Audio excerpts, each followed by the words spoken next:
so I don't want you to look at that as anything other than that. Otherwise, I think we're ready to continue. The defense want to put something on the record or anything before we get started at this time, or no? No, Judge. Okay. Mr. Decker or Ms. Wallace? Thank you, Judge. The state calls Detective Bassinger. Okay.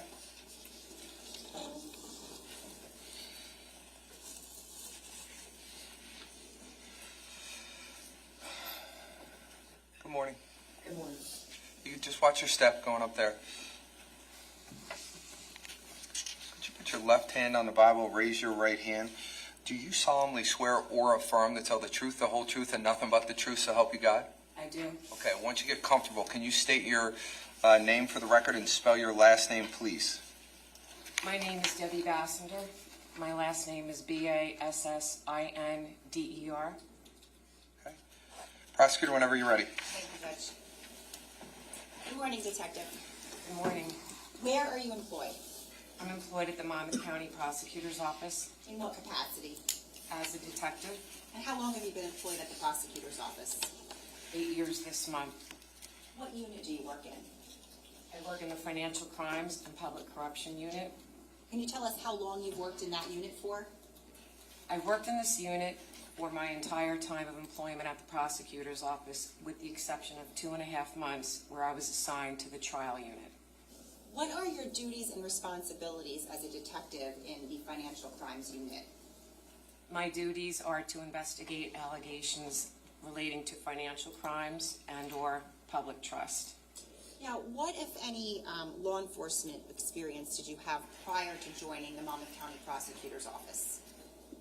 I was a special agent with the Internal Revenue Service Criminal Investigation Division. So as a special agent, were you a sworn federal law enforcement officer at that time? Yes, I was. And what was the time frame that you worked as a special agent with the IRS? From September 1993 through June of 2016. Generally speaking, what were your duties as a special agent with the IRS? As a special agent, I was involved in investigating allegations and crimes relating to both domestic and international money laundering, crimes relating to the Bank Secrecy Act, also known as BSA, and crimes relating to the Internal Revenue Tax Code. Now, I'd like to ask you some further questions about your educational and professional background. Do you have something called a curriculum vitae? Yes, I do. I'm showing counsel S27. May I approach? You can. Detective, I'm showing you what's been marked as S27. Do you recognize that? Yes, I do. What is it? It's a resume. And did you prepare that? Yes, I did. Is that your resume? Yes, it is. And how many pages is it? 4. Starting with your education, can you provide us with the benefit of your educational background? Yes, I received an associate's degree from Ocean County College in Business Administration. I also received a Bachelor of Science degree from Monmouth University with a concentration in accounting. Detective, are you familiar with the term forensic accounting? Yes, I am. What is that? Forensic accounting is a specialized area of accounting that investigates complex financial documents, follows the flow of funds to determine fraud, misconduct, and financial irregularities. Do you use forensic accounting in your role as a detective in the Financial Crimes Unit of the Prosecutor's Office? Yes, I do. And did you use forensic accounting in your role as a special agent with the IRS? Yes, I did. Can you just, I want to define a term. Can you explain what it means to audit and how that relates to forensic accounting? Yes. Auditing is a regulatory compliance examination of an individual's or an organization's financial books and records. So how is forensic accounting different from regular accounting? Well, regular accounting would be your normal day-to-day financial record keeping, your standard financial reporting, and ensuring regulatory compliance. What, if any, training did you have specifically in forensic accounting?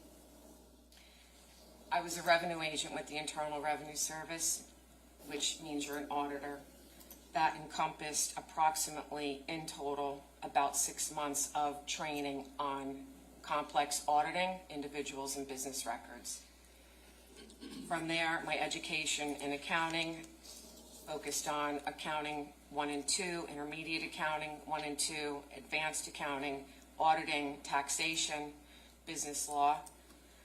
When I attended the Federal Law Enforcement Training Center for my position as a special agent with the IRS, that was approximately 6 months long. The second half of that training involved comprehensive 3.5 months of financial forensic accounting, if you will, training on reviewing books, records, identifying fraud, criminal behaviors, patterns, identifying methods of proof in order to see whether or not there is a crime. After that training academy, I also received other training through taking seminars, webinars, all in the area of financial crimes. So what were your day-to-day responsibilities as a special agent with the IRS? Day to day, you were reviewing financial documents on a complex nature involving money laundering, Bank Secrecy Act, financial crimes, even relating to taxes, analyzing, reviewing, compiling detailed reports, interviewing witnesses, subjects, victims at times. Now, how would forensic accounting come into play in those roles and in those responsibilities that you did day to day? In financial crimes, you are utilizing your auditing skills, your investigation skills, and your accounting skills to follow the flow of funds and money to determine whether there is or is not a crime relating to the allegation involved. Again, whether it's money laundering, Bank Secrecy Act, financial crimes, tax-related crimes. In your time with the IRS, and I'm sorry if I asked you this already, but how long were you there in total? 23 years. What, if any, promotions did you receive? In 2015, I was promoted to a supervisory special agent. What did that entail? I oversaw 8 special agents, 2 administrative personnel, and a secretary.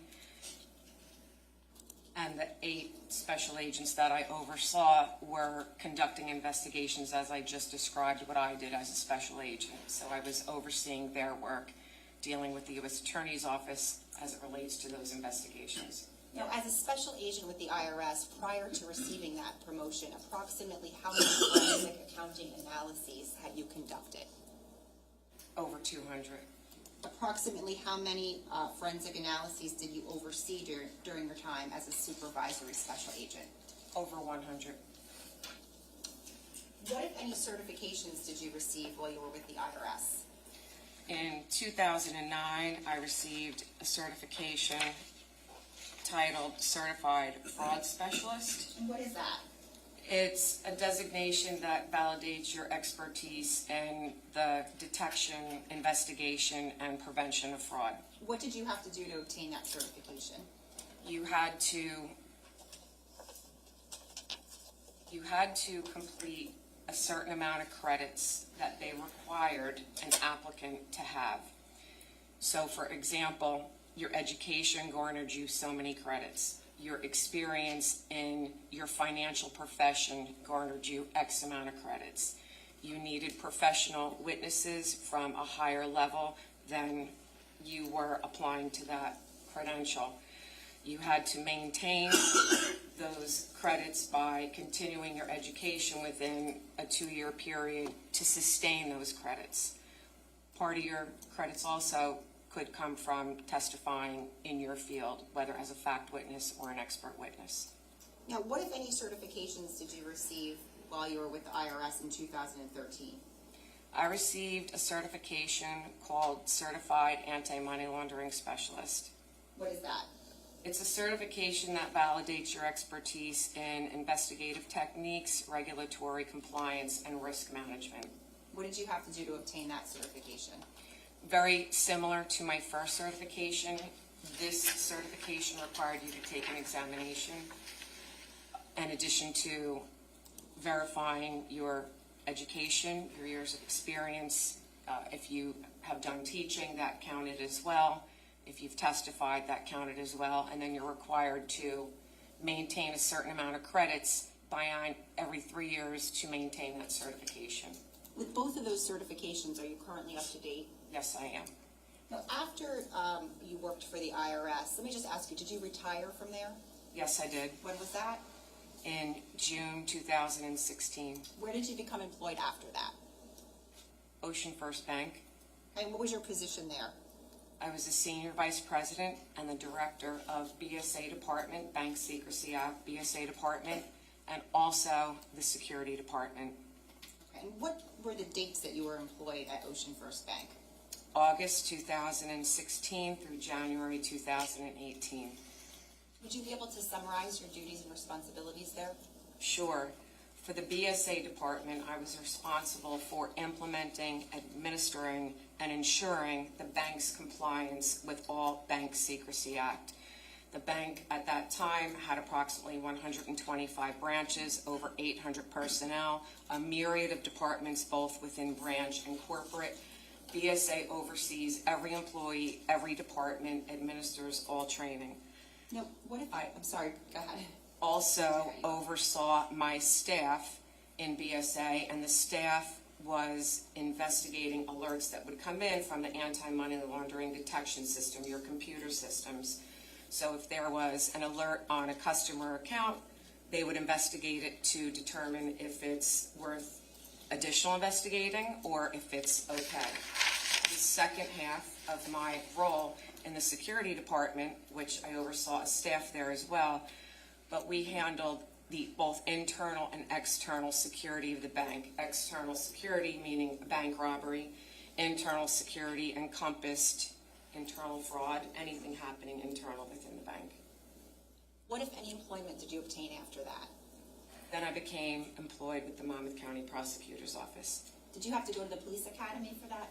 Yes, I did. Okay. And when was that? I started the police academy in January 2018 and graduated in June 2018. Okay. And if you could just summarize your day-to-day responsibilities as a detective in the Financial Crimes Unit. In financial crimes, my day-to-day duties are to investigate allegations of financial crimes and public trust, often sensitive in nature. I review a myriad of financial documents, at times extremely complex. I interview witnesses, subjects, and victims. I compile detailed reports. Approximately how many forensic accounting analyses had you undertaken thus far as a detective in the Financial Crimes Unit of the Prosecutor's Office? Approximately 200. And what, if any, certifications did you receive while you were with the Prosecutor's Office? I received the designation called Certified Economic Crime Forensic Examiner in 2020. What is that? Essentially, it validates your expertise in financial economic crimes, both the detection, prevention, and investigation of those crimes. And what, if anything, do you have to do or did you have to do to obtain that certification? That certification, again, it's a point system. You have to have so many years' experience in the financial field. You have to provide your education, which garners you additional points. If you've testified in court, both as a fact or an expert witness, and take continuing education classes. Teaching also counts, financial-related classes. Do you do any teaching as it relates to your profession? Yes, I do. Can you tell us about that? Yes. Annually at the Monmouth County Prosecutor's Office, our unit provides financial training to any law enforcement officer in the state of New Jersey. So I'm a part of that training on an annual basis. I also developed a project on elder fraud where I go out and teach and provide seminars to individuals wanting to learn about financial crimes really against a 55 and older population, and any other training that I'm asked to do. Judge, at this time, the state would seek to qualify this witness as an expert in the field of forensic accounting. Any voir dire? Thank you, Judge. Good morning. Good morning. So you've investigated a number of different types of financial crimes. That'd be accurate to say, right? Yes. And, you know, these investigations would typically involve the review of some type or multiple types of different financial records. Yes. this could include bank records, right? It could include tax records. Yes? These records often have to be reviewed in combination with one another in your line of work, right? No. Well, in terms of money laundering, for example. State law and federal law are different when you're examining financial documents and tax records.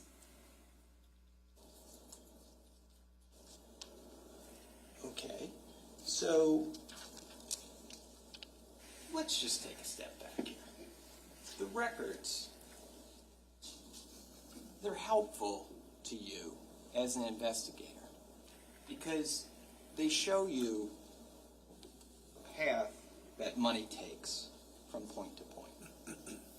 Is that fair to say? The bank records do. Yes. Yes. The bank records do. Because the bank records show you money going from point A to point B, right? Yes. And you need to establish in your investigations that point A to point B to determine if there's been criminal conduct. Or not. Yes. Or not. And the thing, though, about these records is that the records by themselves don't really tell us anything about a person's motivations. The records are just numbers, right? Not exactly accurate. Well, a bank statement shows the account that the statement refers to, right? The account that it comes from. It shows debits and credits on the account, right? Yes. It shows an opening balance, right? Correct. It shows a closing balance, right? Yes. Might show that I transferred money from that account to a different account, and if I did, it would list some indication of where the money went, right? Yes. None of that says anything about what my motivation was in transferring the money from point to point, right? I don't agree with that. You're able to discern something from abstract numbers on a piece of paper that the ordinary person is not. That's your expertise? My expertise is reviewing all the documents in a comprehensive manner and putting the financial picture together. Great. So you do need to look at multiple documents then in order to create this full picture. Is that what I heard you just say? I can look at multiple documents, yes. Okay. So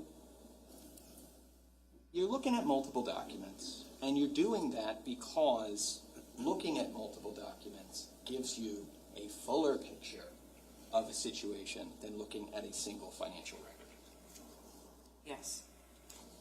And you want to get that fuller picture because that fuller picture is what allows you to determine whether there is potentially criminal conduct or not. Correct.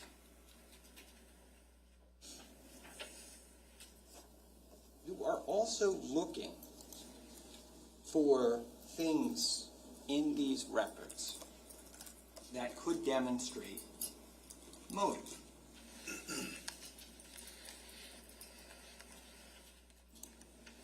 At the end of an analysis, yes.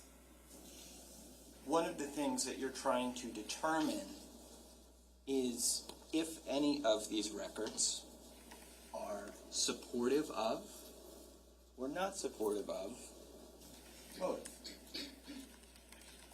Yes. Because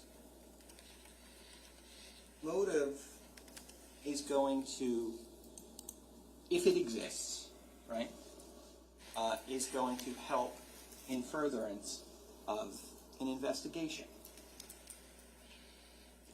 Yes. Motive evidence explains why a person might have made a financial decision that they made. Yes.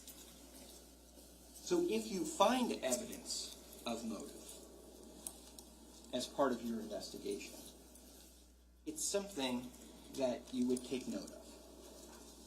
Yes. And if you took note of it, it would be because it was significant to you. Yes. And if it was significant to you, you would, in some fashion, document it. Yes. In general, in a financial investigation, you might take note of the fact, for example, that an individual has a lot of debt Yes. or has difficulty paying their debts. Yes. You might take note of the fact that a person is getting repeated calls from debt collectors. Yes. You might take note of the fact that a person is getting served foreclosure notices. Yes. You might take note of the fact that a person is having their utilities, like their water or their gas, shut off. Yes.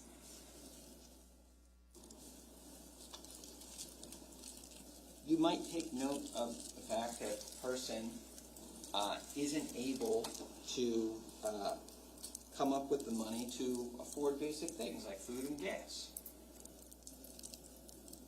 I may not know if they can't afford food. If you did know it, you might take note of it. Possibly. You might take note of the fact that a person is having their credit card declined.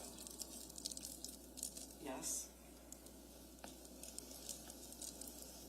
You could take note of the fact that the person is having repeated communications with others about not having enough money.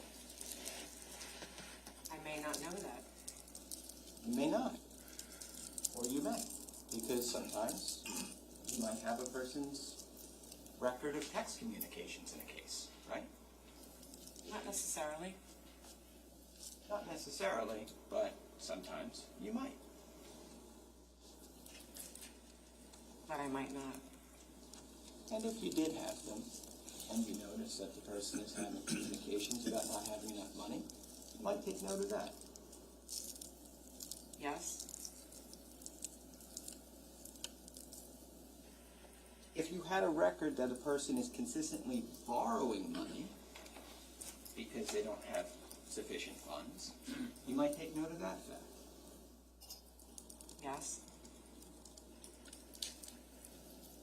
The person was the subject of a civil lawsuit. You might take note of that fact. Yes. If the person was discussing, and there was evidence that they were discussing or considering bankruptcy, you might take note of that fact. If they were considering bankruptcy, I may not know that. If there was evidence that they were, you might take note of that. Yes.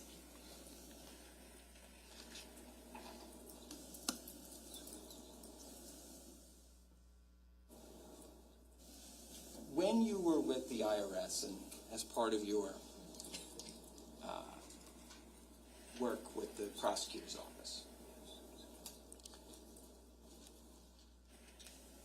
you didn't, sometimes these investigations, I'd imagine, might involve a single person who was a suspect, and sometimes an investigation might involve multiple people that are suspects.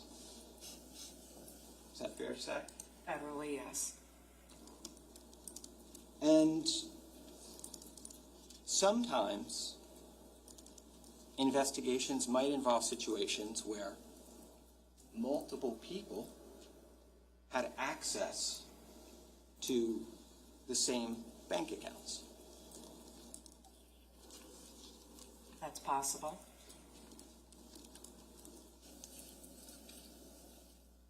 Let's talk about an example of that.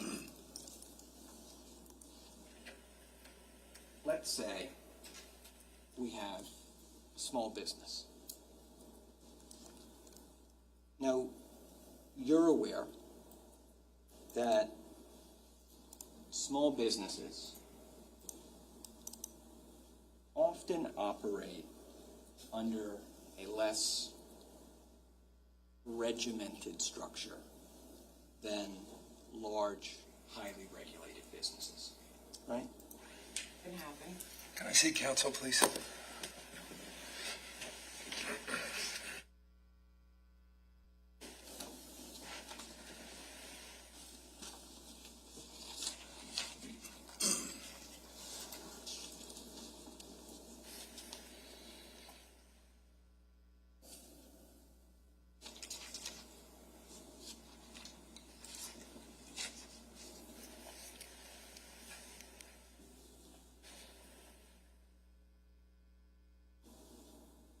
You've testified in court before? One time, yes. Was that as an expert or as Fact witness. a fact witness? And was that in your professional capacity or personal capacity? Professional. You've never been qualified as an expert in a court proceeding. No.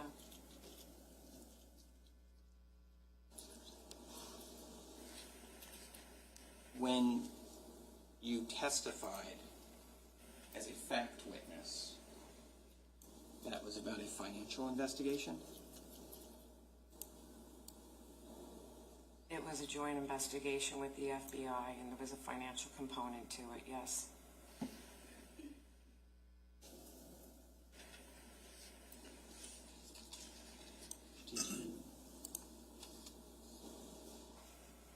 What was your role in that investigation?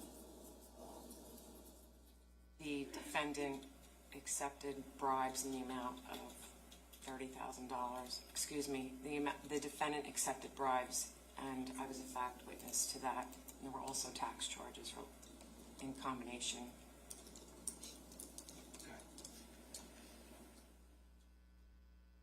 So basically your role, what I'm taking from that is your role in that case was as a detective. I was a federal agent. But you investigated the case. Tax component, yes. And when cases like that, help me here, when cases like that go to, that was a federal court case, do I have that right? Yes, It wasn't in state court, it was in federal court. yes. Okay. When cases like that go to trial, does the government have people that they can certify as experts to testify at trial if they need them? When the case is complex in nature, yes. Okay. And where does the government go to get those experts? Within, if they need to. If they need an expert, they could go within. Okay. So those experts, for example, could come from within an agency like the IRS. Yes, And I take that to mean that that agency, the IRS, has those type of experts. yes, you're part of an expert witness cadre, which I was selected to be a part of and attended training. Okay. And then you may prepare for cases that ultimately plea out, so you don't ultimately testify because the case pled out.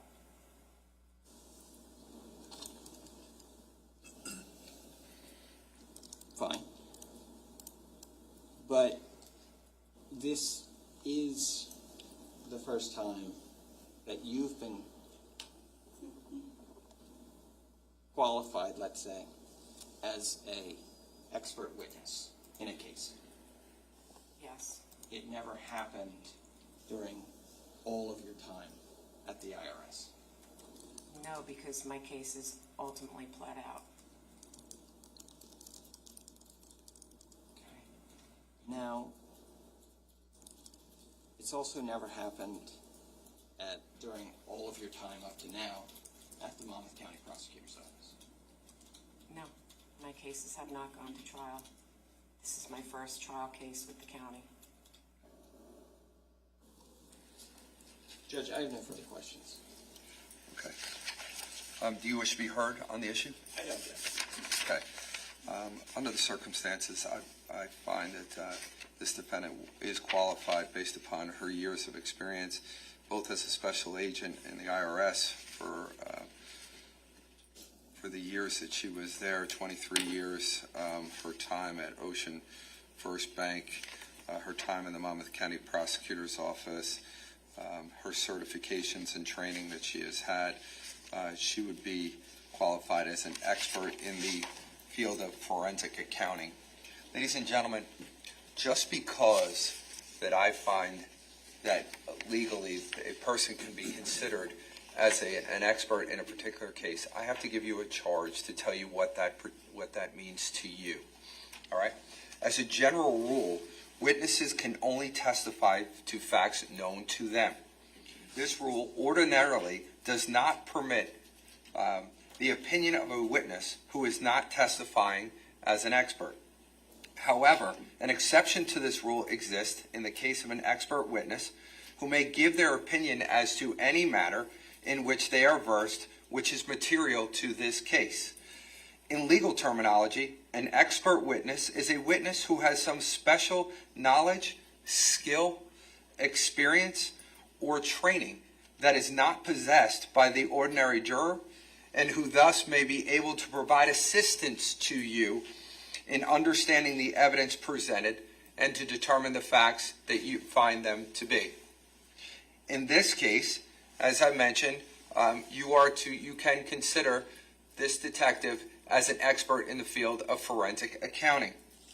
You are not bound by such expert's opinion, but you should consider each opinion and give it the weight to which you deem it should be entitled, whether that's great weight or less weight, or you may reject it. You can do whatever that you want. In determining each opinion, you may consider the reasons given for that opinion, if any, and you may also consider the qualifications and credibility of that particular witness. It is always within the special function of the jury to determine whether the facts on which the answer or testimony of an expert is based on actual evidence that you find it to be. The value or weight of the opinion of the expert is dependent upon and is no stronger than the facts on which it is based. In other words, the probative value of the opinion will depend upon whether, from all of the evidence in the case, you find those facts to be true. You may, in fact, determine from the evidence in this case that the underlying facts are true or not true. So if you find the underlying facts not true, well, that would impact your ability to consider the weight of the testimony, because the underlying facts, you're finding them not to be true.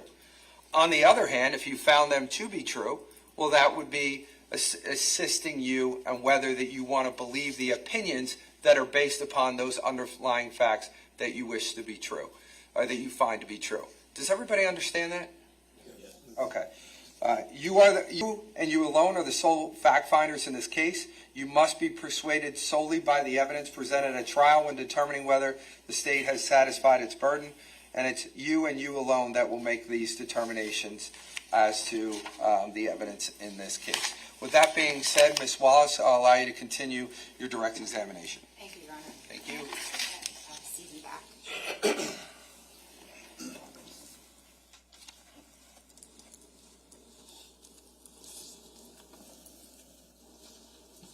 Detective, are you familiar with the case State of New Jersey versus Paul Caneiro? Yes, I am. How? I was assigned to, on November 21st, 2018, by my supervisor in the unit at the time, to this investigation. And just to be clear, are you referring to the Financial Crimes Unit? Yes, I am. Now, when you were assigned this case, were there already other detectives from other units assigned as the lead detectives? Yes, because this investigation involved murders, detectives from the Major Crimes Unit were already involved as the lead detectives, as well as detectives from the crime scene unit. Now, what were the parameters of your investigation? In other words, what was your role as a detective from the Financial Crimes Unit with regard to this case? My role was to determine if there was or was not a financial motive. Can you tell us about the investigative steps that you took? Yes. Through legal process, serving a grand jury subpoena, through legal process, I obtained statements from the bank for the trust account, the bank that held the trust account. I also, through legal process, obtained statements for the defendant's bank accounts. I also received, through legal process, bank account information on both businesses, EcoStar and Square One, the operating accounts and the payroll accounts. I also received, through legal process, documents from Canada Life Assurance Company, which held the life insurance policy. I also, through legal process, received credit card information and statements and insurance companies and any other financial institutions or companies where eventually I traced money either going to or money coming from. When you initially said you received statements with regard to the trust account, can you just clarify a little bit more about what you're talking about, what trust account? Yes, so there is the Keith Caneiro Irrevocable Life Trust. That there is also a bank account titled the Keith Caneiro Irrevocable Trust. And that bank account is maintained at TD Bank, and it is simply a checking account to receive funds and for those funds then to be paid quarterly premium. So when I refer to the trust account, I'm referring to specifically a TD bank account, business checking account that held funds, and those funds were to pay the premiums. So you get all of these records, and what do you do with them? I analyzed the records, wrote detailed reports on these records. Now, during the course of your investigative process, what, if any, interviews did you either participate in or conduct yourself? I participated in the interview of the accountant, Stephen Weinstein, CPA. I also participated in the interview of Ron Ortigas, the insurance man. I was also part of the interview with Tiffany Rivera, who was an employee at the businesses that the defendant and his brother Keith Caneiro owned. And I was also present with Detective Pat Petrozello, detective at the time, lieutenant now, when he spoke to Yusel Restrepo. Now, eventually, were you asked to narrow down the focus of your investigation? Yes, I Or your was. analysis, I'm sorry. Yes, I was. And what specifically was that?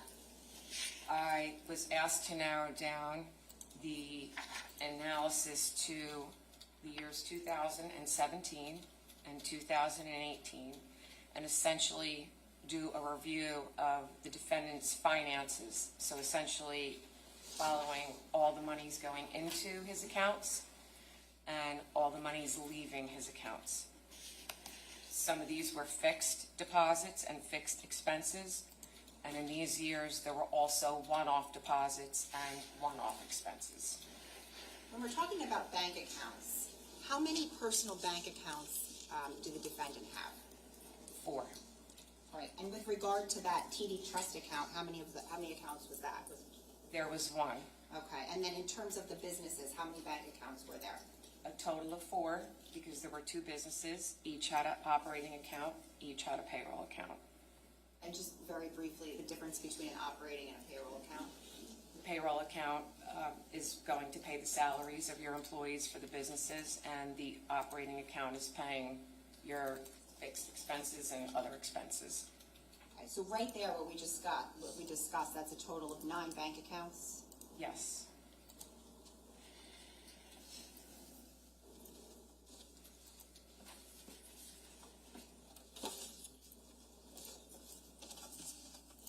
For the record, I'm showing counsel S28. Okay.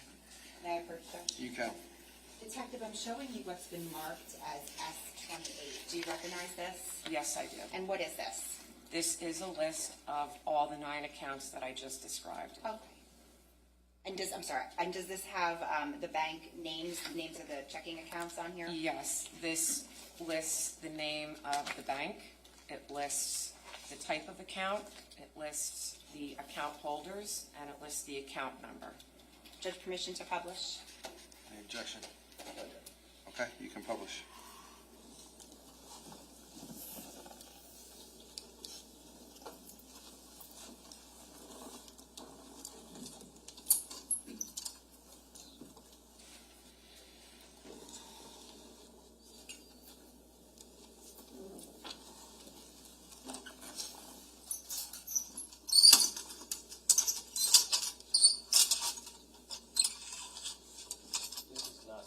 I was just about to ask, why is this on the screen?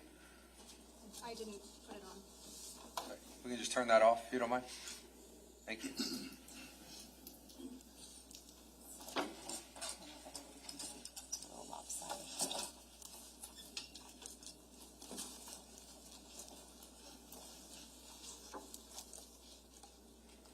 She can't see it. You want the witness to come down?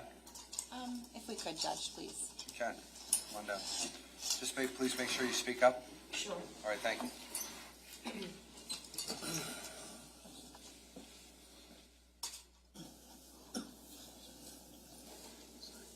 Detective Bassender, if you could, can you just take us through each of these and explain what we're looking at here? So, for example, I'm going to draw your attention to where it says number 1. What is that? Number 1 is the trust account that I've mentioned to you at TD Bank. The title of the account is called ATF Keith Caneiro Irrevocable Trust Agreement, dated July 27th, 1999, listing Keith Caneiro as grantor and Paul Caneiro as trustee. TD Bank has titled this a business checking account. Again, this is reflecting TD Bank, and the account number, is 786-324-5465. For purposes of the rest of your testimony, is it okay if we refer to the last 4 numbers of the account numbers here? Yes. Okay. What are we looking at number 2? Number 2 is a personal account, individual checking account maintained at TD Bank in the name of Paul Caneiro. The account number is 786-239-3837. Number 3? Number 3 is a joint checking account maintained at TD Bank, and the account holders are Paul Caneiro and his wife Susan Caneiro. The account number is 786-206-3760. How about number 4? Number 4 is a checking account maintained at Affinity Federal Credit Union in the name of Paul Caneiro. The account number is 751-5502. Number 5? Number 5 is a TD Convenient Checking Account maintained at TD Bank, a joint account in the name of Caitlin Caneiro, the daughter of Paul Caneiro. So the account is in Caitlin Caneiro and Paul Caneiro's name. The account number is 424-931-3886. Now, numbers 2, 3, 4, and 5, are those the 4 accounts that you spoke of that the defendant has? Yes. Okay. Let's go on to what is number, if you could go through number 6 with us. Okay, number 6 is an operating account maintained at TD Bank. The operating account is J. Morton Consulting, Inc., doing business as Square One, so I'll refer to the business as Square One. But that is their operating account. The account number is 685-504-1396. Number 7. Number 7 is the payroll account at TD Bank for Square One, and the account holder is listed as J. Morton Consulting, Inc., doing business as Square One. The account number is 685-504-1388. How about number 8? Number 8 is the operating account maintained at TD Bank in the other business, which is called EcoStar Pest Management, Inc. The account number is 432-041-7234. And number 9. Is the payroll account for EcoStar maintained at TD Bank. The account holder name is EcoStar Pest Management, Inc., and the account number is 432-041-7101. Thank you, Detective. You can have a seat.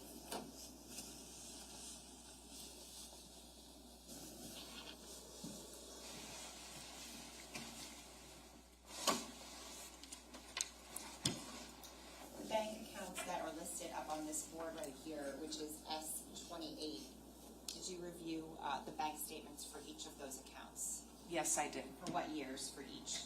2014 through 2018, November 20th, 2018. Okay. I'm going to show you what has been marked as S29 through S38. I'm showing council first.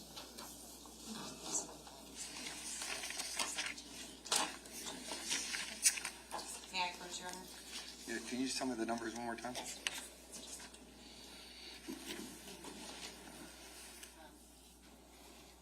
S29 Okay. through, it would be S38, and then I will take them for each. Great, thank you.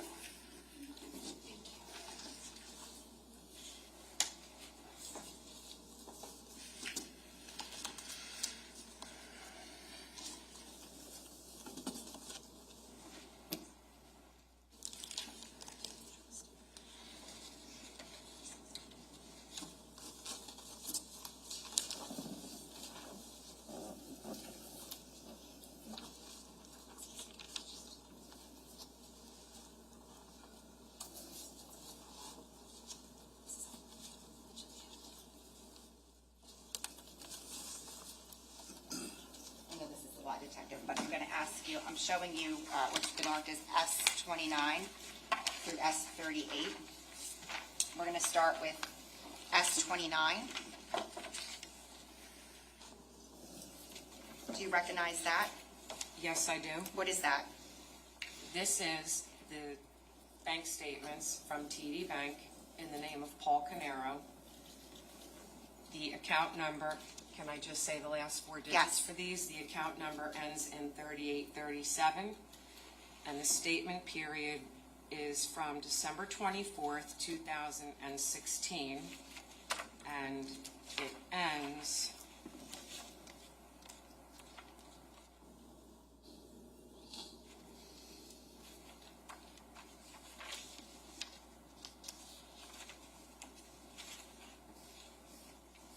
just S29.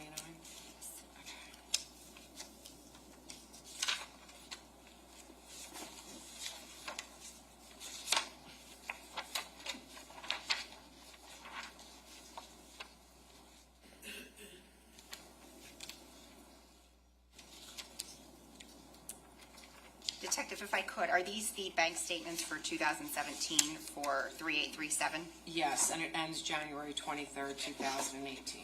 Okay, and are there also the deposit slips attached to those bank statements? Yes, there are. Okay, and does this correspond to number 2 on the board over there? If number 2 is 3837, then yes, it does. I can't see from here. That's okay. All right, I'm going to take that from you. Can you put them right here? S30? S30 are bank statements from TD Bank in the name of Paul Caneiro, ending in account number 3837. These statements are dated December 24th, 2017, and they run through December 27th, 2018. Thank you. And are the bank deposit slips attached? Yes, they are. I'll take that from you.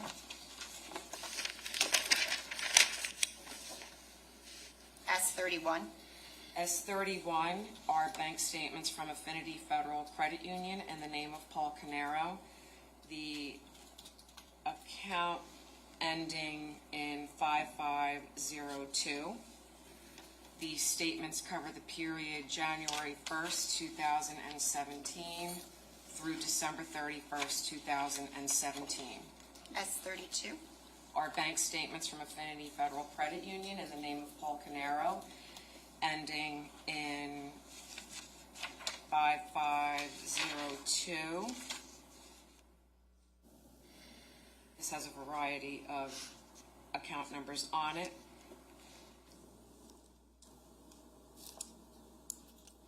They are dated January 1st, 2018, and through December 31st, 2018.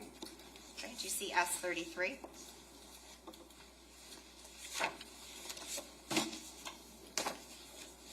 S33 are bank statements from TD Bank in the name of Paul Caneiro and Susan Caneiro, ending in account number 3760.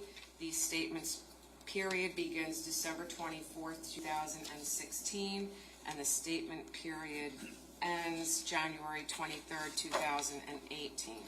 S34. S34 are bank statements from TD Bank. Excuse me.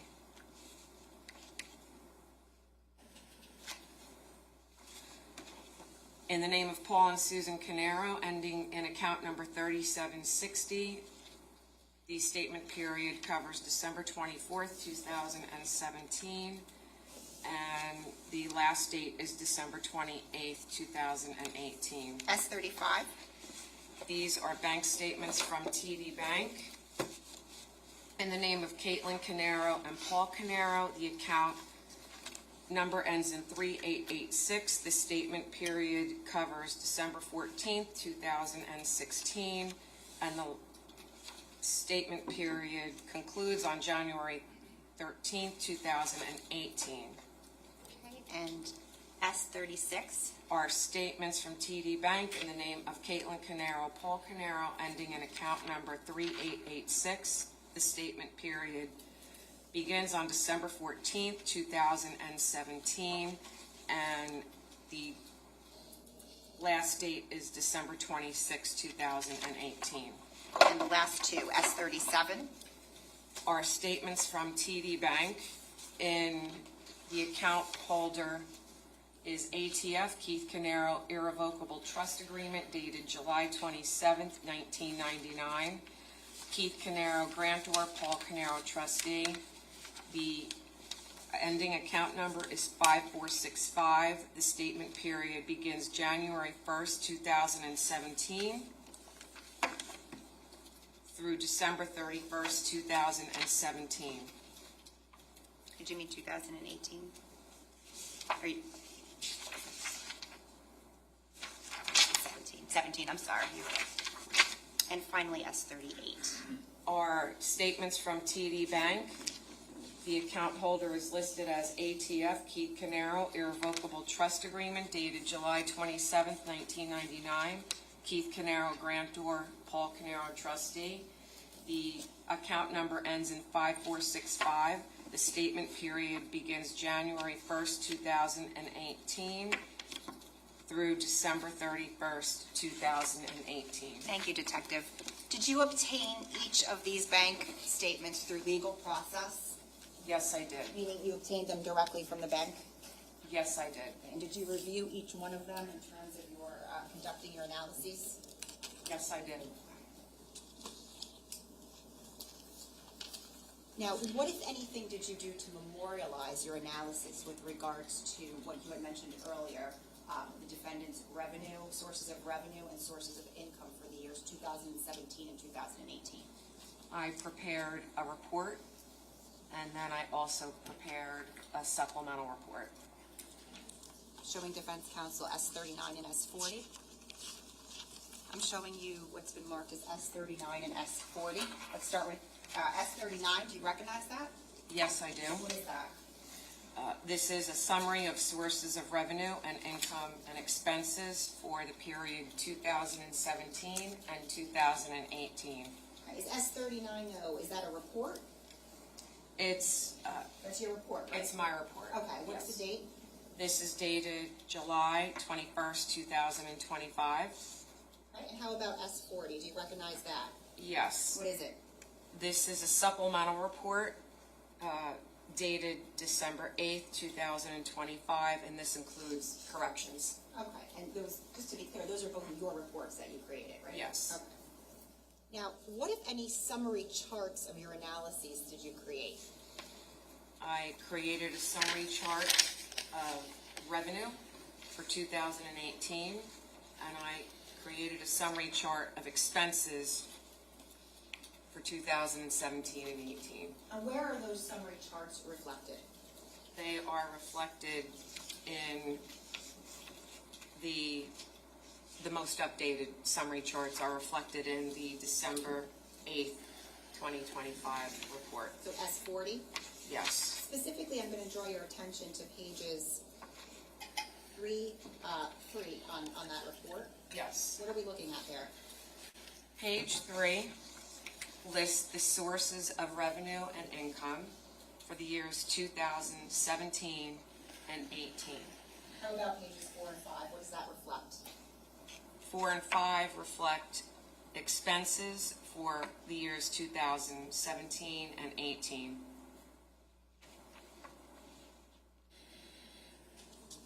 Are you aware of whether there were any boards prepared to reflect pages 3 through 5 of your report? Yes.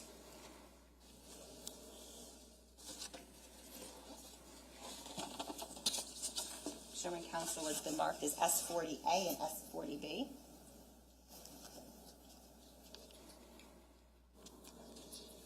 May I first judge? You can. I'm going to start, Detective, with S40A. Do you recognize this? Yes, I do. And what is that? That's the chart I prepared of sources of revenue and income for the years 2017 and 18. And is this board, is this in the same exact condition with the same exact substance as what is in your report on pages? Yes, on page 3. Page 3. I'm showing you what's been marked as S40A. B, I'm sorry. What is this? This is the chart of the expenses for the years 2017 and 2018. And is this reflected on pages 4 and 5 of your report? Yes, it is. And is it in the exact same condition as it is in your report? Yes, it is. I'd like to start with expenses, permission to publish S40B. Any objection?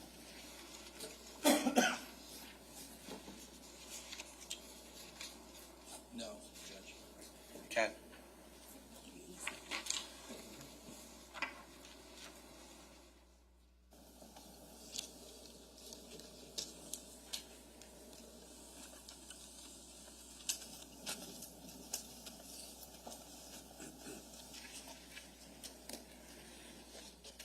You're fine.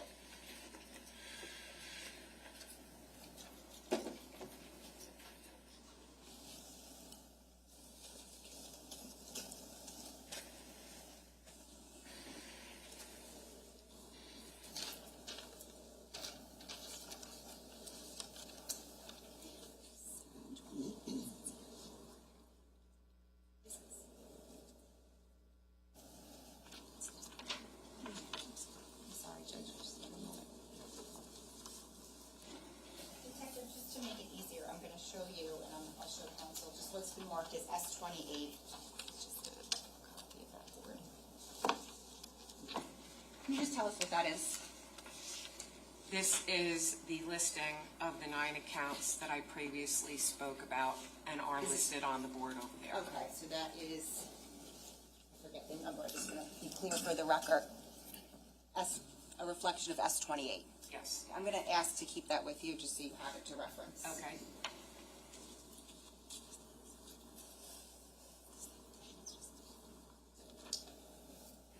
All right. S40B, which is reflected on pages 4 and 5 of your expert report. Do you see that? Yes, I do. Okay. Can you just generally explain what we're looking at? Yes. This is the list of expenses for the years 2017 and 18. It covers categories to include tax debt, mortgage payments, auto loan and lease payments, credit card payments, insurance payments, utility payments,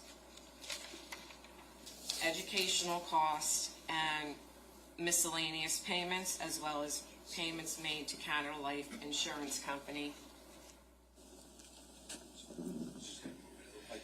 think, if you don't mind, I think it would be better if you put it right in the middle, so then everyone can see it. It's kind of in the middle for everyone. Thank you, sir. Sorry, go ahead. With a total listing per year for 17 and also 18. Okay, so there's essentially the categories that go down through 2017 and then 2018? Yes, Okay, and then each category has a total, is that right?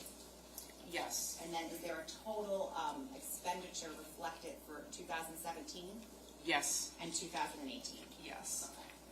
Let's start with the first category. What does that say, the first category at the top? Tax debt, Okay, and what is listed under tax debt? these are payments made to the Internal Revenue Service. Payments were made in amounts of approximately $1,265 a month. In the year 2017, there was a larger payment within that year. So for 2017, the total payments made to the IRS is $40,523.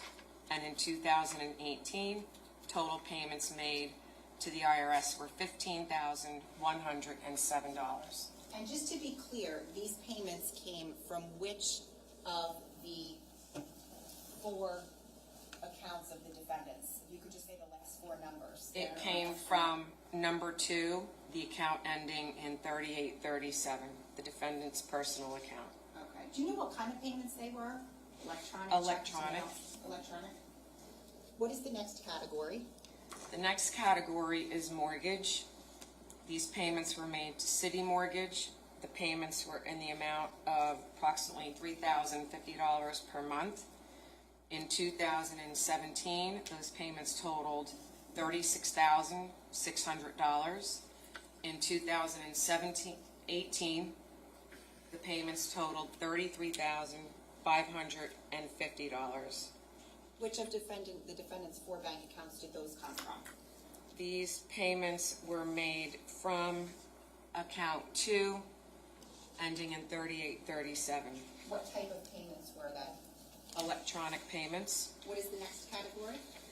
The next category is auto loan and lease. The defendant had 3 Porsche leases, and in 2017, those lease payments totaled $39,846.51. And in 2018, those payments totaled $25,906.90. These were electronic payments made from account 2, ending in 3837. And what is right under that? Alley Financial Auto. This was a payment. The defendant purchased a 2016 Jeep Wrangler in the amount of approximately $49,696 from Reedman Toll Auto World in Pennsylvania. The auto loan was obtained from Alley Bank, and the term of the loan was 60 months, 5 years. The monthly payment was $828.28, and this totaled in 2017 $10,054.97, and in 2018 payments totaled $9,906.20. And which of the defendant's 4 bank accounts did those payments come from? These payments came from account number 2, ending in 3837. The next category says credit cards. Do you see that? Yes. Okay. When you're talking about credit cards, are those personal credit cards, business, or something else? These credit cards here specifically, there's 2 credit cards from the American Express credit card company that are in the defendant's name. One credit card is in the defendant's name solely, and the other credit card, I observed the wife and children also having a card attached to that account. The defendant utilized 2 bank accounts, number 2, ending in 3837, and also number 4 from Affinity Federal Credit Union, ending in 5502. So those 2 accounts made payments to those 2 credit cards in both years. So I'm sorry, just for the first one, American Express, the first one, in order, for 2017, what was the total payments? $143,049.08. How about 2018? $120,085.51. Now, for the next one under that, the American Express, for 2017, what was the total expenditure that the defendant paid? $18,342.13. 2018? $43,044.35. The next credit card listed says Bank of America. Do you see that? I do. Okay, and what is the total expenditure for 2017? $15,623.96. In 2018? $20,089.51. And from which bank account of the 4 bank accounts did that come from? Account number 2, ending in 3837. The next credit card, Chase card. Chase card in 2017, payments totaled $7,281.83. And in 18, payments totaled $3,473. These payments were made from account 2, ending in 3837. The next one, TD retail card. Do you see that? Yes, in 2017 and in 2018, payments were $1,680 in each year, and those payments were made from account 2, ending in 3837. And finally, the Citibank card. Citibank in 2017, payments totaling $12,473.11 were made, and in 2018, payments in the amount of $6,211 were made from account 2, ending in 3837. The next category lists insurance. Do you see that? Yes, I do. Okay, and what is Chubb and Son? Chubb & Son is an insurance company where the defendant maintained his homeowner's policy. Okay, and can you please tell us what the total expense was for 2017? Yes, in 2017, the amount was $5,137.94, and in 2018, the amount was $2,905.81. And that came from what bank account? Account 2, ending in 3837. And by the way, these payments that we're referring to, are they electronic payments? Electronic. Okay. Utilities, do you see that category? Yes. Go ahead. Utilities consisted of First Energy, JCP&L. Payments for 2017 amounted to $5,147.84. In 2018, payments amounted to $4,915.05. The next category is New Jersey Natural Gas. In 2017, payments totaled $3,275.24, and in 2018, payments totaled $2,519.29. New Jersey American Water. In 2017, payments totaled $1,682.14. In 2018, payments totaled $1,436.13. And finally, Township of Ocean Sewer. Payments totaled $460 for both 2017 and 2018. Did all of those utility payments come from the same bank account? Yes, account number 2, ending in 3837. The next category is educational costs. Is that Yes. correct? Okay. So let's start with, I want to start with 2018. Can you explain what we're looking at? Yes, this is educational costs that were paid to Discover, which indicated on the payment it was a student loan payment. In 2018, the payment total was $2,525. Over the course of your review, Detective, did you see any other payments from any of the defendant's accounts in 2018 that went to some sort of educational or school loan? I did not. Now, let's go to 2017. What is that? This is a payment to Brookdale Community College in the amount of $1,757.50, which was made from account 2 ending in 3837. Right, and we get to the miscellaneous category. Do you see where it says Woodshire Apartments? Yes, Okay, and under 2017, there's a total listed there. What is that? $2,673. And what is Woodshire Apartments? It is an apartment complex in Ocean Township. Did any of the witnesses that you spoke to that you mentioned earlier live in Woodshire Apartments? Yes, Who's that? Yusel Restrepo. Yardy Service is next. Yardy Service in 2017, payments totaled $3,666 And where did that come from? Which account? from the defendant's account number 2 ending in 3837.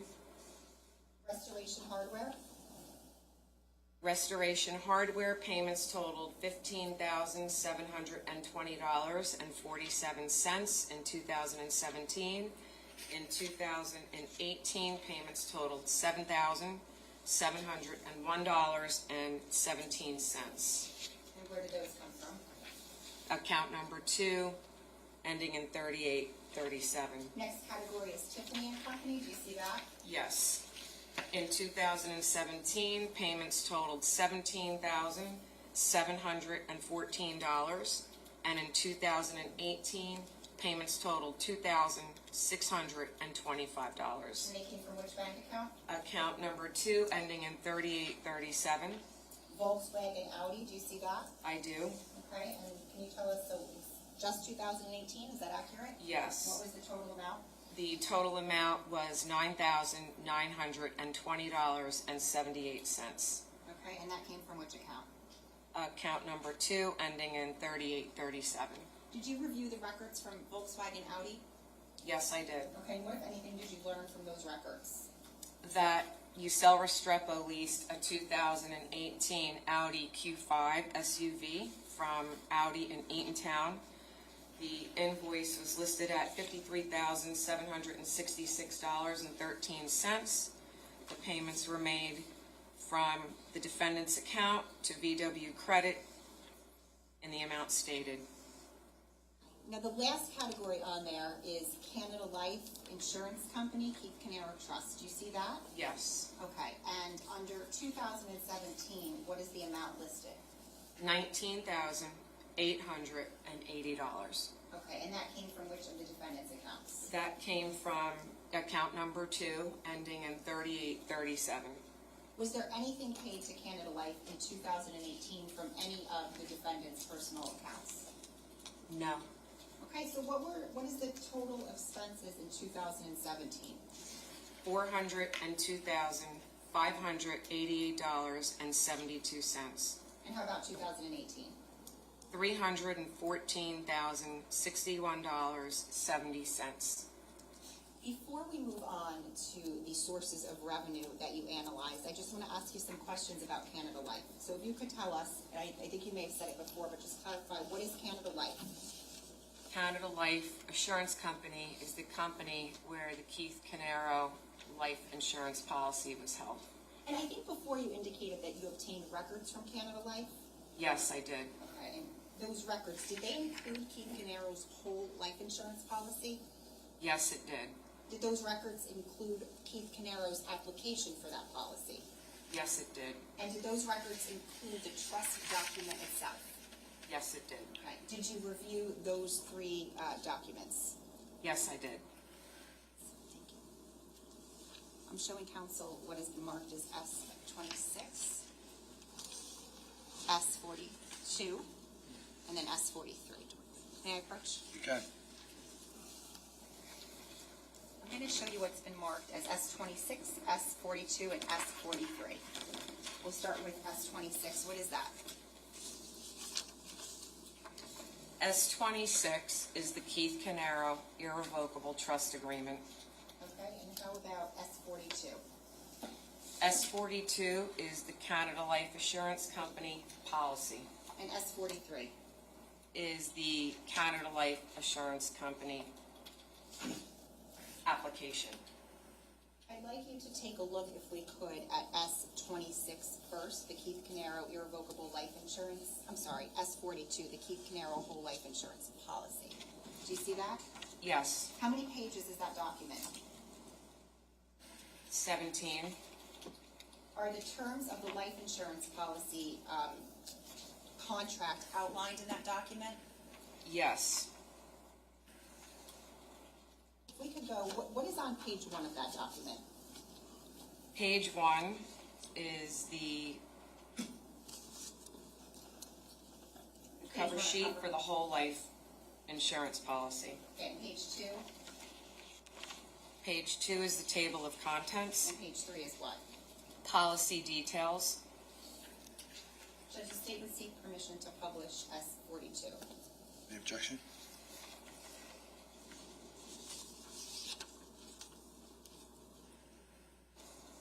Could we just go to sidebar? You can.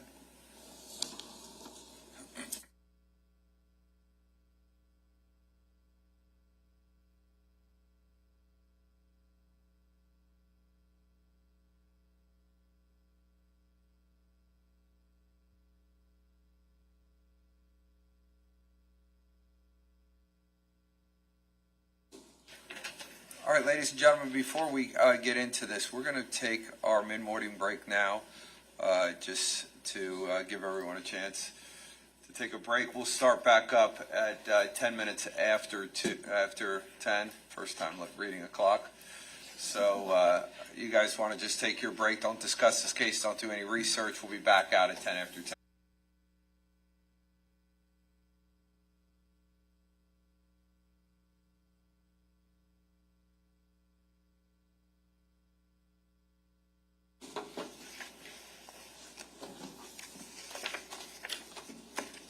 Prosecutor, go ahead. Thank you, Judge. Detective, we left off looking at S42, the Keith Caneiro whole life insurance policy. Do you have that in front of you? Yes, I do. And Judge, I asked for permission to publish, and I think I gave the court a copy. I do. I have a copy of that. There was no objection to it, so go ahead. Detective, I believe you indicated, how many pages is this? 17. We can, all right. Do you see what's on the screen? I do. That's page 1? Yes. All right, is that essentially just the cover page of the policy? Yes. Okay, and then if we could scroll, just go through to page 2, please. Is that the table of contents? Yes. All right, finally, I want to get to page 3. Do you see page 3, Detective? Yes. Okay, is there a policy number listed? Yes. What is that? 2661587. Who is the insured listed as? Keith M. Caneiro, And is there an age? 31, And what is the face value amount listed? $3 million. And what is the policy date listed? July 28th, 1999. If we could go to page 13, please. Detective, do you see in the middle of the page where it says beneficiary? Yes. This is the only time I'm going to ask you to do this, but if you could, can you please read that for us because the print is smaller here. Sure. While the insured is living, you may appoint one or more beneficiaries and may revoke an appointment unless you made it irrevocable. If you have reserved the right to change the beneficiary, you may do so by written request.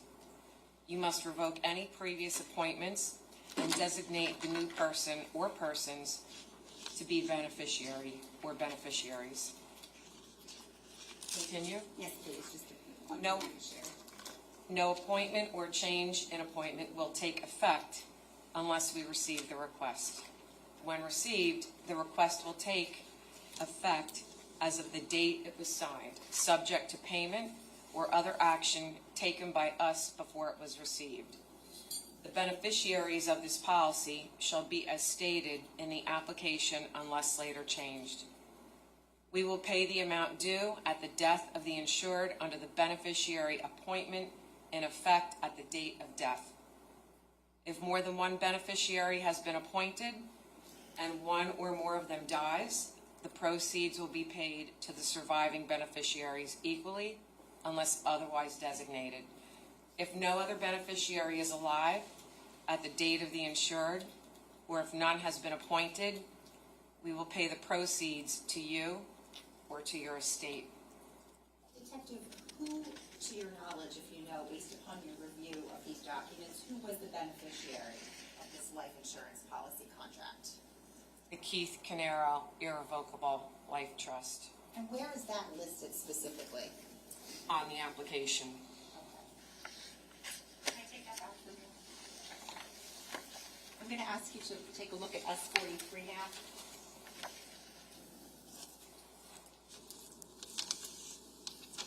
Do you see that as Detective S-43? Yes, on my copy. Okay, and what is that? This is the application. The application? Okay, and how many pages is it? This is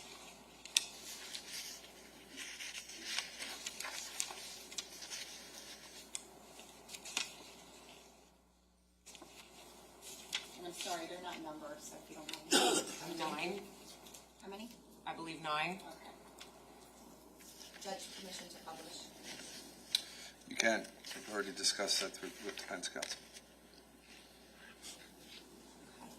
If we could just go down to page 6, please.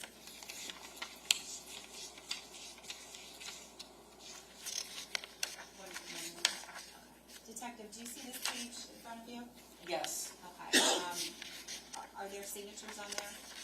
yes, Okay. And then is there a date? yes. What is the date that this is signed?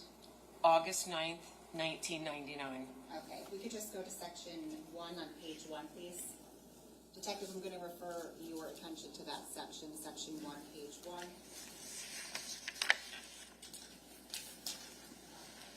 And is there some information in section 1, page 1? Yes. Okay, and specifically, is there a name up there? The primary insured information Yes. is Keith M. Caneiro. Okay, and the address is listed as New York? Yes. Okay, and then the employer is listed as what? J. Martin Consulting, Inc., which is Square One. If we could scroll down now, we're still on page 1, section 4.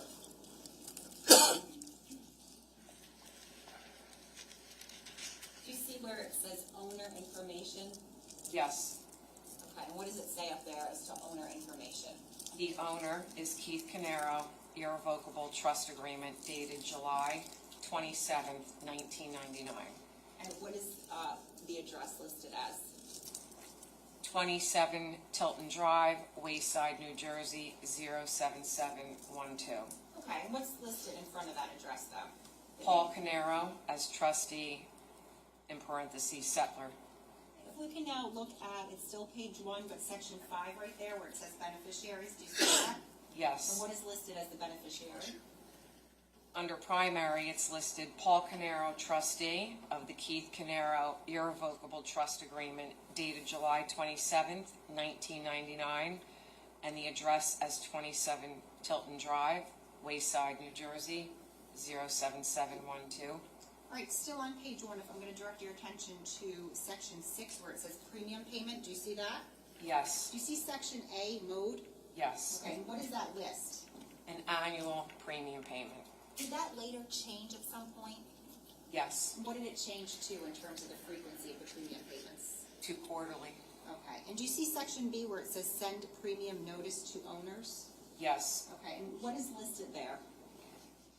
The box residence is checked off, and the address for that residence is 27 Tilton Drive, Wayside, New Jersey, 07712. Just to be clear, whose address is that? The defendant, Paul Caneiro. Okay, if we can go to page 2, please, section 8. You see where it says, in the middle of the page, sort of at the top, whole life, Yes, and then section B, yes, face value amount, what is listed there?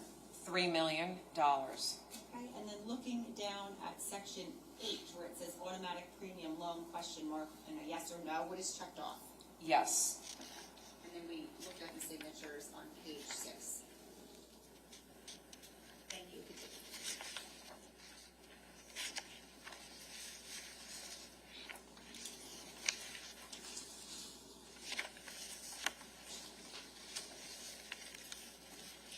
Detective, in the course of your review of the Canada Life documents, did you review something called the Canada Life Annual Policy Statements? yes. How many specifically did you review? Counter life policy statements, well, the policy was 17 pages. I reviewed the policy and the application and the trust agreement. Okay, I'm sorry, did you review the annual life policy statements for 2017 and 2018? Yes, I did.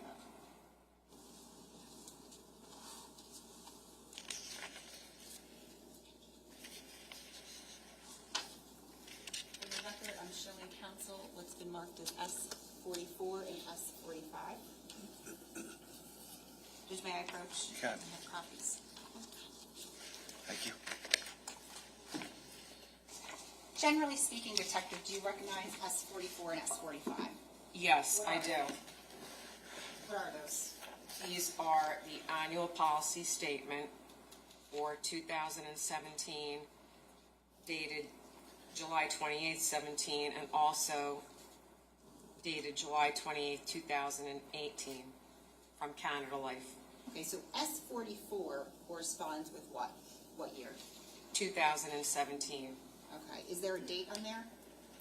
Yes, the date of the statement is July 28, 2017. And is the frequency of the premium payments indicated on those two documents? Yes, And what is that? quarterly. Okay, and how about those payments? Is there an amount listed? Yes, And what is that? $7,854.60. Is there an address listed on there? There is an address up top for the statement, And what address is that? 27 Tilton Drive, Wayside, New Jersey, 07712. Okay, moving on to S45, what year does that correspond to with regard to the annual policy statements? 2018, What is the date on there? July 28th, 2018, And how many pages is that one? 2 pages. Okay, and is the same information with regards to the premium payments listed on there? Yes, Okay. And is that the same amount, the $7,854.60 per quarter? yes. Take this back from there.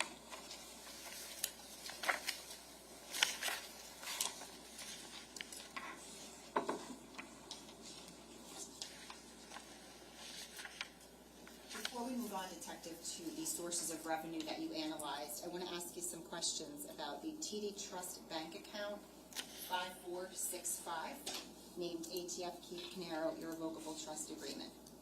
You indicated that you reviewed bank records pertaining to this account? Yes, Okay. And did you obtain, I think you said you obtained those through legal process? yes, I did. Okay. Now, earlier I had showed you S37 and S38, the bank statements from that account for the years 2017 and 18. Do you recall that? Yes, I do. Okay. How far back did the statements go that you reviewed? Back to 2014. Okay. What kind of an account is this? This account is a business convenient checking account offered by TD Bank. And when was it opened? This account was opened May 25th, 2006. When you reviewed the documents that you received from that TD Bank account in regards to this, did you receive a business signature card? Yes, I did. What is that? Signature card lists the account holders of the account. I'm showing counsel S46. May I approach, Judge? You can. Thank you. Detective, do you recognize S46? Yes, I do. What is that? This is the business signature card for the Keith Caneiro Irrevocable Trust Agreement dated July 27th, 1999. Okay, and is there a date on that signature card? Yes, there is. And what is that? May 25th, 2016. Okay, and is there other information listed at the top? Yes, there What is. is that? The account holder, Keith Caneiro as grantor, Paul Caneiro as trustee. The full account number of the account, which ends in 5465. Paul Caneiro's name is listed as the vice president and a signature. And Keith Caneiro is listed as president. Let me take that back from you.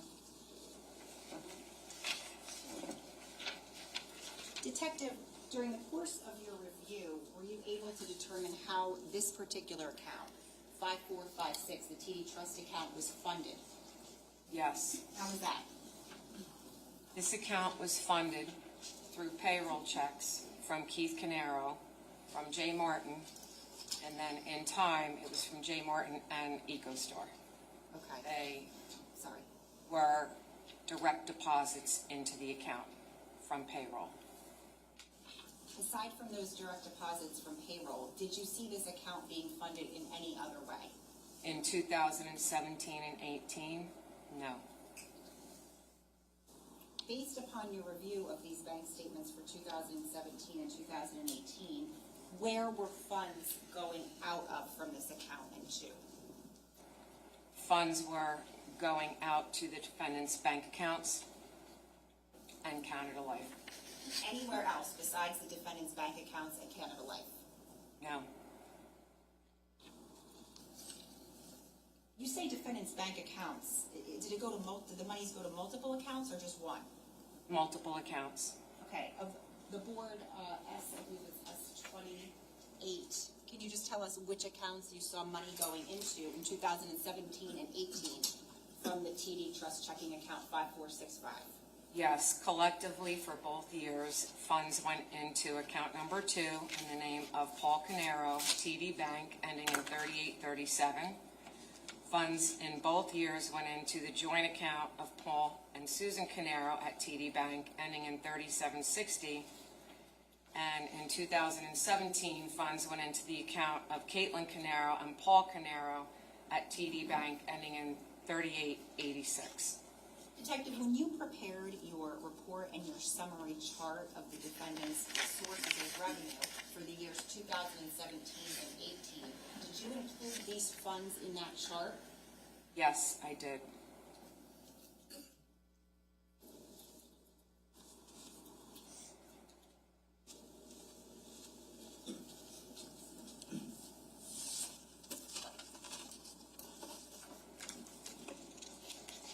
Detective, I previously showed you what's been marked as S40A, the sources of revenue.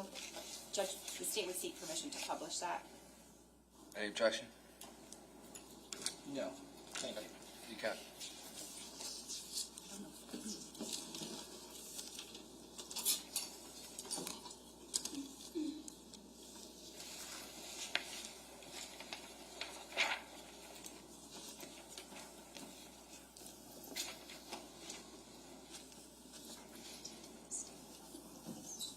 Thank you, Judge. Detective, when you looked at the defendant's sources of revenue for the years 2017 and 2018, were you able to identify any steady or consistent streams of revenue that he received for those years? Yes, I did. And on the chart specifically, can you point to us where that would be? Yes, steady streams of revenue occurred in the category titled disability. Also, business income, and under the title Keith Caneiro Irrevocable Trust, which is under additional revenue sources. Now, there are other sources of revenue on that chart, right? Yes, What were those, generally speaking? could be a loan, could be a distribution from a 401k, it could be one-off deposits into the account as a revenue stream. Let's start with the first category, disability insurance payments. What is listed as the first item under that category? The first item is disability benefits that came from U.S. Treasury Social Security. In 2017, the total was $141,364, and in 2018, the total is $29,352. Now, for the year 2017 and 2018, did all of those payments go into one of those 4 accounts of the defendants? Yes, Which one was that? into account number 2, ending in 3837. Okay. For the time frame of 2018, you indicated that the defendant received $29,352. Yes. Do you recall what dates he received those payments on? They were typically monthly payments in amounts ranging from $1,700 through $2,527. The second category says Sun Life disability insurance payments. Do you see that? Yes. Okay, and can you just explain to us what that is? Yes. Jay Martin, also known as Square One, had used Sun Life as their company to provide disability to employees. That's where Sun Life comes in through the company. Okay, and in 2017, how much did the defendant collect from that? $60,000 in 2017, and in 2018, $9,540. Now, what in 2017, what bank account did those funds go into? These funds went into account number 23837 And at how TD about Bank. in 2018? In 18, there were two checks. Excuse me. In 18, they went into account 23837. I want to retract that. In 18, there were two checks in November and December of 18, and they went into the joint account of Susan and Paul Caneiro, ending in 3760. Do you recall the specific dates of those two checks in 2018? Yes. One check is dated November 20th, 2018, in the amount of $2,110. And the second check is dated December 20th, 2018, in the amount of $7,430. The next category says Unum disability insurance payments. What is that? Unum Disability is a private disability plan obtained by the defendant. In 2017, how much revenue did the defendant receive from that plan? In both years, he received the same amount, which is $104,390 into account number 2, ending in 3837. Okay, the next category lists business income. Do you see that? Yes. And the first item under there, I'm going to draw your attention to where it says J. Martin Square One. Do you see that? Yes. Okay, now, in 2017, how much revenue did the defendant and his family receive through payroll from the businesses? In 2017, $108,636.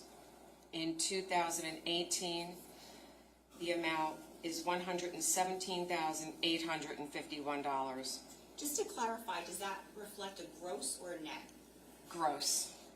Now, in 2017, was there also an auto reimbursement that the defendant and his family received? Yes. What was that?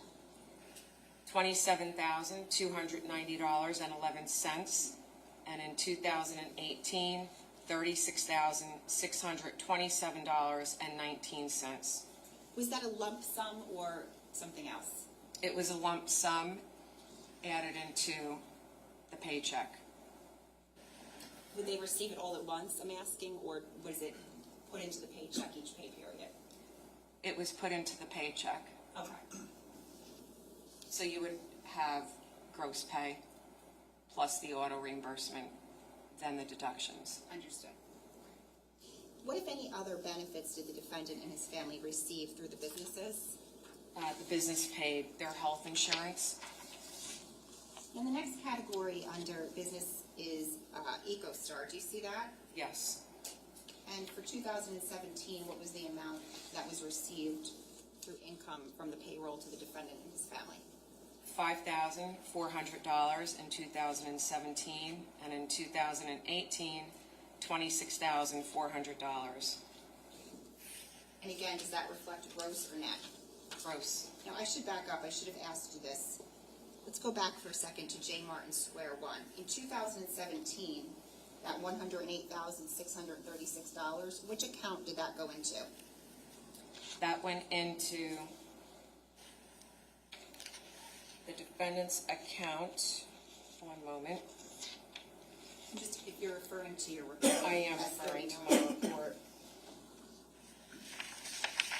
Okay. In 2017, all the deposits were deposited into Affinity Federal Credit Union, account number 4. In 2018, they continued to be deposited into that account. However, on October 12th, 2018, through the end of November 2018, those deposits also went into account number 2, 3837. Okay, and just to clarify, 3837 and the 1515 account? 5502. It's same, interchangeable. If you hear us say 1515 or 5502, the account was one number and then the bank changed it over to another number. It's the same account. Whose names were those accounts in? 5502 is in the name of Paul Caneiro. And 3837 as well? Correct.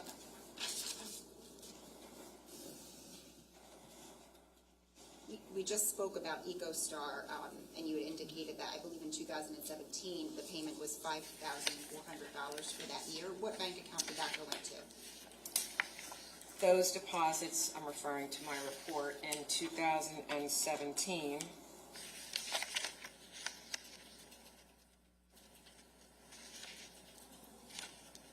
And I would draw your attention to page 4 of S39. yes, went into account 2, 3837. Okay, and how about in 2018? Those deposits also went into 3837, but again, later on in 2018, from October 19th, 18 through November 30th, they also went into 5502. Okay. Now, the next category is Pacific Life Insurance Company, Yes, and there's just the 1 year there, 2017. yes. Okay. What is Pacific Life Insurance Company? Pacific Life Insurance Company is a company that the business paid quarterly premium payments for life insurance. When you are on disability, your quarterly premium stops. So the business paid those quarterly premiums. At this point, the defendant, Paul Caneiro, was on disability. So this amount of $3,665.95 reflects Pacific Life giving back that premium payment, which he deposited into his account 23837. It's a one-off deposit. Thank you. The next category is loans from 401k. Do you see that? Yes, I do. In total, in 2017 and 2018, how many loans were taken from the 401k? Actually, in 17, there's one, and it is a distribution of $28,350. Okay. Do you recall the date that that was distributed? April 4th, 2017 is when it was applied for. And on April 14th, 2017 is when the deposit occurred into account number 3, ending in 3760, the joint account of Paul and Susan Caneiro. Okay. Do you recall I'm going to draw your attention to April 14th of 2017, was there any monies later transferred on that date from that sum into a different account? Yes. So on April 14th, 2017, the $28,350 was deposited into the joint account 3760. 3 days later, on April 17th, a transfer was made from that account number 3, into account number 2, the defendant's account at TD Bank ending in 3837. The amount of the transfer was $27,200. I'm going to draw your attention to the next category, which is April of 2018. Do you see that? Yes. Okay, and just explain to us what we're looking at here and what that source of revenue, where that came from. Okay. This is a loan taken out from their employer's 401k. The loan was applied for on April 23rd, 2018. And how much was that loan? $14,000. the amount deposited into the account after fees was $14,093.74. Okay. When was that amount deposited?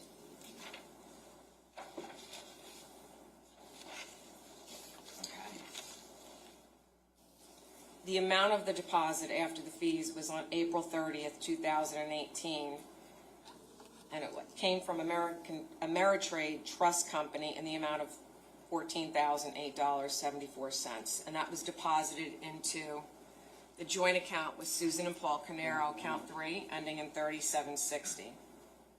Was any monies transferred from there into any of the defendant's other accounts? Yes, on the same day, $14,000 was transferred into account 2, number 3837. And finally, under May of 2018, do you see that? Yes. Okay, and what are we looking at here? Okay. This was a distribution. It was a hardship withdrawal applied for by Susan Caneiro in the amount of $50,000. After withholdings, deposit in the amount of $43,672.50 was deposited into the joint account of Paul and Susan Caneiro, account 3760, and that deposit occurred on May 15th, 2018. Was money transferred from that account, from that deposit anywhere else? Yes, of the $43,672.50 that was deposited into the account, on the exact same day, $43,000 was transferred out and into the defendant's account number 2, ending in 3837. Next category is bank account revenue sources. Do you see that? Yes. What are we looking at here? Bank account revenue sources, consider this a revenue stream because in 2017, a total of $12,346.72 came into the defendant's account number 2, 3837. The transfers all came from Square One, which is account number 6, J. Martin Consulting, Square One operating account. So transfers came in from the operating account, stayed in the defendant's account, funds were not paid back, so it's on the chart as a revenue stream for 2017. Now, in 2018, it looks like $21,548.86. Do you see that? Yes, Okay, and there's a little, like a negative sign? a negative. Okay, what does that reflect? Okay.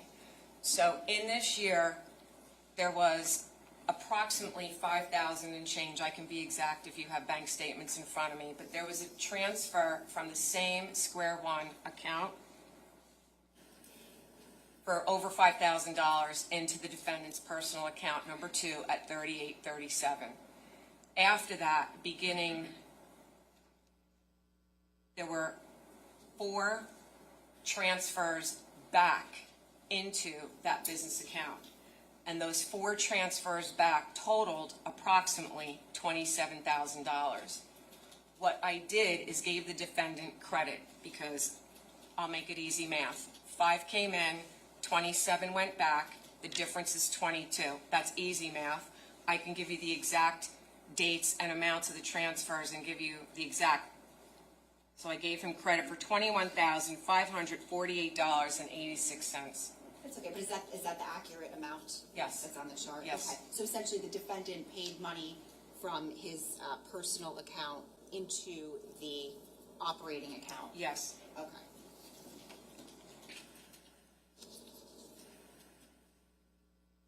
Was that from 3837? Yes. Okay. And then finally, underneath, we have EcoStar operating account. Do you see that? Yes, I do. Okay, in 2018 was an amount, what is that? $4,700. Okay, and can you explain that to us? Yes. In 2018, there were 4 transfers that went from EcoStar Pest Management Inc. operating account ending in 7234, which is number 8 on your chart. The dates and the amounts are as follows. On September 12, 2018, $2,500. On September 13, 2018, $500. On September 18th, 2018, $1,000. On October 18th, 2018, $700, totaling $4,700 into the defendant's account. Okay, and then the next sources of revenue, it says additional revenue sources, do you see that? Yes. Right, the first category says checks from Usel Restrepo, do you see that? Yes. Okay, and for 2017, what is the total? $2,257. And 2018? $920.99. Next category says Penn State University refunds, do you see that? Yes. In 2017, how much was that? $4,414. And what was that, essentially? A refund from Penn State University. Okay, and then the next category is Chubb Insurance Company, do you see that? Yes. Okay, and just refresh us as to what that is.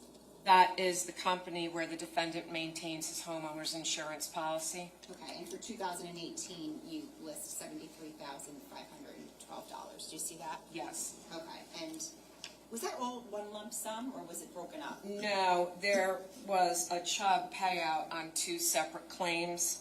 One claim was in the amount of $62,753.68. That claim was in February of 2018, and then in March 2nd, 2018, a second claim in the amount of $10,759 was paid out. So this was a one-off revenue stream for those years, and they were included as a revenue stream. Okay. The next category that you have is, and I believe it's the last category, is the Keith Caneiro Irrevocable Trust, TD Bank 5465. Do you see that? Yes. Okay. Is this the TD Trust account that we have been speaking about? Yes. Okay, and it's listed as number 1 up on the number S28? Yes. Okay. Explain to us what we're looking at in your summary chart for 2017 and 18, please. In 2017, a total of $33,680 was deposited into accounts in the defendant's name or joint accounts in the defendant's name. From where? These were deposited into account 2, Paul Caneiro, ending in 3837. The joint account, number 3, Paul Caneiro, Susan Caneiro, ending in 3760. And account number 5, Caitlin Caneiro and Paul Caneiro, ending in 3886. Okay, but just to be clear, the $33,680, that came from where? It came from the account number 1, ending in 5465, the Keith Caneiro Irrevocable Trust Agreement dated 7/20/799. And how about 2018? How much revenue did the defendant receive from that TD Trust account? $44,500. I want to discuss and stay on, you know what, before we do that, let me ask you this. How did you first identify these electronic transfers out of that trust account into the defendant's bank accounts? In reviewing the bank statements for the trust account, again, when I refer to the trust account, it's account number 1, I saw where the money was coming from. I then went back to those source documents, and I saw where the money was going to, and I went to those source documents, bank accounts, or companies.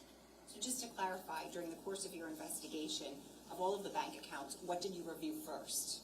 The trust account. And from there, that led you to? Other accounts. So from there, when I saw the sources coming in, which was payroll and the businesses, I then through legal process obtained business accounts, bank accounts for both businesses operating in payroll. I also received documentation from the payroll companies. I saw funds going out to Canada Life, so I was able to get through legal process documents from Canada Life. I saw payments, also transfers being made to account number 2, Paul Caneiro, ending in 3837 at TD Bank. I saw transfers going to Paul and Susan's account at TD Bank, account number 3, ending in 3760. And I also saw a transfer going to Caitlin and Paul Caneiro at TD Bank, ending in 3886. Okay. We spoke about this earlier, but I just want to be clear. Now, in 2017, the defendant did pay some money from his personal bank account directly to Canada Life, right? Yes, Okay. And specifically, that is reflected, or was reflected in S40B under expenses for 2017, right? Yes. Okay, and that was $19,880 that you did. Yes. Okay. Do you recall which account that came from? the two payments for $19,880. I just want to go back to refer to my report. They were made from account 2 ending in 3837. And what types of transactions were those payments? They were electronic payments made to Canada Life. Was there anything, any sort of corroborating documentation that you reviewed from Canada Life indicating that the insurance company did in fact receive those payments from the defendant? Yes, there were checks. So when I say it was electronic transfer, online bill pay, the recipient of the bill pay actually gets a check number on bill pay, even though it's an electronic submission. They receive a check. I'm showing counsel what's been marked as S47 and 48. Judge, may I approach for You your can. thoughts? Thank you. Detective, if you can look at S47 first, what are we looking at? S47 is a check paid to Canada Life Assurance Company. It's dated July 19th, 2017, in the amount of $8,000. And this came from the account of Paul Caneiro at TD Bank, account number ending in 3837. Okay. And S48 is what? S48 is a check paid to Canada Life Assurance Company in the amount of $11,880, dated August 2nd, 2017. This check was issued from the account of Paul Caneiro at TD Bank, ending in 3837. Thank you.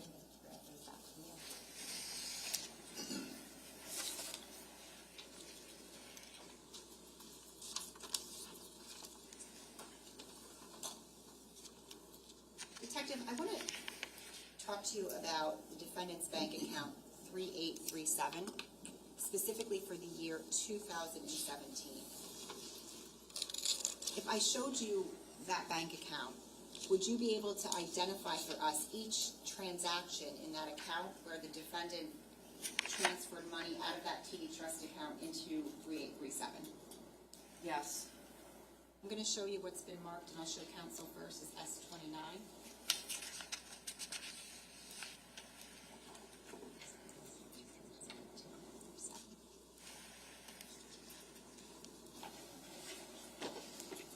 Detective, I showed you S39. Do you recognize that? I do. I'm sorry, 29. But for S29, I believe that is. Yes. What is that? This is a TD Bank account in the name of Paul Caneiro. Account number ending in 3837. The statement period begins on December 24th, 2016. Judge, the state would seek permission to publish the bank account and bank statements. Counsel? No objection, Judge. Okay, you can.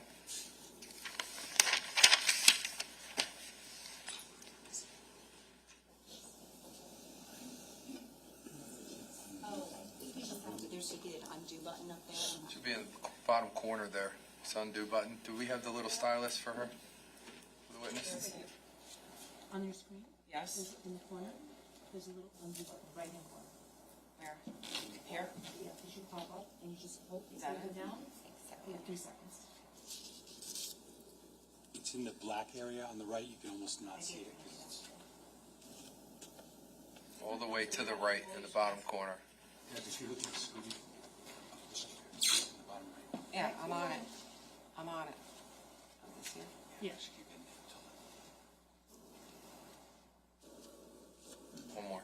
Yeah. All right. We can go to the first page just to orient us.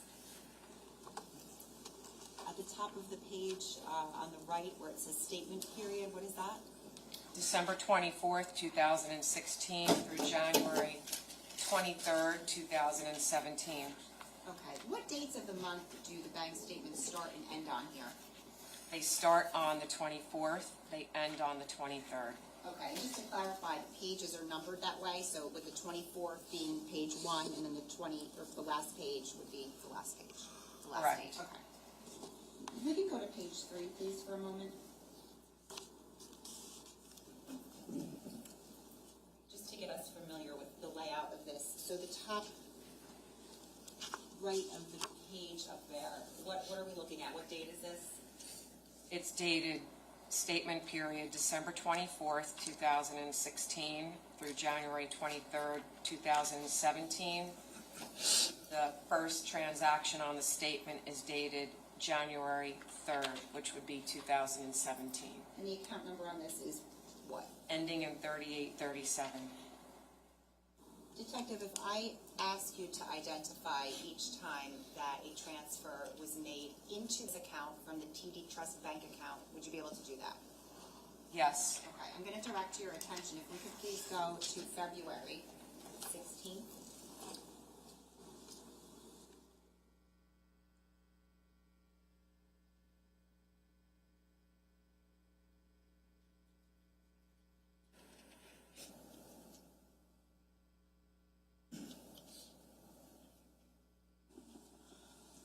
Detective, during this time period and on this page, February 16th, do you see any transfers coming in from that TD checking account? I do. Can you point that out for us? On February 16th, an electronic transfer credit occurred in the amount of $2,400. Can we scroll up just a little bit so we can see the debits? And just please go up to the top of the page if you could. All right, so just to be clear, so it says debit, right? Yes. And then credit. Yes. Okay, and then balance. And Correct. those are the columns. Okay, Correct. if you could just, I'm sorry, go back to February 16th. Thank you. Can you circle for us where you see that? $2,400. Yes. And then just circle for us or underline the last 4 digits of the bank account from which that came. Okay. I'm going to direct your attention now to March 17th.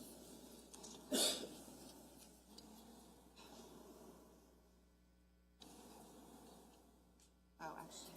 Stay there for a minute, we gotta go back. I have to hit undo. No, hold on for a minute, go back. Set it back up where it was. No, down to the 2400. Oh, too far. Sorry, just touched a little. I know. It's touching. Okay, can we print that? That is S29.1.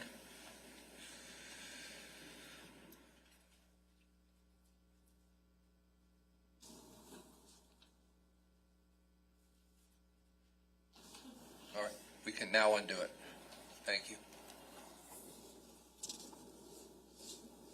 Okay, I'll direct your attention now to March 17th.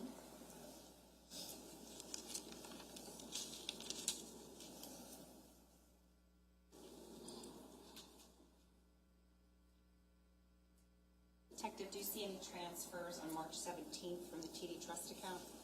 Yes. Can you please identify that by circling it? There was a deposit in the amount of $1,500, which was an electronic transfer credit from the trust on March 17th. And can you just underline the last 4 digits from where it came? Thank you. We can print that, that's S29.2.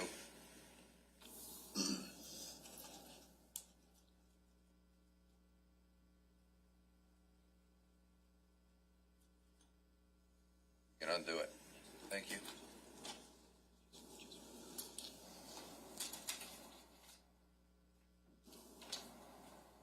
Okay, and I'm going to draw your attention now to April 7th.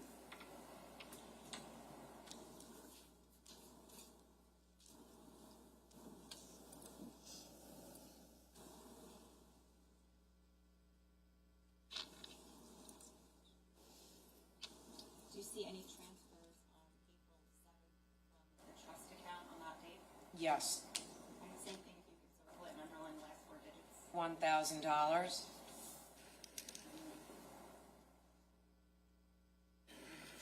Print that, please, 29.3.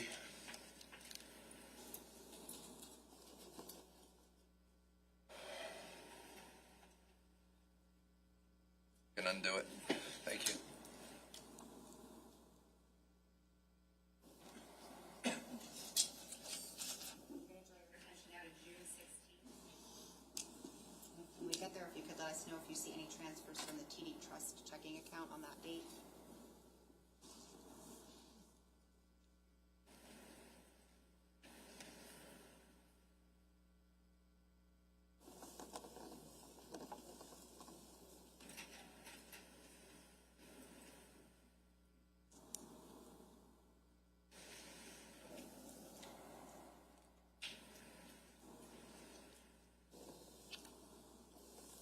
$2,000 transfer on June 16th.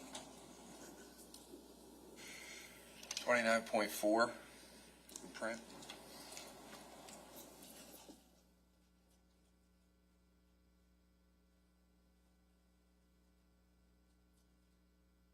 I'm going to direct your attention to June 20th.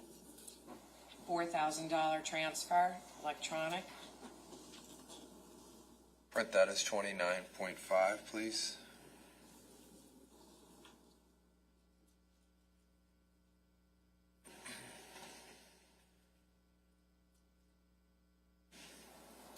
I'm going to direct your attention now, if we can go to July 21st of 2017.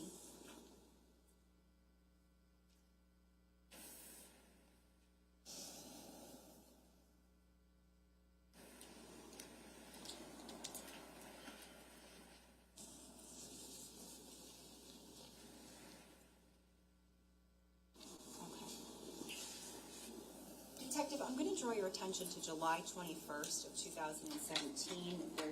It looks like there's a number of transactions, but the second one from the top, do you see that?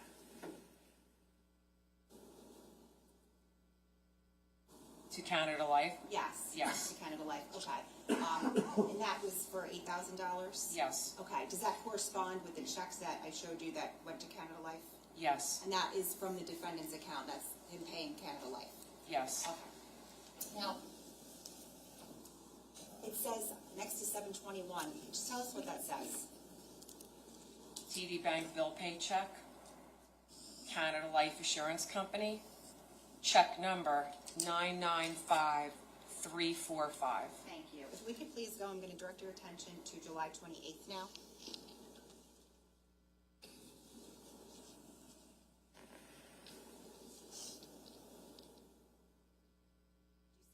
Transfers from the TD account on that date? $7,000 on July 28th. Print that also, 29.7.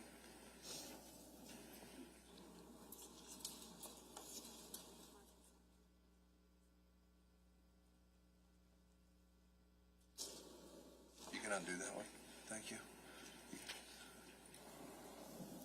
Detective, you can undo, you can undo though. I'm going to direct your attention, if we could go to August 2nd of 2017.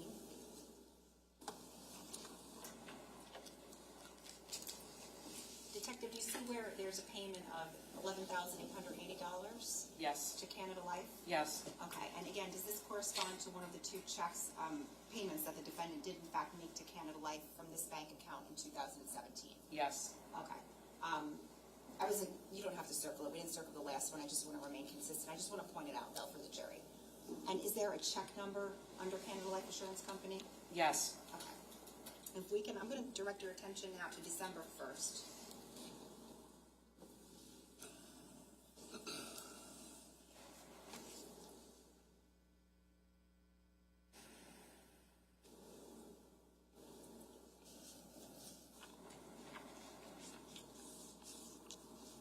Detective, do you see any transfers on, I think if we can just go up a little bit.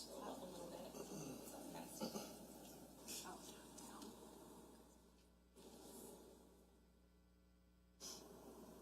Okay. Do you see any transfers here on December 1st? 10,500. Thank you. You're underlining for the record the last four digits, 5465. Yes. Print that as 29.8.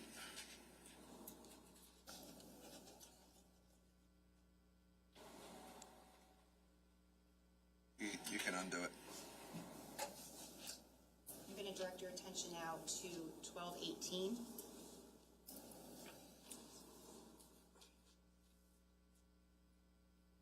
Transfers here from the TD checking account that you see? Yes, 2,500 from account 5465. 29.9. Please pray it. You gonna do it? Finally, I'm gonna direct your attention to 1227.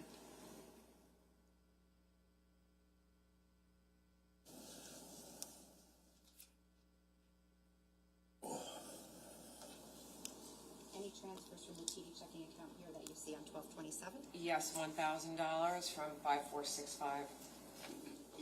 Print that as 29.10.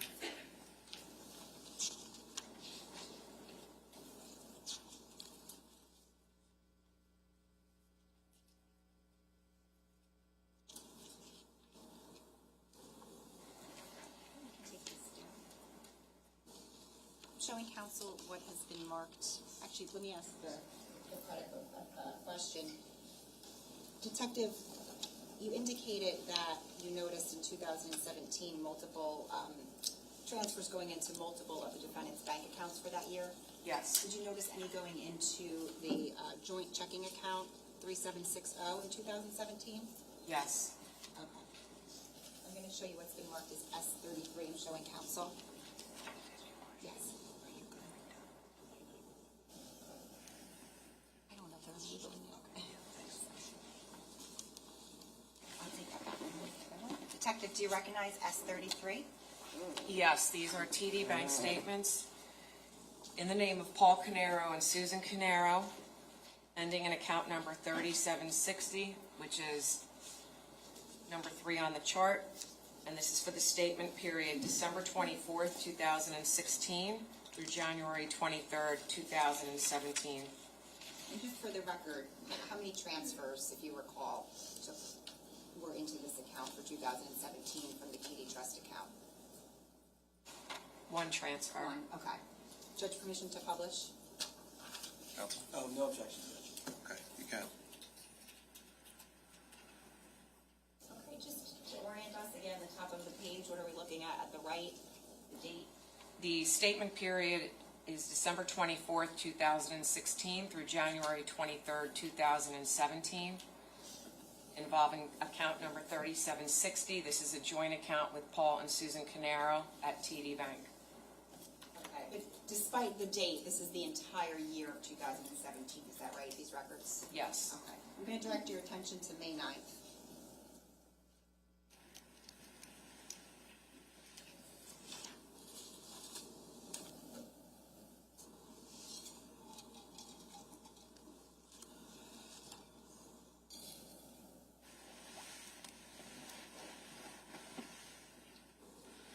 Detective, do you see any transfers coming in from the TD Trust account on that date? 1,500 on May 9th. Print that as 33.1.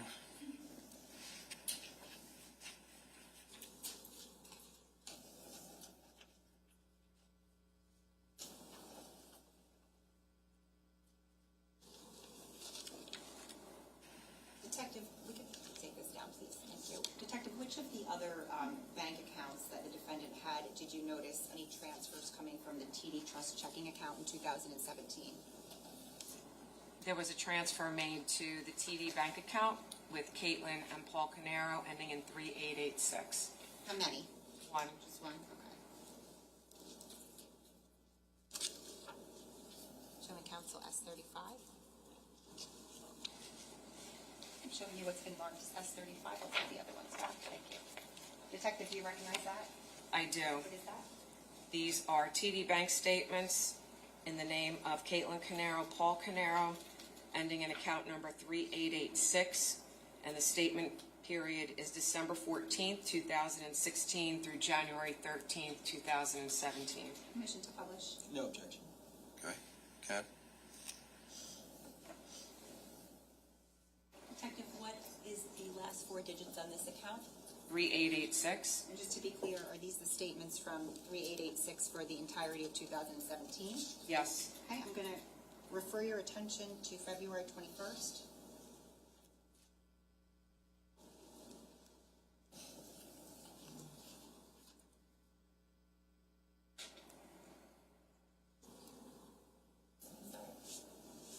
Yes, I'm sorry. Detective, on December 21st, did you see any transfers from the TD trust account into this account? On February 21st, I do, $280 coming from the trust account. Okay, and I see that you've underlined the amount and underlined the last four digits. Yes. 35.1, please print.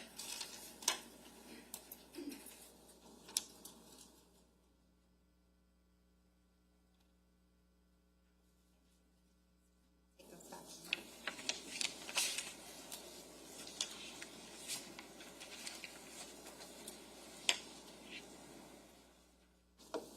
In sum, Detective, what was the total amount of transfers from the TD Trust account 5465 into the defendant's bank accounts in 2017?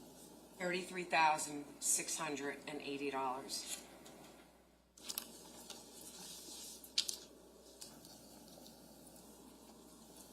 I want to move on to 2018 now. On the chart S40A, under sources of revenue, do you see where it reflects the TD Trust checking account? Yes. Okay. And what is the total amount there? That amount is $44,500. Which bank accounts of the defendants did those sums go into, or that sum go into? Account 2, the defendant's account ending in 3837, and account 3, the joint account with the defendant and his wife ending in 3760. So in 2018, how much money did the defendant pay to Canada Life, if any, from his personal bank accounts? 0. Okay. If I were to show you the bank accounts for 2018, specifically 3837 first, would you be able to identify those transfers for us? Yes.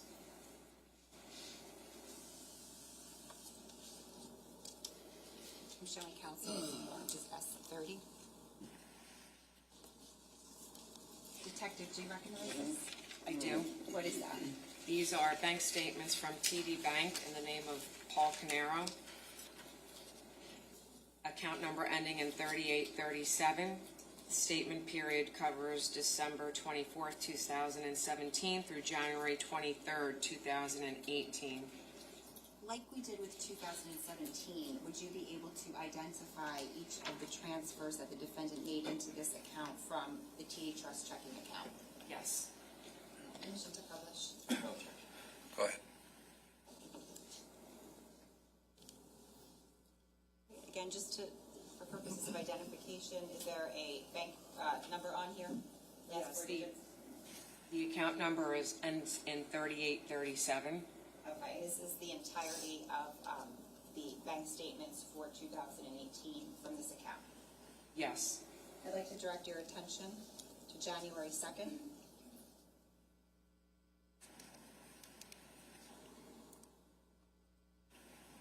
Do you see any transfers from the TD Trust account on January 2nd into this account?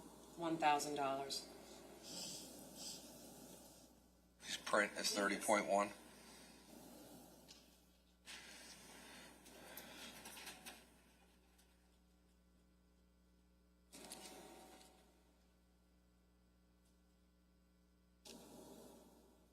Detective. Now, on January 10th, which is the same page, is there, I believe it's the same page, oh, it's not, I'm wrong, I'm sorry. I'm going to direct your attention to January 10th. Do you see any transfers from the TD checking account into this account? $500. Please print as 30.2.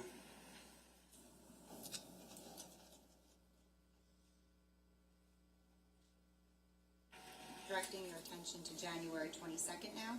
Do you see any transfers from the TD Trust checking account on that date into this account? $2,500. 30.3.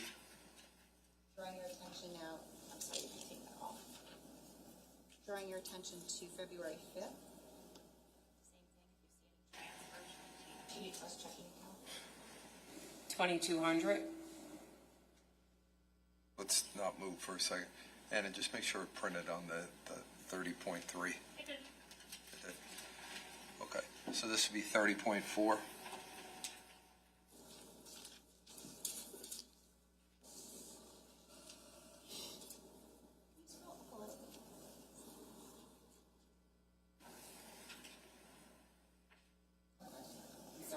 direct your attention now to May 1st.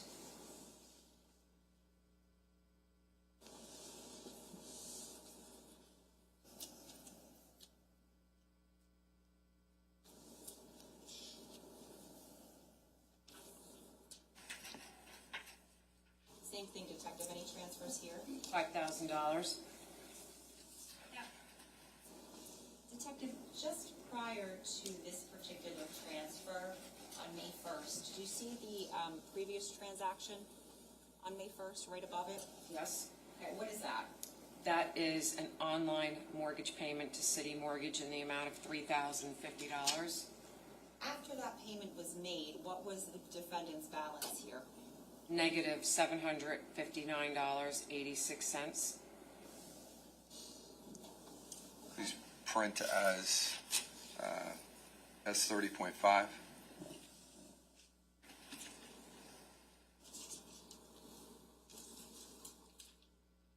Detective, you can erase that. Thank you. I'm going to draw your attention to 618 now.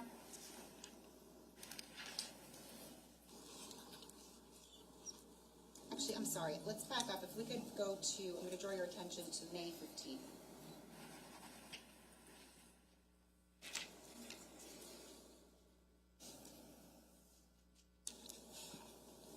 Detective, on May 15th here, there's a number of transactions. I'm going to draw your attention to the second one on May 15th. Do you see that?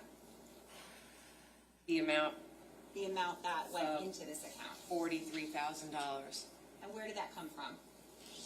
That was a transfer from the joint account of Paul and Susan Caneiro, account ending in 3760.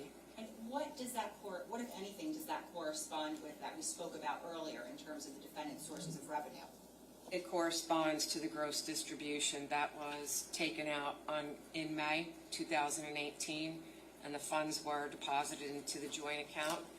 And from there, $43,000 was transferred into the defendant's account. So on that date, when that $43,000 gets transferred into this account, what is the defendant's balance?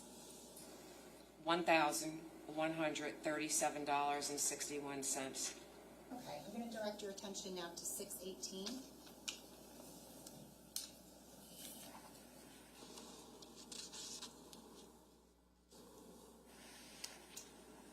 Detective, do you see any transfers from the TD Trust checking account on this date? $7,500, Just prior to that, what was the balance?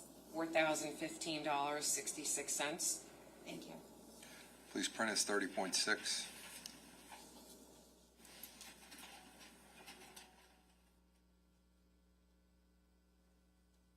For the record purposes, each time that I'm saying to print them, the witness has circled the amount into the from where the transfer was coming from, the last four digits. Go ahead. I'm going to draw your attention to July 16th now.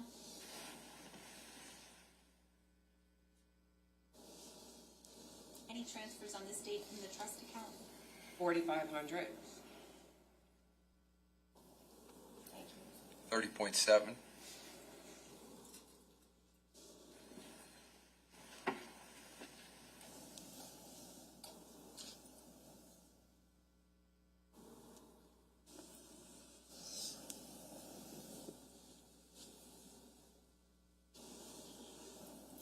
Detective, if you could erase that, Jane.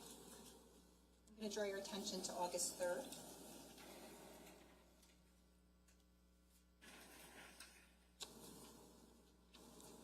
$4,000. And that's coming from the TD Trust account. Yes. 30.8 will be printed. I'm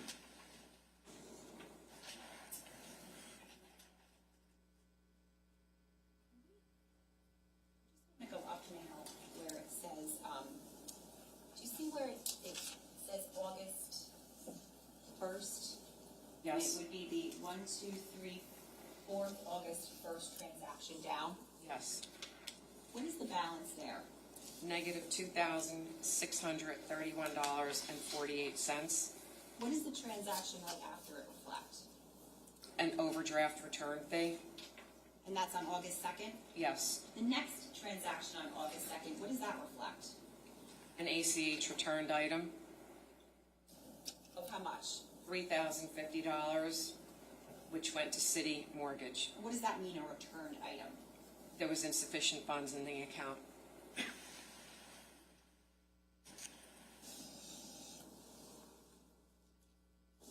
On August 3rd, do you see any transfers from the TD Trust account into this account? Yes, $4,000.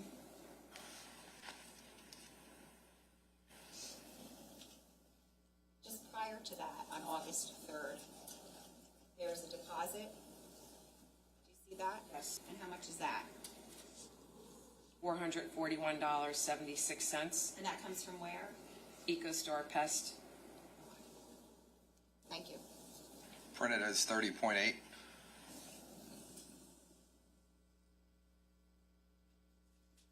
Draw your attention to August 17th.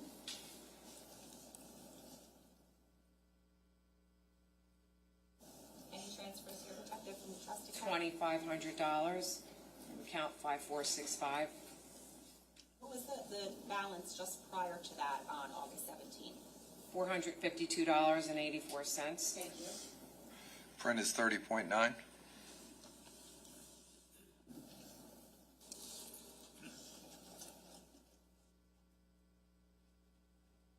Draw your attention to August 28th now.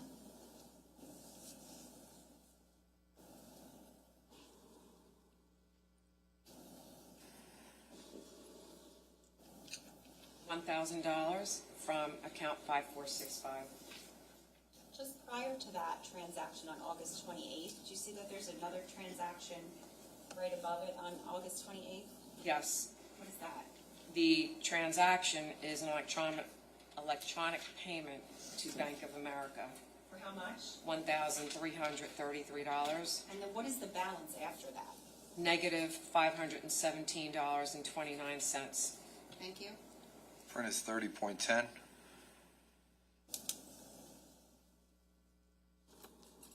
going to draw your attention to September 4th.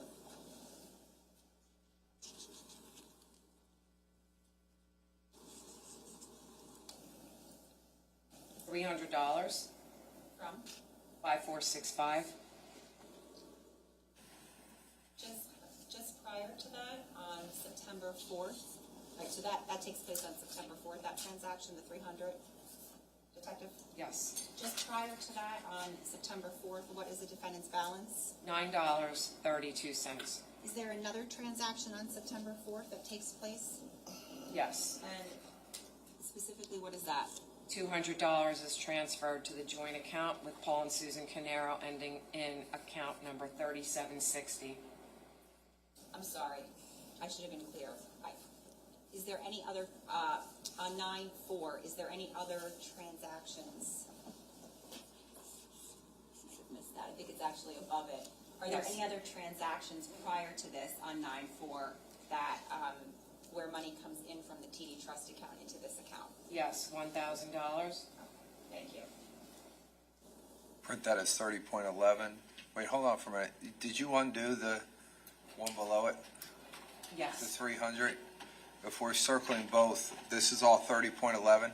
You're going to need to reprint it. Circle it back, sure. please.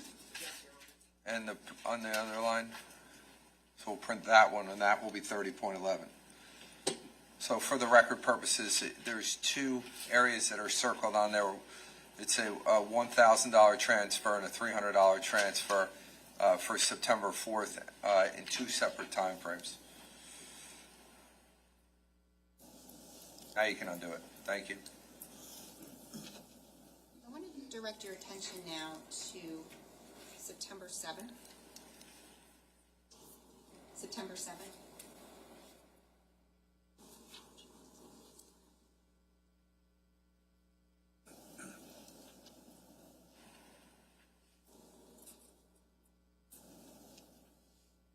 One, two, three, four, five. I'm sorry. 1, 2. On the 4th, September 7th. 5th. On the 5th, September 7th transaction. Do you see that, Detective? Where it Yes. says Allstate? Yes, And there's a debit or a payment there? yes. How much is that? The payment is in the amount of $5,283.35. What is the defendant's balance after that?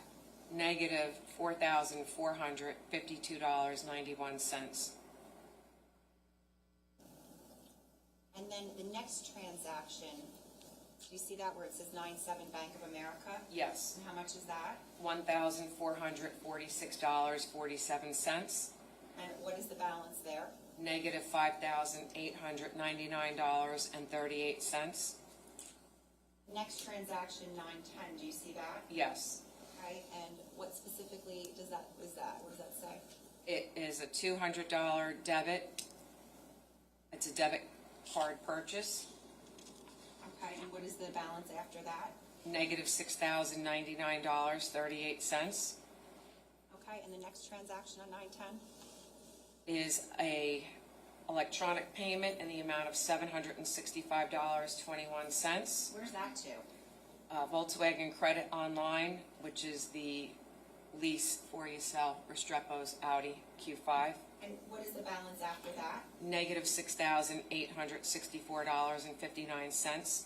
Okay, I'm just gonna ask if we can just scroll up slowly. Okay, when do we see the defendant come out of the negative balances? What date? On September 12th.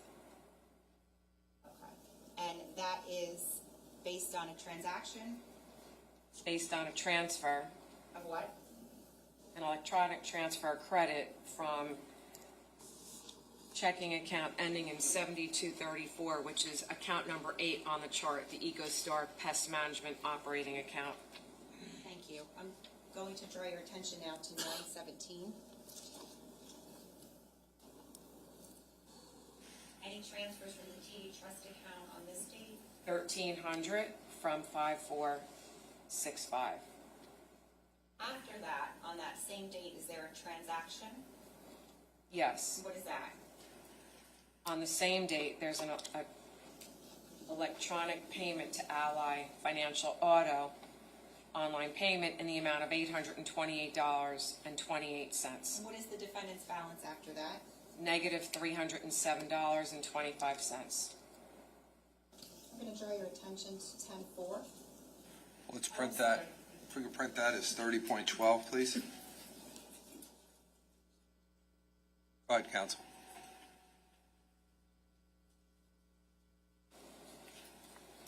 I'm going to draw your attention to, I just want to ask you about 918 on this page, the last transaction that we see here. Did you see that? Yes. That is, what are the last 4 digits on that account?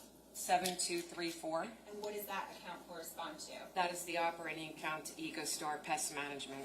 Okay. And how much, what is the transaction? What type of a transaction is it? It's a $1,000 electronic transfer into the account. Okay. And does that bring the balance out of the negative? Yes. And what is the balance now? $513.97. If we can please go, I'll direct your attention to 10-4.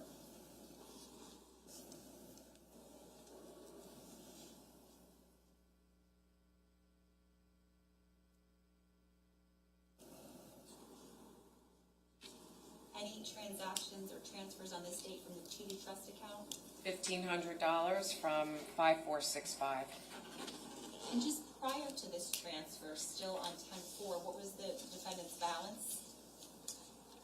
Negative $868.07. I'm going to draw your attention now to, oh, I'm sorry. Print that as 30.13. I'll draw your attention now to 10-9.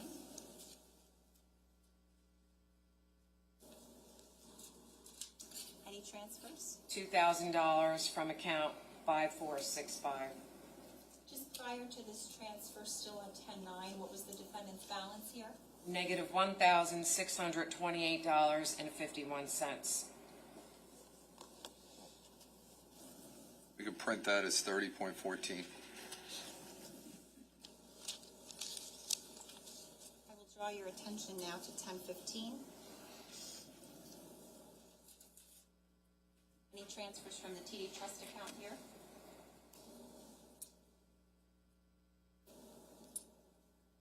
$1,200 from 5465. Thank Brenda's 30.15.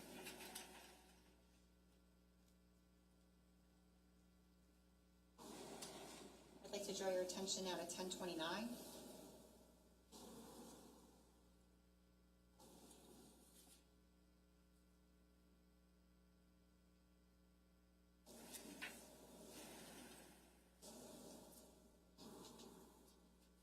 Any transfers here from the TD Trust account? $2,000 from 5465. I'd like to draw your attention to, you have to print that. That'll be 30.16. Drawing your attention to November 8th now.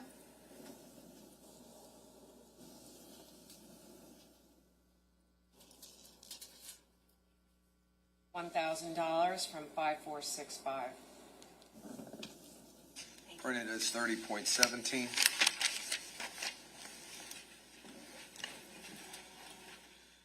I'll draw your attention now to 1115. Any transfers?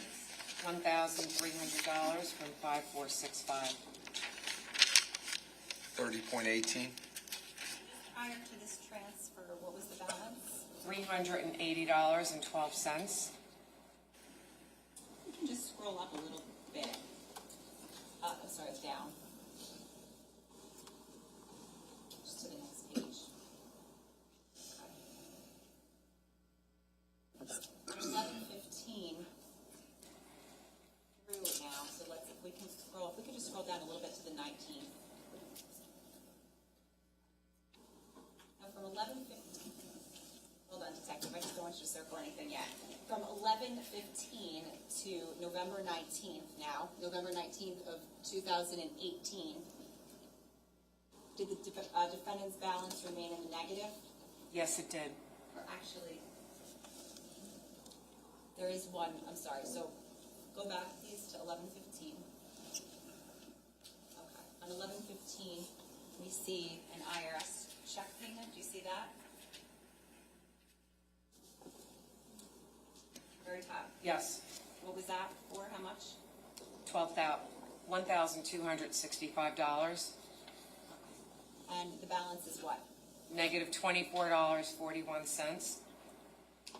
On what date does the defendant's balance come back into the positive numbers? November 16th.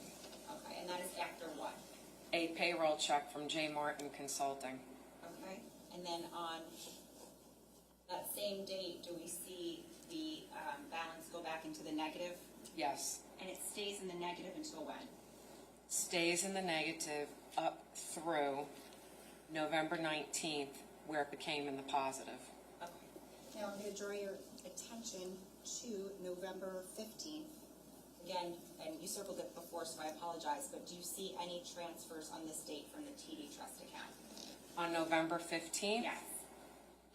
Oh, we did that already. I'm sorry. November 19th. That's my mistake. November 19th. $1,200 coming from 5465.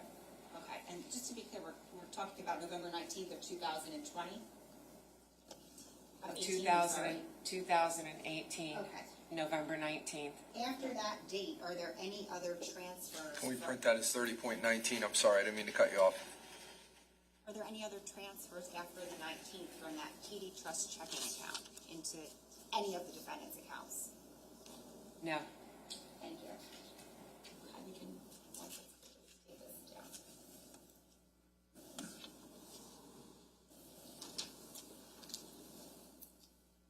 Detective, in 2018, were there any transfers made into the defendant's joint checking account 3760 from the TD Trust checking account?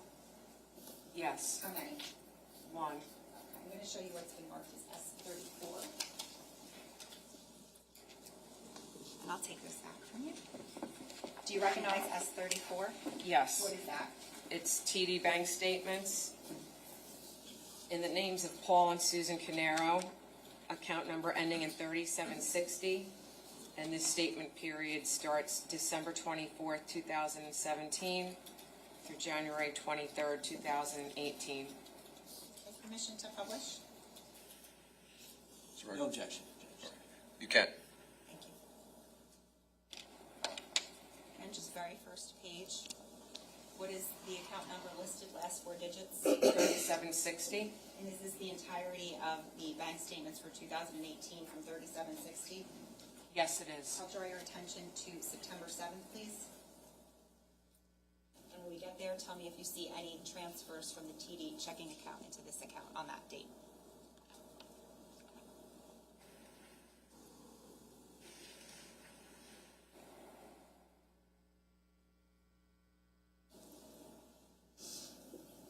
Yes, $1,000 from the 5465. Thank you.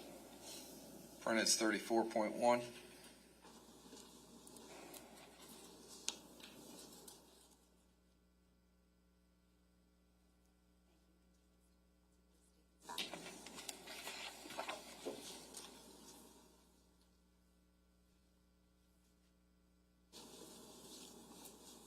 So the overall total amount of money that was transferred in total into the defendant's personal bank accounts from that TD Trust checking account 5465 in 2018 was what?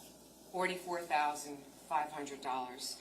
And just to be clear, were any monies from the defendant's personal accounts, personal bank accounts, transferred directly to Canada Life in the year 2018?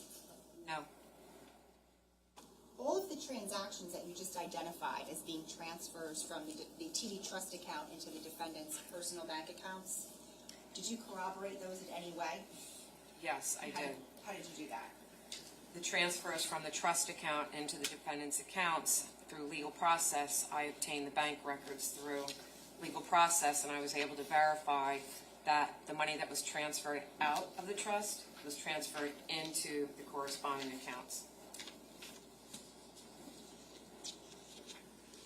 Now, Detective, when you looked at the TD Trust bank statements 5465 for the years 2017 and 2018, did they reflect any funds being paid out of that account to Canada Life? No. I'm sorry, for the years 2017 and 2018, we'll talk about the TD Trust account 5465. Yes. Were any monies paid out of that account to Canada Life for premiums?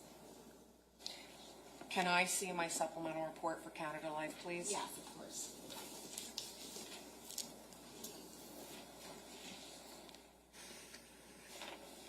I'm going to show you what's been marked, show counsel first, as S54.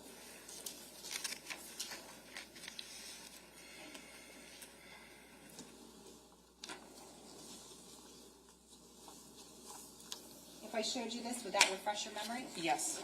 If you could just read it to yourself and tell us when your memory is refreshed.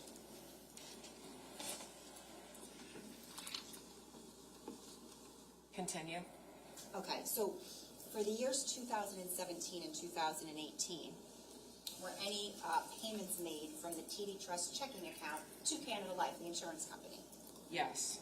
Okay, and what was the total amount that was paid to Canada Life from the TD Trust checking account in 2017?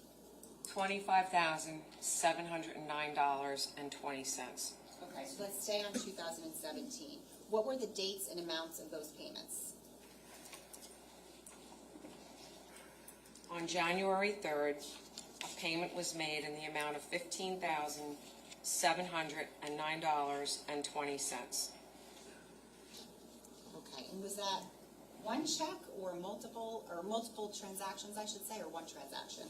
It was a transaction that covered multiple transactions at Canada Life because half of it paid the quarterly premium and half of it went to be applied as a loan payment. Okay, in that same year, 2017, what if any other payments were made out of the trust account to Canada Life? On October 10th, 2017, a payment was made in the amount of $10,000 to Canada Life. And when you looked at that TD Trust bank statements for 2017, did those bank statements corroborate those payments? Yes. Was there any corroborating documentation from Canada Life as well? Yes. And what was that? Checks. Specifically, how many? 2 checks. Did 3 sound right? 3 for the $15,000 $709.20. I'm showing council what's been marked as S49, 50, and 51.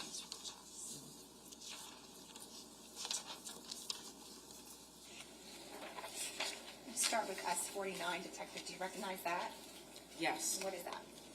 This is a check issued from the TD Bank, account titled ATF Keith Caneiro, irrevocable agreement dated 7/27/1999. This is check number 220, payable to Canada Life in the amount of $7,854.60.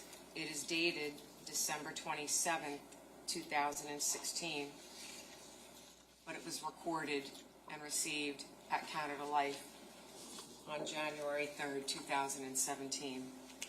If you could look at S50, please, do you recognize that? Yes. What is that? This is a check issued from TD Bank with the account holder of ATF Keith Caneiro, irrevocable agreement dated 7/27/1999. The check is payable to Canada Life in the amount of $7,854.60 and is dated December 27th, 2016, but was credited on January 3rd, 2017. And finally, I'm going to ask you to take a look at S51. Do you recognize that? Yes. What is that? This is a check issued from the Keith Caneiro irrevocable agreement dated 7/27/99. The check is in the amount of $10,000 payable to Canada Life dated October 11th, 2017. Detective, I'll take this back from you. Detective, in 2018, were any payments made from that TD Trust checking account to Canada Life? Yes, How many? one payment, And what was the amount of that? $8,500. Did the TD Trust checking account reflect that payment? Was Yes, there any corroborating documentation from Canada Life? yes, a check.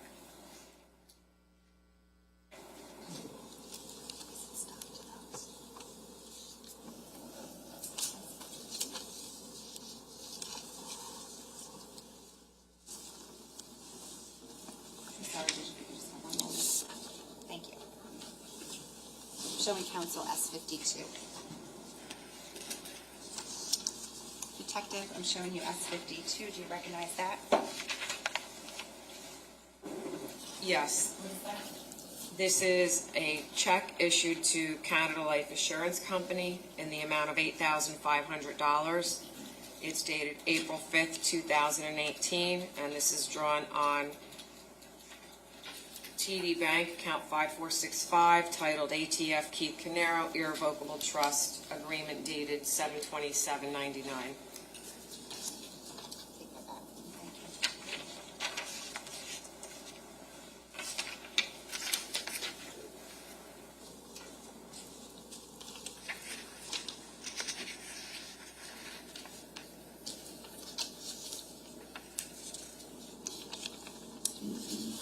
Detective, we just talked about for 2017 and 2018, funds that were transferred out of that TD checking account to the defendant's own personal bank accounts.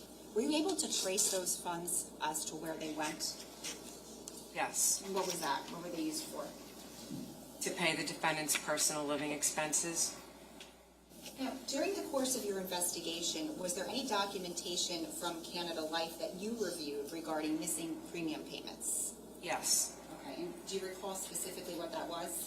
Yes, I reviewed the quarterly billing statements and also the notices for the missed premium payment.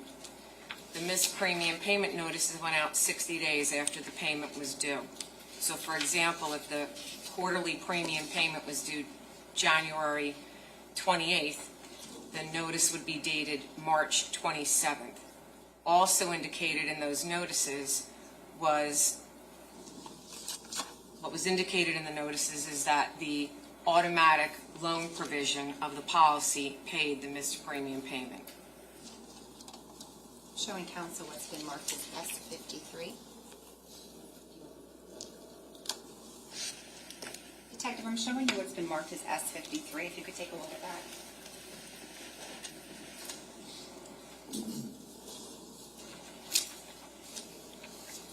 Judge, may I approach for the court's practice?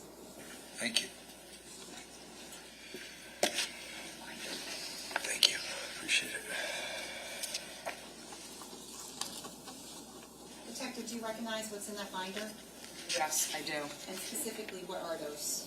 This is the Canada Life Assurance Company quarterly billing statements and the notices of missed quarterly payment. Permission to publish? Oh, I'm sorry, no objection, Judge. Okay, go ahead.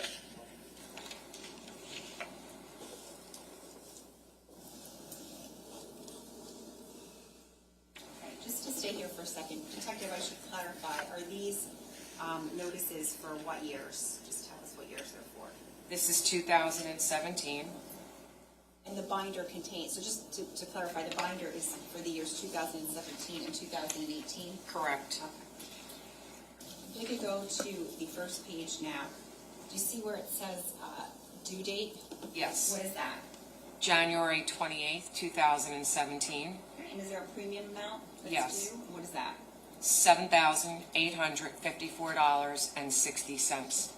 Okay. And do you see to the left where it says Keith Caneiro Irrevocable Trust? Yes. And then Paul Caneiro Trustee? Yes. Is there an address under there? Yes, there What is. is that? 27 Tilton Drive, Wayside, New Jersey, 07712. Okay, if we can scroll up there. We can go up to the next, that's January, since it's 2 pages. Okay. We are looking at what date up here? April 28th, 2017. Okay, and just, again, these are quarterly, so would this be the next date chronologically in terms of when the premium would be due? Correct. Okay. And again, we see an amount of what? $7,854.60. We can please scroll up. Stop there for a second. Okay. If you can scroll up a little bit. All right. Detective, what are we looking at here? This is a notice of automatic premium loan issued by Canada Life. And what is the date? June 27th, 2017. Okay. And do you see where it says notice of automatic premium loan? Yes. Okay. And it says insured as who? Keith M. Caneiro. Okay. And what was the due date? April 28th, 2017. Okay. And we can scroll up a little bit. Can you scroll up to the same page? All right. And what does this indicate? This indicates that the policy in force did not receive the premium payment, that the above premium was paid by charging a loan against the policy as provided by the automatic premium loan provision. This purpose of this provision is to keep your policy from lapsing when a premium is not paid within the grace period, and when there is sufficient net cash value in the policy to advance the premiums. We can scroll up again, please, to the next date. All right. What is the next date here? July 28th, 2017. Okay. If we can scroll up. The next date, yes. The next date is what? October 28th, 2017. Okay. And was that essentially the four quarterly premium dates that we just went through? Yes. Okay. And of those four, there was one letter for a missed payment from April. Is that right? That is right. Okay. If we can scroll up, please, now to 2018.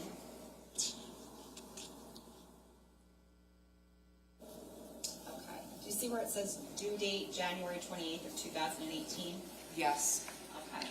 And premium amount, is that right? Yes. Okay, if we can scroll down a little bit.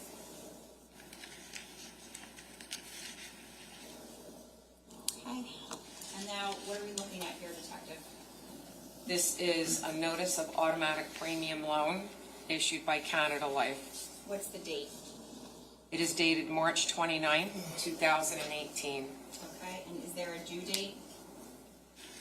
The due date is January 28, 2018. Okay, so essentially, is this letter indicating that there was a missed premium payment from January? Yes. Okay, if we could scroll up to the next date, please. April 28th of 2018, do you see that? Yes. Okay, if we could scroll up. Any letters of missed premium payments for April? No. Okay, the next date, July 28th of 2018? Do you Yes. see that? Okay, if we could scroll up. Okay, Detective, what are we looking at here? This is a notice of automatic premium loan issued by Canada Life. And what is the date? September 26, 2018. And what is this indicating? That the policy is in force, although Canada Life did not receive the premium payment. The above premium was paid for you by charging a loan against the policy as provided by the automatic premium loan provision. And is there a due date? The due date is July 28, 2018. I think that's the last of it, but if you could just scroll up just to show us, please. Okay, and the next one we come to is October 28th of 2018. Do you see that? Yes. Okay. Now, when you reviewed these documents, when there was a missed premium letter that went out, what was the time frame between the due date and the missed premium? 60 days. Okay, so 60 days after this date would have been what? December 27th, Of 2018. Okay, and did you receive anything in December 27th of 2018 regarding missed premiums? I did not. Okay, thank you.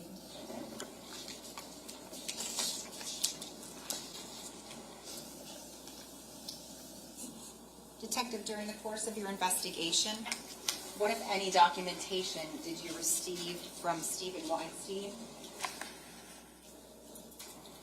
Through legal process, Steve Weinstein, the CPA, provided a myriad of financial documents to include bank statements and other financial documents. It was voluminous. Did those bank statements include TD Trust account bank statements 5465? Yes, it did. Do you recall the time frame of those bank statements that you received from Mr. Weinstein? Yes. What was that? January 18 through September 18. Did you review those statements? I did.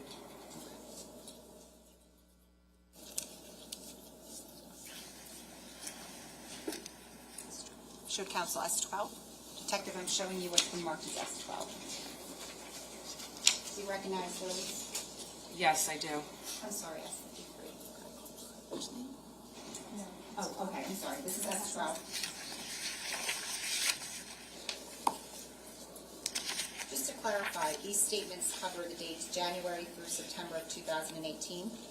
Yes, they do. What, if anything, did you do with these statements when you received them from Mr. Weinstein? Well, when I received them, this was early on in the investigation, and as I said, his box of documents was voluminous. You became in a bit of a backlog up front in the investigation because I literally have tens and tens of thousands of pages of financial documents. But I did get to the point where I could review them in December, and I reviewed the statements that he gave me, these statements. Okay, and when you reviewed those statements, what, if any, other statements did you compare them to? The bank statements I received from TD Bank through legal process. For that same time period? Yes. Or, okay, so 2018? Yes. So just to be clear, you looked at the bank statements you received from Mr. Weinstein from January of 18 to September of 18? Yes. And did you compare those from the bank statements you received through legal process from January of 18 through September of 18? Yes, I did. Okay, and we're talking about the TD Trust account 5465 statements. Yes. What, if anything, did you notice when you compared the two? That for the months of May, June, July, and August, and September, the payments on the statements that were provided to me by the CPA, Steve Weinstein, that he received from the defendant. Objection. What's the objection? Just that the witness is testifying outside the scope of her knowledge. She received them from a person. She can say who she received them from. What happened prior to her involvement, I don't think she should be testifying about. Overruled. Go ahead. I learned in the investigation that these were provided to the CPA by the defendant, and the payments that I knew to go to the defendant's account from the TD Bank statements I received from legal process, the statements that the accountant provided me, those payments showed those payments going to Canada Life. Okay. Judge, permission to publish S12? No. Previously discussed, no objection. Okay, go ahead.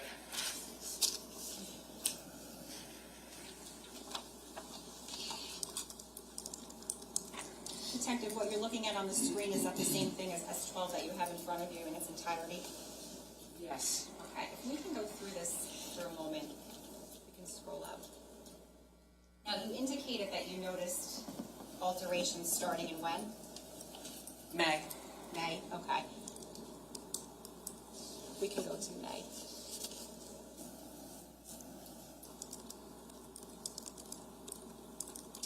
Specifically, we're looking at May 1st here. Can you point to what you're referring to, or circle it? Yes. $5,000 is shown on this statement to have been a bill paid to Canada Life Assurance Company. Okay. We can go. We can print that as 12.1, please. Wait, let me just confirm. I don't think we had a 12.1 from yesterday, right? We didn't have a 12.1 from yesterday, correct? All right, 12.1. Go ahead. And then if we can go up a little bit.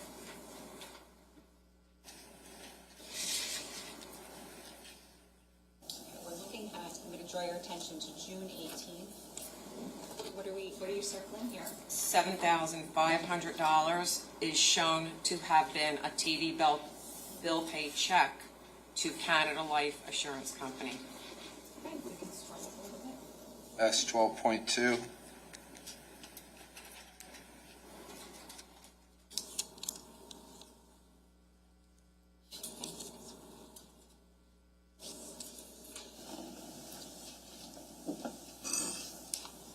Draw your attention to 7/16. $4,500 is shown to have been a TD Bank bill pay to Canada Life Assurance Company. Thank you. 12.3.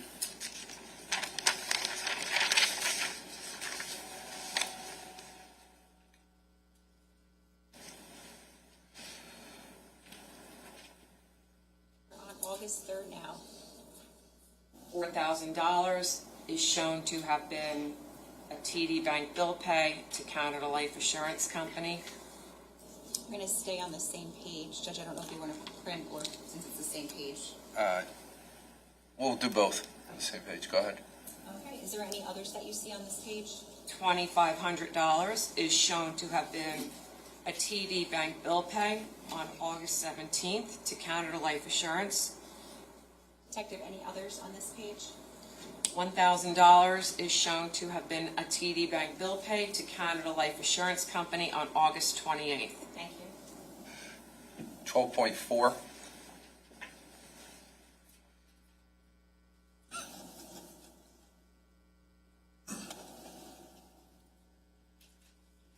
Scroll to September, please.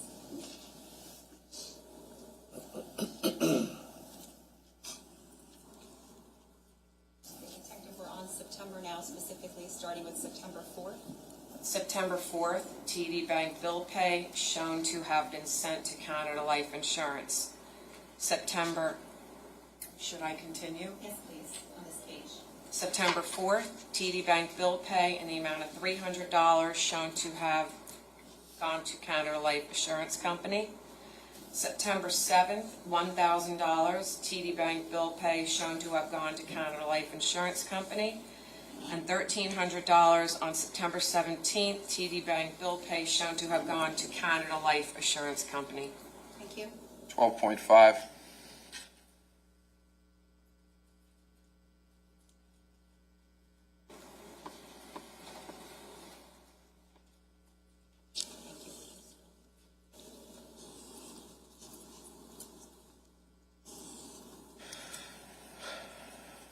Oh, that's, yes, I'm sorry. Okay, and that's what you received through September, is that right? Correct. Okay.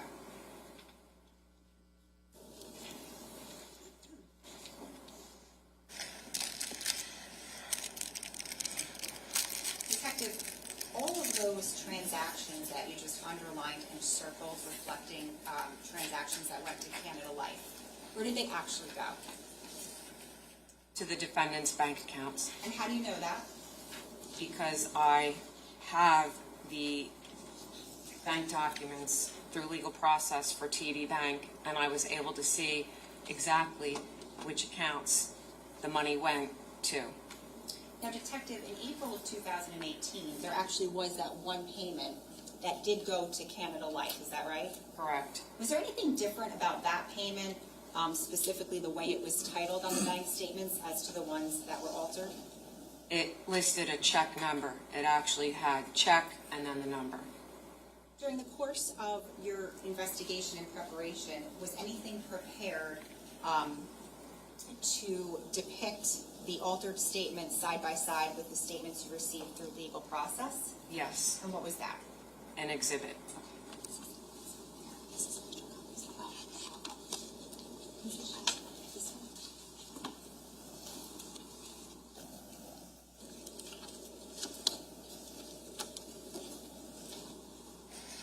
Detective, I'm going to show you, first I'll show counsel what's been marked as S1I.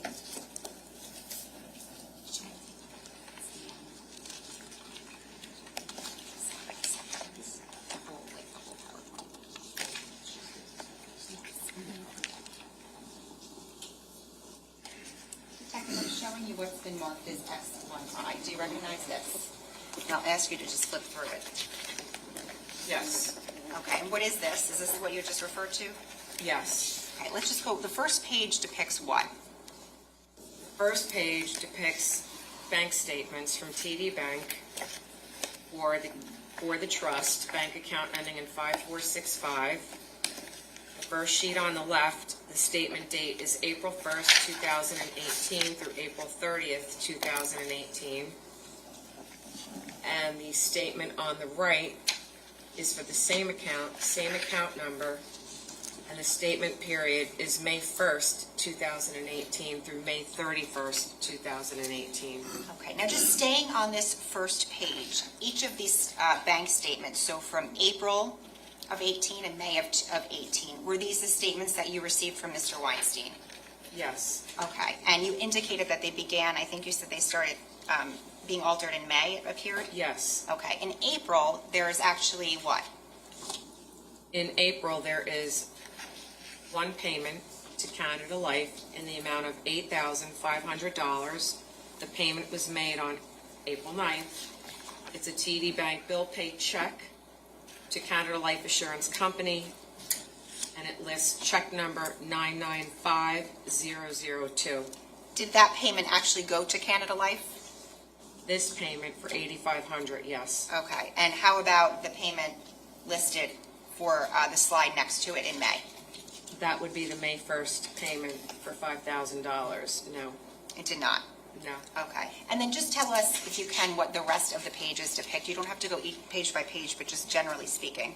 Generally speaking, on the left are the statements, is the statement that I received from the CPA. I know that because he put check marks on it. There were check marks when I received the statements. So on the left is the statement from the CPA, and on the right is my statement from TD Bank that I obtained through legal process. Do I have permission to publish? Can I have a copy for the court?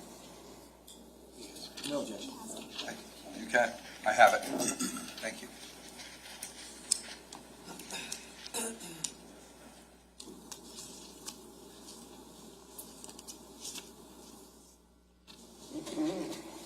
Detective, if you could just explain, because now the jury can see what we're looking at. This is slide 2. Okay. These are bank statements provided to me by the accountant, Steve Weinstein. What is on the left? On the left is the statement covering the period April 1st, 2018 through April 30th, 2018. It's from the trust account maintained at TD Bank, account number 5465. Do you see where it says 49? 49, April 9th, yes, You see that? Okay, and then there's a payment of $8,500. yes, And did that actually go to Canada Life? yes. And how do you know that? Because I have the documentation from Canada Life verifying that they received that payment. Is there a check number underneath that one? There is, Now, to the right, we're looking at the May statements that Mr. Weinstein provided to you. yes, Okay, and is there a payment that reflects it's being sent to Canada Life? yes, on May 1st for $5,000 Okay, and where did that actually go? to the defendant, Paul Caneiro's account at TD Bank, account number 3837. Is there a check number underneath that one? There is not. Okay, we can go to slide 3. All right, Detective, can you just explain to us what we're looking at here side by side? On the left is the statement from TD Bank provided to me by the CPA. The statement period is May 1st, 2018 through May 31st, 2018. This is the trust account maintained at TD Bank, account 5465. On the right, it's the same bank, it's the same account number, and it's the same account, the trust account. The statement on the right, I obtained through legal process from TD Bank. The statement on the right, it has that same amount, $5,000? Yes. So where is that going to? It's being transferred to checking ending in 3837, which is account 2 on the chart. If we can go to slide 4, please. Same thing, Detective, if you can just explain the side by side to us. Statement on the left was provided to me by the CPA.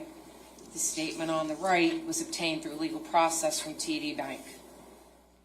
It's the trust account maintained at TD Bank, account ending in 5465, covering the statement period June 1st, 2018 through June 30th, 2018. The statement on the left, on June 18th, is there a transaction? $7,500, And it's reflected as going to where? Canada Life Assurance Company, The statement on the right that you received through legal process, same date? same date. What is reflected? It's transferred to checking account ending in 3837, which is account 2, in the name of the defendant, Paul Caneiro. We could go to slide 5, please. Take us through this again the same way. Statement on the left was provided to me by the CPA, Steve Weinstein. Statement on the right was obtained through legal process from TD Bank. The statements are from TD Bank in the name of, it's the trust account ending in 5465. What does the statement on the left reflect? It reflects a $4,500 TD Bank bill pay to Canada Life Assurance on July 16th. And the statement on the right that you obtained through legal process reflects what? An electronic transfer to checking account ending in 3837, which is account 2, in the name of the defendant. We can go to slide 6, please. Detective, can you take us through these transactions? Yes, the statement on the left was provided to me by the CPA. The statement on the right I obtained through legal process from TD Bank. These are TD Bank statements for the trust account ending in 5465. And there are 3 transactions on these statements. August 3rd, $4,000. August 17th, $2,500. August 28th, $1,000. On the statements from the accountant, these transactions were TD bill pays to Canada Life Assurance Company. On the statements I received from TD Bank, those same dates, those same amounts were transferred to TD checking account ending in 3837, which is the defendant's account number 2 on the chart. Slide, I believe, we're on 7, Tom? Slide 7? Same thing, Detective, if you could take us through what we're looking at on the left and right. Again, the statement on the left was provided to me by the CPA. The statement on the right I obtained through legal process from TD Bank. These are TD Bank statements for the trust account ending in 5465. There are transactions dating September 4th for $1,000, September 7th for $1,000, September 17th in the amount of $1,300, and also September 4th for $300. These 4 transactions indicate they went to Canada Life Assurance Company from the statements I received from the accountant. The statements that I received from TD Bank show that those transfers went to September 4th, $1,000 went to account 2 ending in 3837. Also on September 4th, $300 to account 3837, and also to account 3837 is September 17th in the amount of $1,300. And lastly, on September 7th, there was a transfer in the amount of $1,000 to the joint account that the defendant held with his wife ending in 3760. Thank you, Detective. You can take this down, and I'll take that back for you.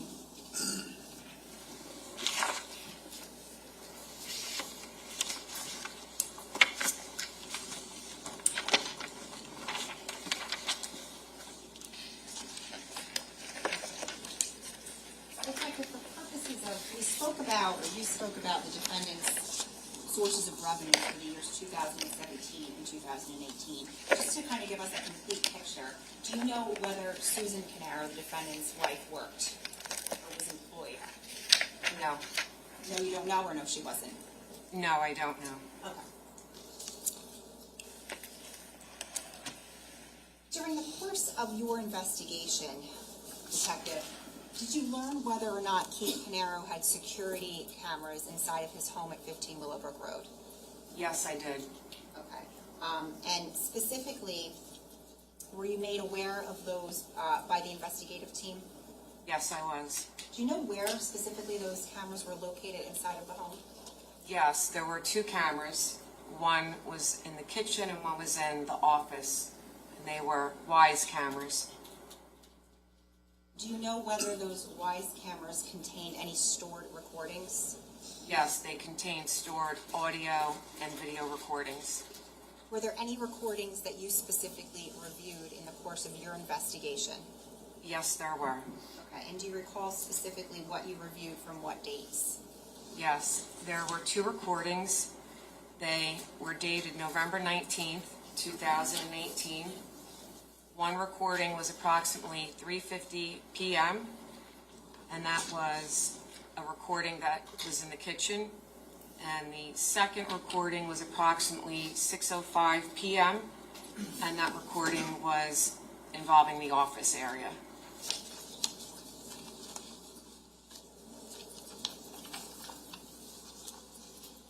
Generally speaking, when you reviewed those recordings, what was the nature of those recordings? The nature of the recordings involved finding out where the money went. Apparently, Keith Caneiro was missing money going to Canada Life. Okay, so just to clarify, who were the recordings of specifically?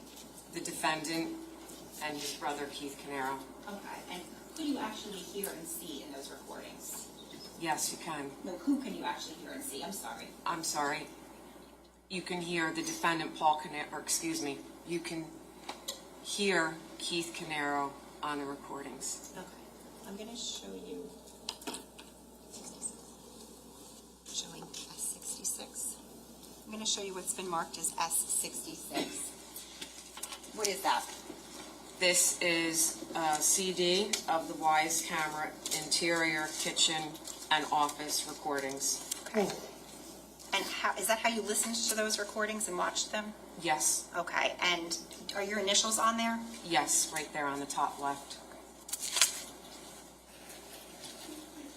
All right, we're going to stop here. We're going to take our lunch break right now, so you guys will go in, get whatever you need, and then Amor will take you downstairs. I bring you back up at 1. Yeah. Stretch out a little bit? Yeah. That's what I like to hear. All right. All right. We're back on the record at State of New Jersey versus Paul Caneiro. It's indictment 19-02-0283. Can I have the appearances of counsel for the record?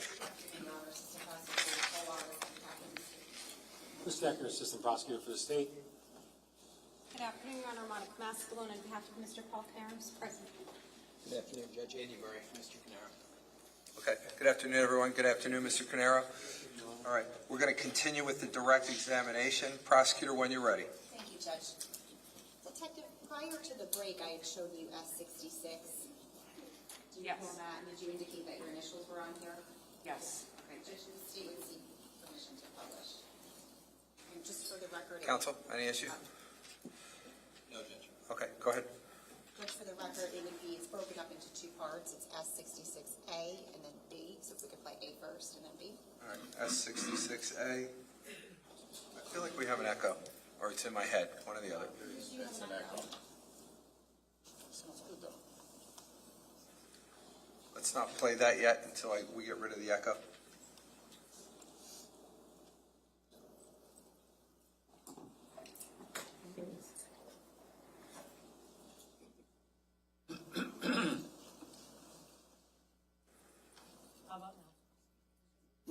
Testing, testing. Good. Good? You want me to sing? Not yet. That's hurtful. You know, how do you know? I could be great. You're in the mood. Yeah, listen. All right. Prosecutor, when you're ready? I'm sorry, Judge, if there's apparently a technical issue with the trouble. There we go. Yep. This is 66A.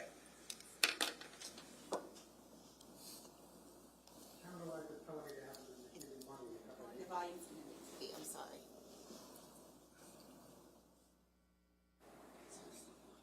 I don't know if it's their volume or our volume. Can we turn our volume up a little bit?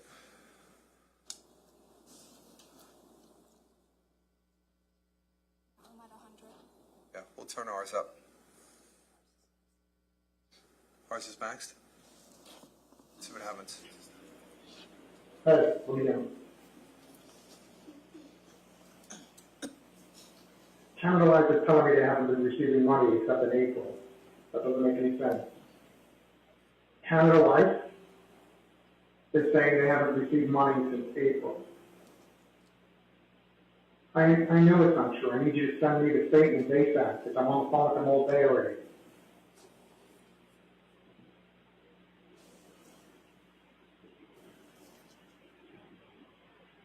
I need to access the money.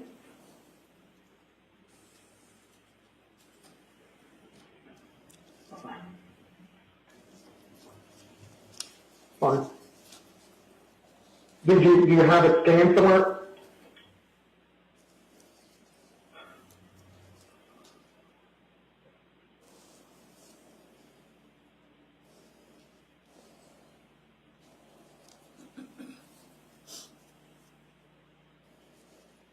Do you have it scanned in Evernote? Can I log into it and grab it?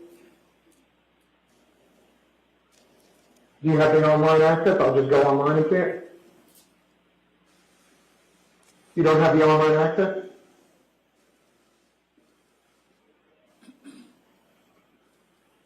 If you could just see a way to send me the passwords, I'll do the research myself.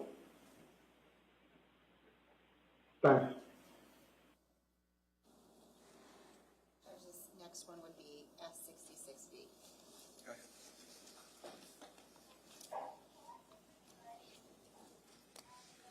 Hey, Sue, how are you? Sorry to call on the house line. I'm looking for Paul. I know he's sleeping, but I need to talk to him. Yeah, Yeah, I got one. Thanks. Yeah, please. Call me on my mobile. Thanks. Yeah, thanks. Can we just pause it for one moment? Detective, is there a timestamp on here? I can see the duration of the call, and I can see that it says November 19th, 2018 at 18:05:27. And the previous one, do you recall that one? That was dated the same date, and it showed 3:50, the military time, or that time frame.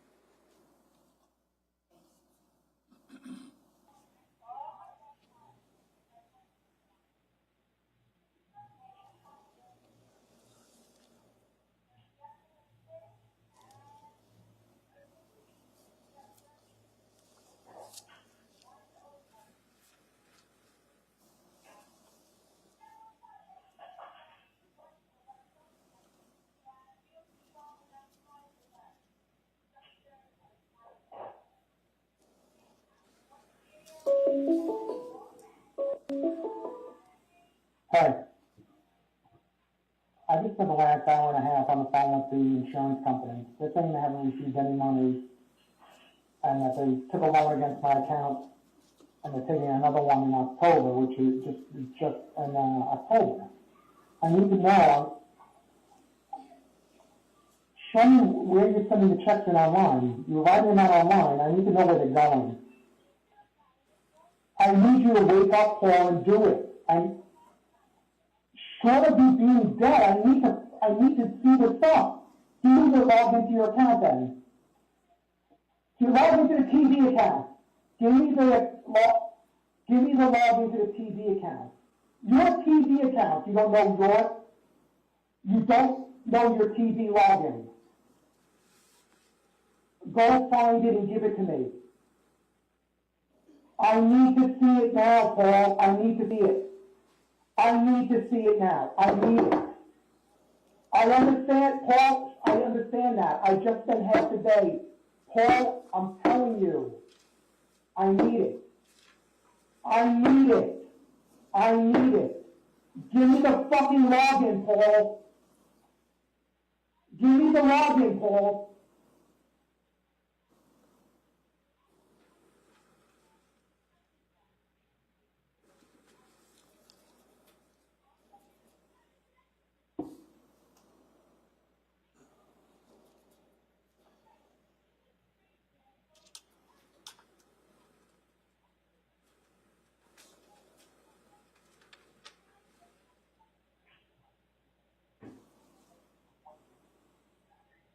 Paul, just give me the login so I can see where the money went.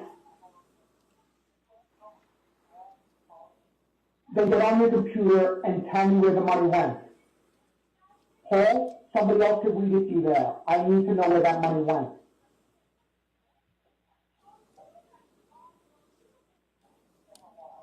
What's a little while, Paul? I understand you're saying you need to wake the fuck up, Paul.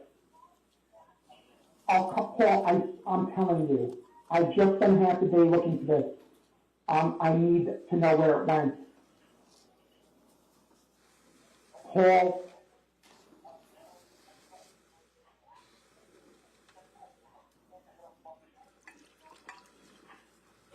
Paul.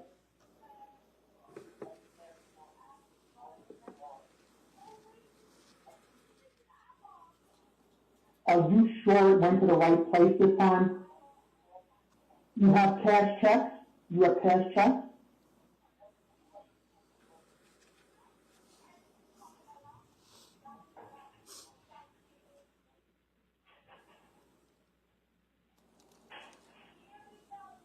Paul.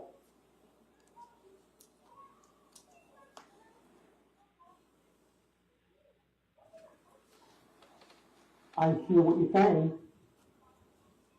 Paul, I'm worried. I need to know where it went. All right, an hour or two. An hour or two. An hour or two, Paul. That means by 8 o'clock.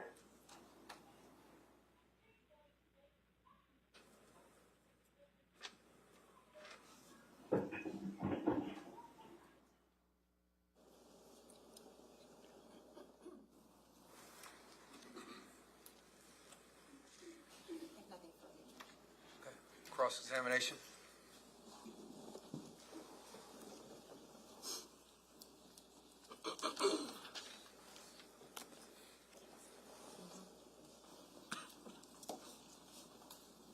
Okay, so,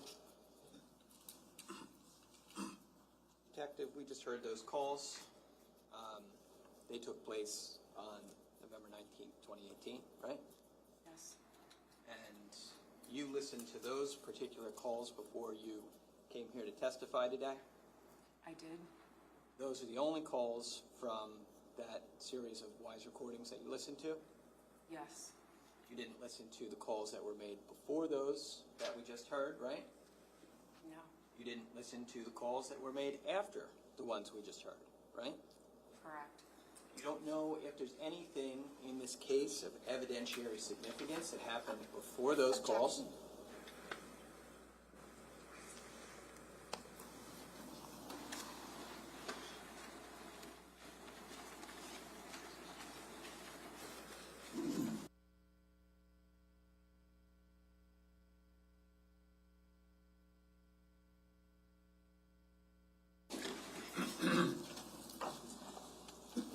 Ladies and gentlemen, remember I talked about there may be times where I may have you take out that number 2 pencil with the eraser on it and erase it? Here's one of those times.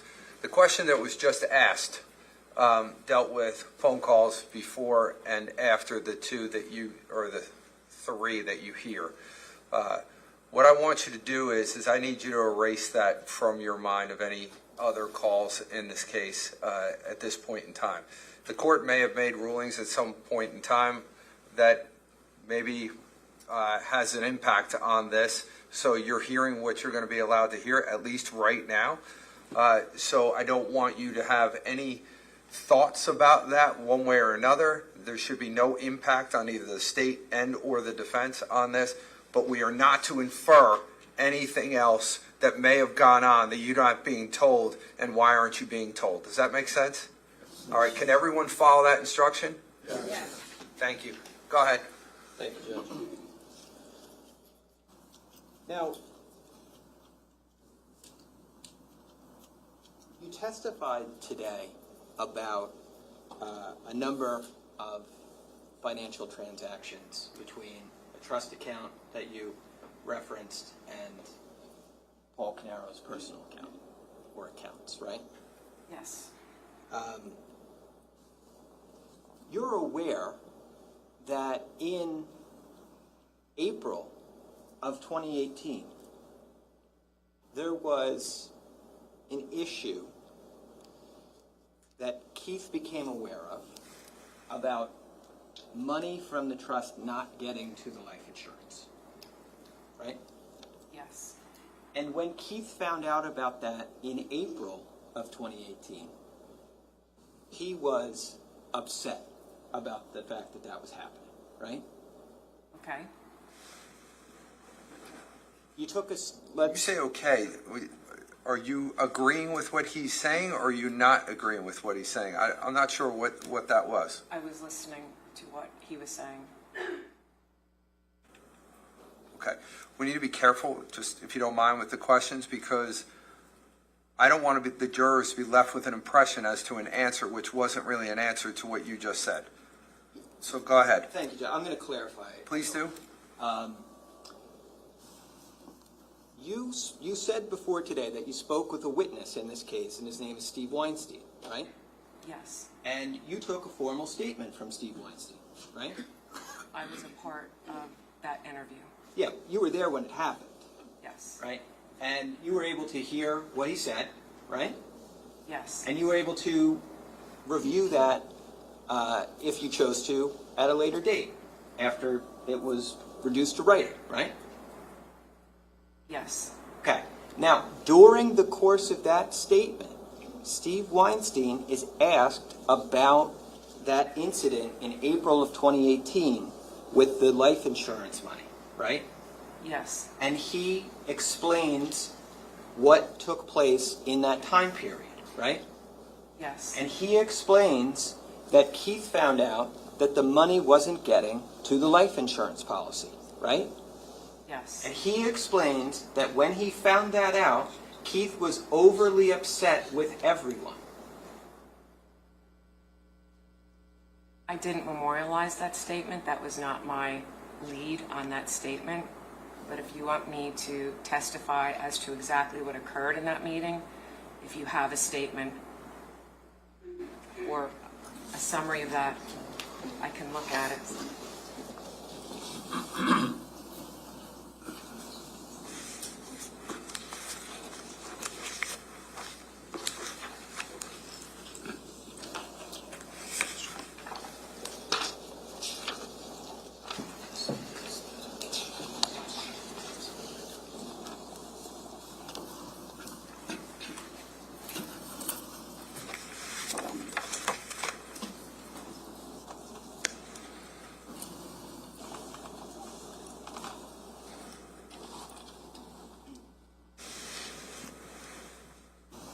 Judge, I'm going to approach. This is S9. Okay. Detective, just so you can see the front of this. Sure.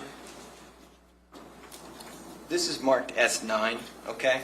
Yes. You recognize this to be the statement of Steve Weinstein? Yes. Okay. Yes. And I'll just show you on the last page of this document. We're going to see a date and a time, which is January 24th, 2019, right? Correct. 5:23 p.m. Correct. Signed by Steve Weinstein. Yes. Signed by yourself. On the third signature, yes. Sure, but you signed it, right? Yes, I Signed did. by Detective Petrozello. Yes. Signed by Detective Zarillo. Correct. Okay.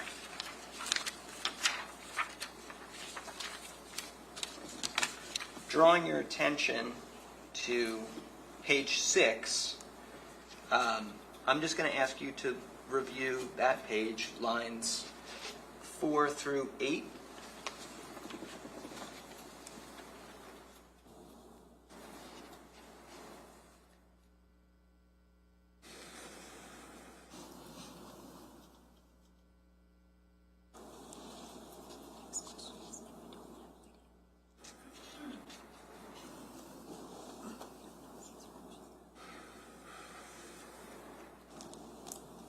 Yes, Okay.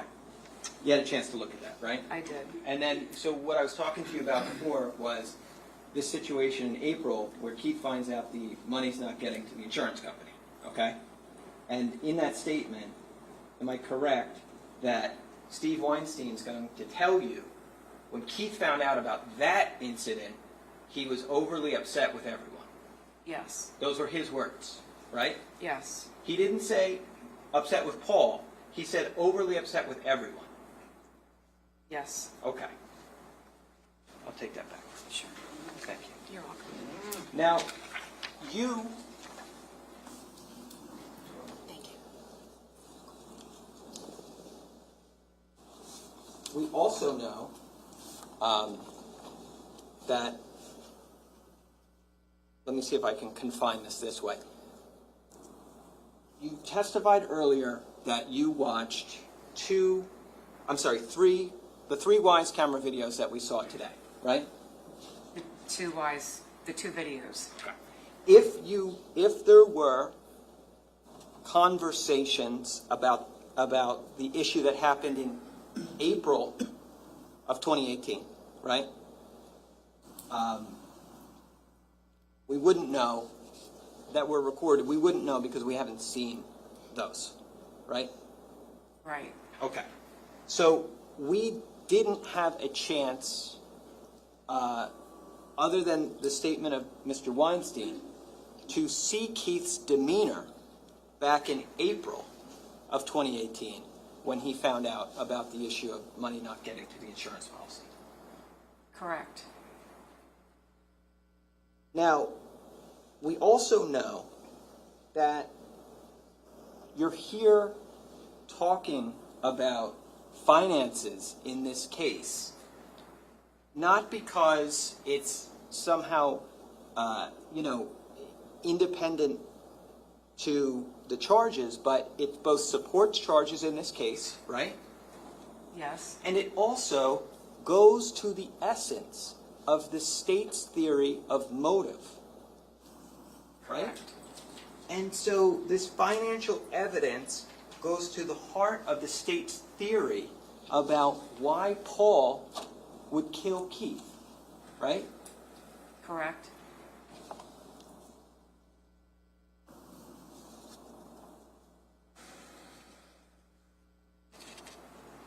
This call,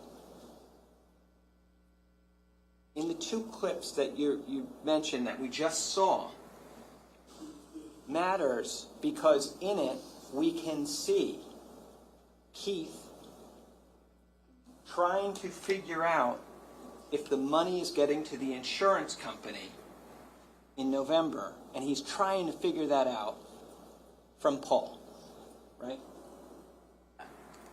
Can I just clarify what he's trying to figure it out in November for what happened in months past? Is that what you're asking?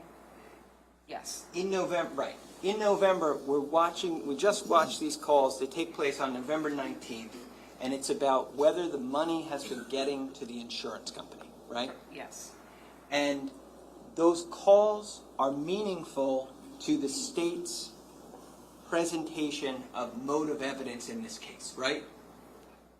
Yes. And they're relevant because not just for the content, not just for the detail about the finances, they're relevant because of Keith's apparent emotional state while those calls are taking place, right? Yes. But you did not know Keith Caneiro personally, right? No. And you did not know and do not know what his general demeanor and emotional character were, right? No, I did not. And all we have in terms of your review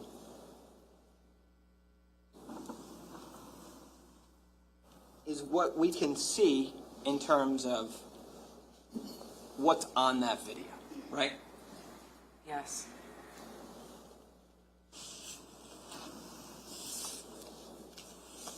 But we know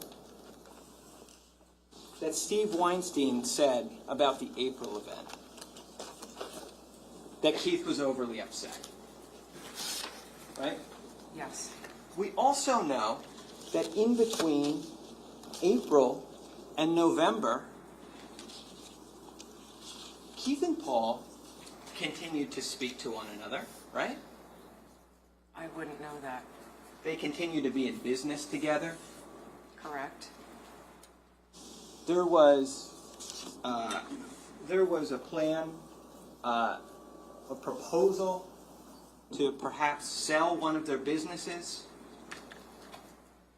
Yes. You're aware of that, Yes. right? And that took place in the latter part of 2018. Yes. It took place after this event in April with the trust issue.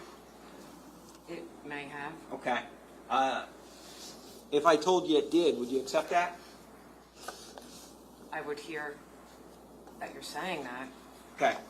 Well, I don't need you to, but let's just say they were working on that sale. Okay.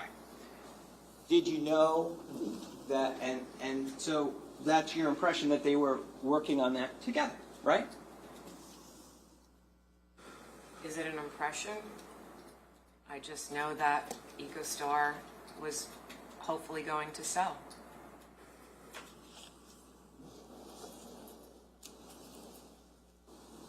Then we get to November, and what we're still dealing with is this issue of whether money's getting to the insurance, and the issue is it coming from the trust to the insurance policy, right? Yes. You documented for us today what that amounted to in terms of transfers from the trust to places other than the insurance policy, right? Yes. And that was about $33,000 in 2017, right? Yes. And about $44,000 in 2018, right? 44,500. And in total, we're talking about, in terms of your number estimates, about $78,000. Yes.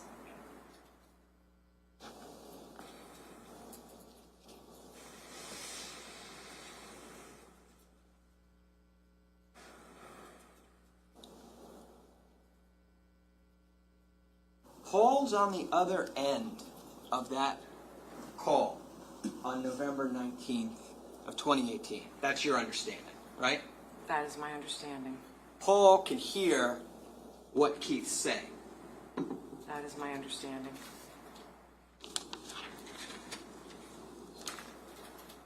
We don't know what Paul is saying back to Keith. Correct. We don't know if Paul's apologizing or if he's telling his brother to calm down. Right? Correct. Paul knew his brother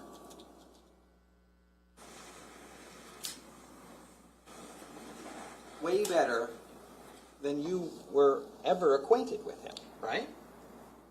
Yes.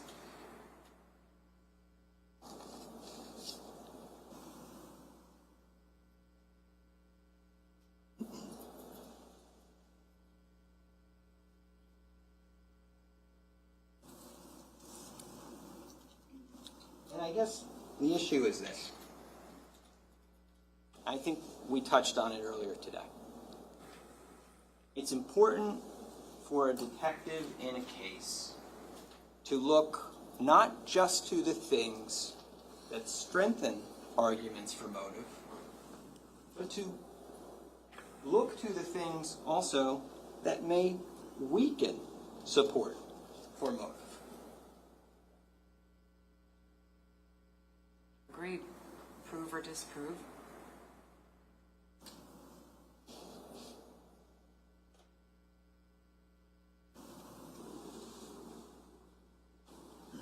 A reasonable question might be, are there things in the financial records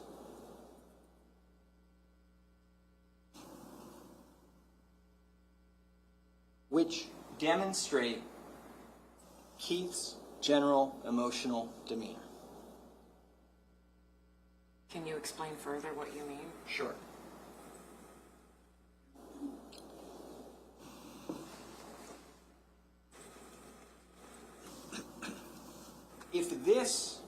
If Keith upset on these calls on November 19th, if Keith upset on these calls is an aberration for him, a way that he doesn't usually present, a way that his brother, who knows him very well, would find disconcerting and unusual and shocking and uncomfortable, that is a very different thing than if Paul knows this is just how Keith acts.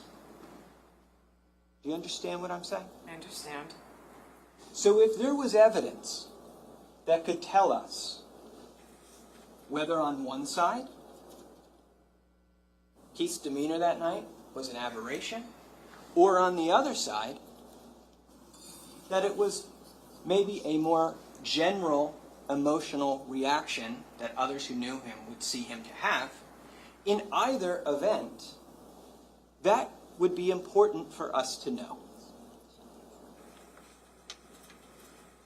Are you asking me, would it be important for me as a financial detective to know?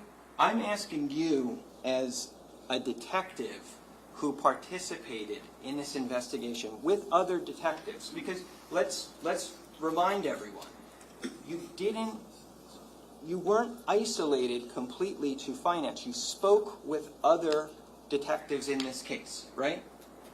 I have spoken with other detectives, mainly the detectives that I was with when I participated in the interview of the CPA, Steve Weinstein, when I participated in the interview of Ron Artigis, when I participated in the interview of Tiffany Rivera, also a financial interview, and in speaking to Yusel Restrepo. So I have not been a part of any other interviews. I follow the money. Okay. I am a detective in the financial crimes unit. Yeah, but you're a part of this case, aren't you? You're a detective in this case. Technically, Okay, let's stay with technically. That's fine. But technically, you're a detective in this case, right? investigating the financial aspect. And technically, you know what the state's motive theory in this case is. You already told us that, right? Yes. And technically, you know that the state is looking for evidence that's supportive of their motive theory, right? Yes. And technically, you know that whether you find things that are supportive of or weaken the strength for that motive, it's important for you to note that to others involved in the case. Right? Financially speaking, yes. If you see things, so this is the point then. If you see things in the financial records that go to a determination of whether Keith's character on those calls was an aberration or part of his general character, it's important because it either strengthens that motive or lends to the idea that there may be less support for that motive. Right? Right? Okay. So, if there was, in the financial records, an indication that Keith was a very high-strung guy, that would be important for you to know. I'm not sure I follow you, but if you can give me an example of how the financial aspect of the investigation would connect with that, I would understand you better. I thought I just did that for like 10 minutes. Did I not do that? Okay. The motive evidence you're aware of, right? Yes. We talked about the fact that that Paul knows his brother very well and you don't know his brother at all, right? Correct. We talked about the fact that it's important as to whether this is unusual behavior for Keith in terms of his emotional character on those calls, or whether it's usual behavior, right? Yes. You've agreed with everything I've said so far, right? And then you agreed that if there was evidence one way or the other to support either of those contentions, it would be important to note for others in the case. And you agreed with that, right? Yes. Okay, so now we're at the point where I ask you if there was evidence in the financial records that indicated Keith was a high-strung guy who could flip out at the drop of a dime. Judge, I'm going to object. Can I see the attorneys, please? Do we have a way? We have the record electronically. Could we bring it on the screen? And I don't want it going out to the world right now. Well, is there a way we I can- mean, I don't know what it says. yeah, I can. That's a part of the problem. You don't have it printed? We have it. We didn't anticipate today that this witness would be entering these WISE videos because we had been told by the state that a different witness would be entering these videos. And I didn't even anticipate, Judge, going into this line of questioning with this witness until it was told to me during a break that this was the witness who was going to be doing this. Okay. So. And we understood that this morning, which was before the break, but nothing was printed out during the break with the understanding that you were going to go down this path. I would assume, because you seem to be referencing something, that leads me to believe that you were going to go down this path after lunch. I was going to have to, Judge, because we don't have a printer here, I was going to have to show it to the witness on a screen. Are these documents anywhere else? We have them somewhere? Judge, I mean, if they could be identified, we probably have the financial records in the building. I mean, we have the financial records in the building. I'm talking about we don't have them here in this room. We have it in a conference room down the hall. If we were told exactly what they're looking for, yes, we could get it quickly. Didn't Mr. Gonzalez say we can turn off these screens and only have these ones on? He said as the witness's screen would still be on with ours, but the big ones could be turned off. Can you do that, Anna?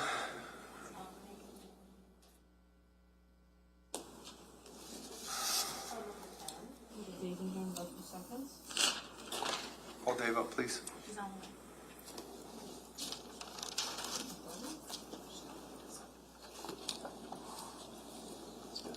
Dave, can we look at a document just on our screens on council table and at the witness box and in my monitor without showing it on screens? Yes. Before you plug in the laptop? Oh. Are you plugged in? I just plugged it in. Thank you.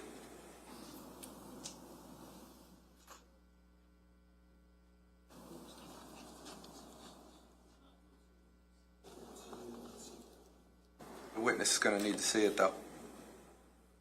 Judge, she can pop over and look at our screen or the state screen or, I mean, Let me see the document first. Right, you can bring it up. I have it on my screen. So it's not on my screen either? it's not on our It's screens not on either. any screen. You guys have to go to the front. Are you sure? The front right there. We're ready at It's this ready table. to be shared.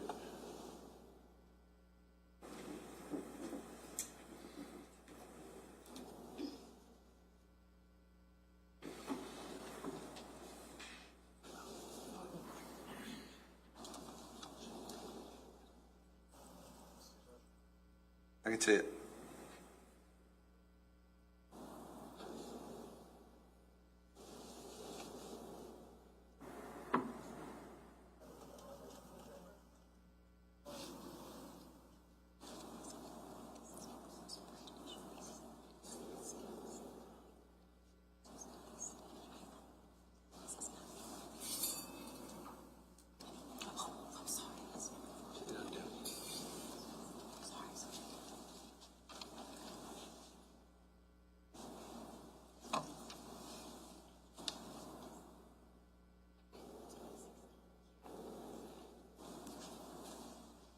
You scroll down for me? Is that good? Or keep going? Just stay right there for a minute, please.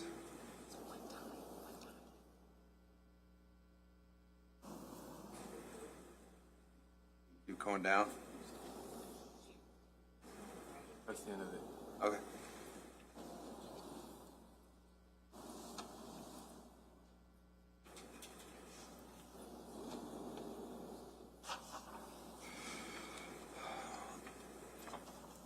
Detective, do me a favor. Come on up here for a second. You can come on all out. Yep. Feel free to sit down and make yourself comfortable. I want you to read that email.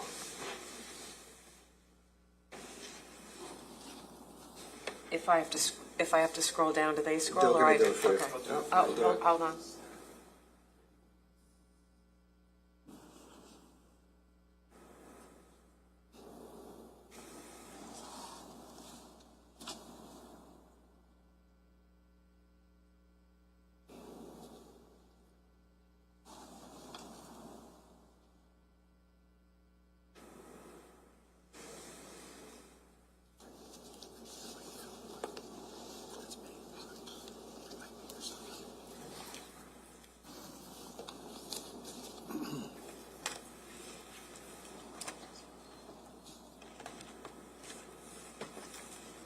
Can you scroll down a little, please?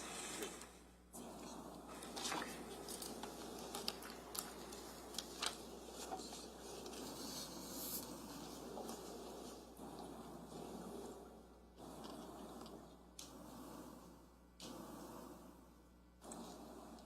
Can you scroll up so I can see the date of this email? Okay, Okay, you can go back to your seat. Thank you. thank you.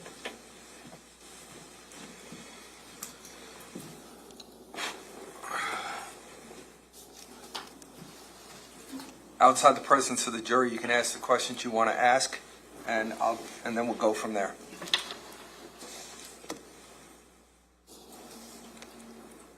Okay, Detective,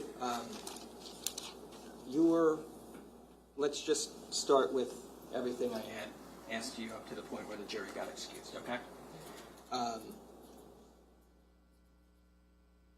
Given that testimony,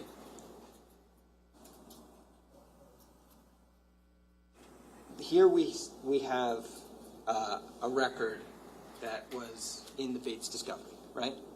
Yes, And we see that it's an email communication, yes, and this is from the TD Bank emails that were turned over by TD to you, right? yes, And it's in reference to, you would place it in a report, but it's in reference, not this specific document, but the emails themselves are in reference to Keith Caneiro's attempt to get a mortgage refinance, right? right, And this is within those, and by the way, I think it was several thousands of documents that were in there, right? yes, And this is one of them, right? yes, But what this email does talk about is Keith being a high-strung guy, right? I think when anyone owes, they owe IRS debt. Okay. But this was about a refi. Because he had to pay, he also wanted to use the funds for an IRS debt. Right. So the email says he's a high-strung guy, Yes, right? The email says that he'll flip out at the drop of a dime, right? it did. And that is clearly something that could be informative to us about whether Keith was, on the November 19th videos that we watched, a high-strung guy, right? Right, And clearly could be informative in that same instance about whether he could flip out at the drop of a dime, right? correct.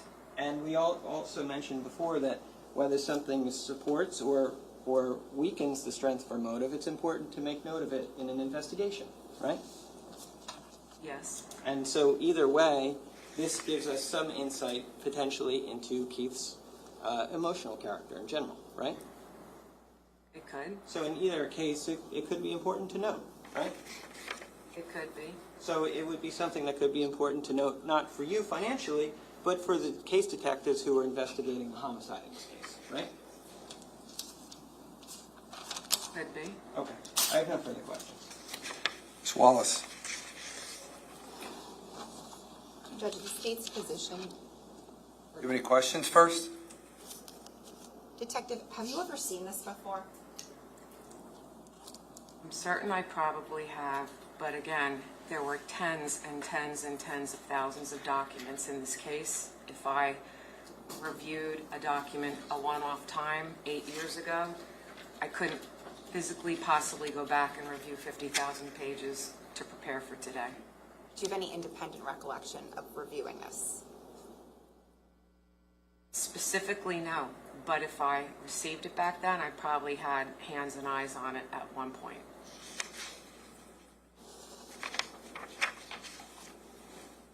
That's it? No other questions? Okay. Prosecutor, what's your position as to this line of questioning? Judge, the state's position is that this is not relevant. The state fails to see how a one-time email from an individual who, we don't even know who this individual is, on September 14th of 2016 can characterize the victim's general demeanor. The detective has testified she doesn't even recall seeing this.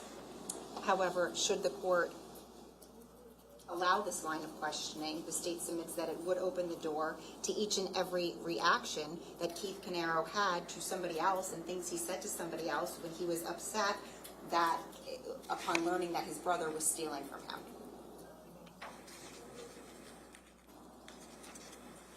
I'll hear from you. Here's my problem.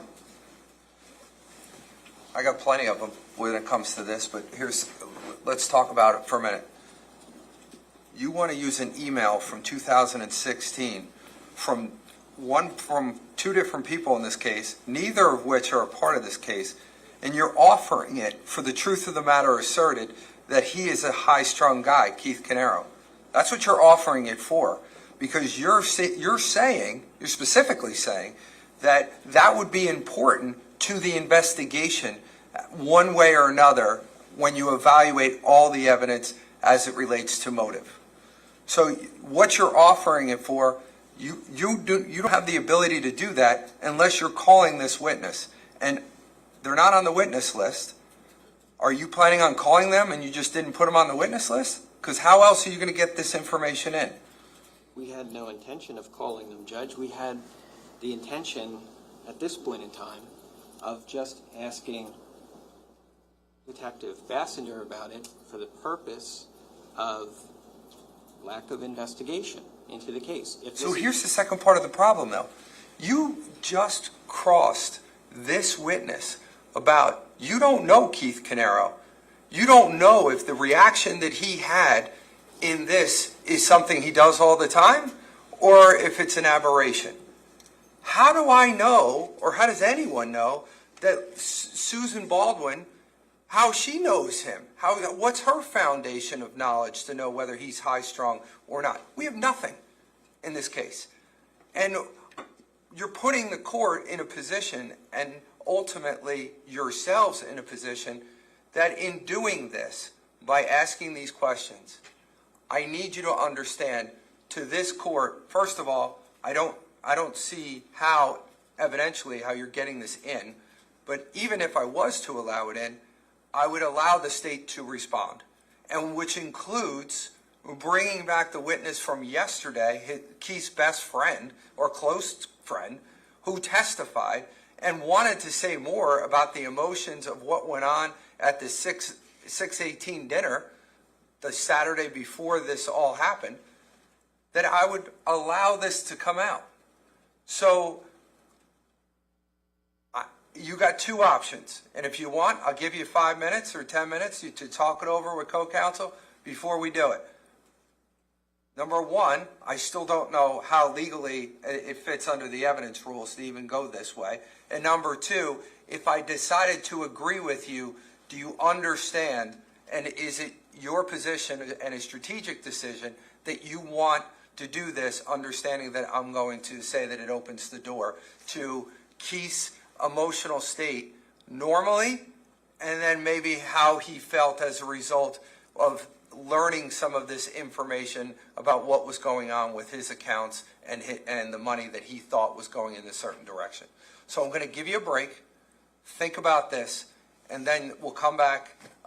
We will start back at 25 to 3, and then we'll see where we're going at that point. All right? Can I ask a question for clarification, Judge? Your Honors indicate, based on what Your Honor just stated, and I appreciate the opportunity to confer, so in order to do so, my question is Your Honor saying we're opening the door to general demeanor or to content?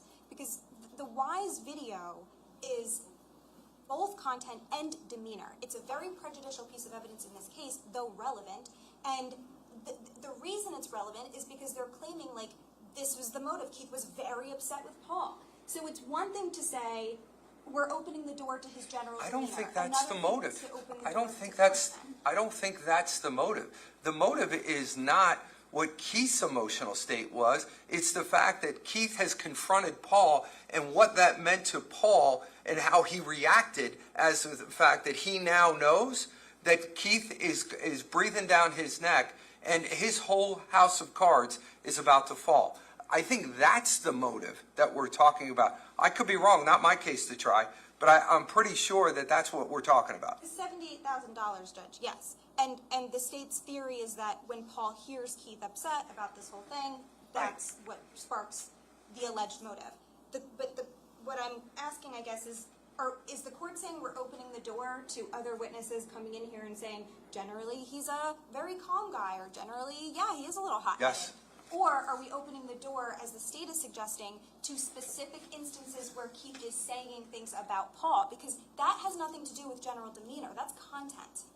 That would have to fit under another evidential rule, or that to allow some exception to allow that information in. I'm talking about demeanor. Just demeanor. Okay, thank you. All right, prosecutors. Just to be clear, that's what you were talking about in opening the door. No, Judge, to be honest, to be clear, I would say it's both.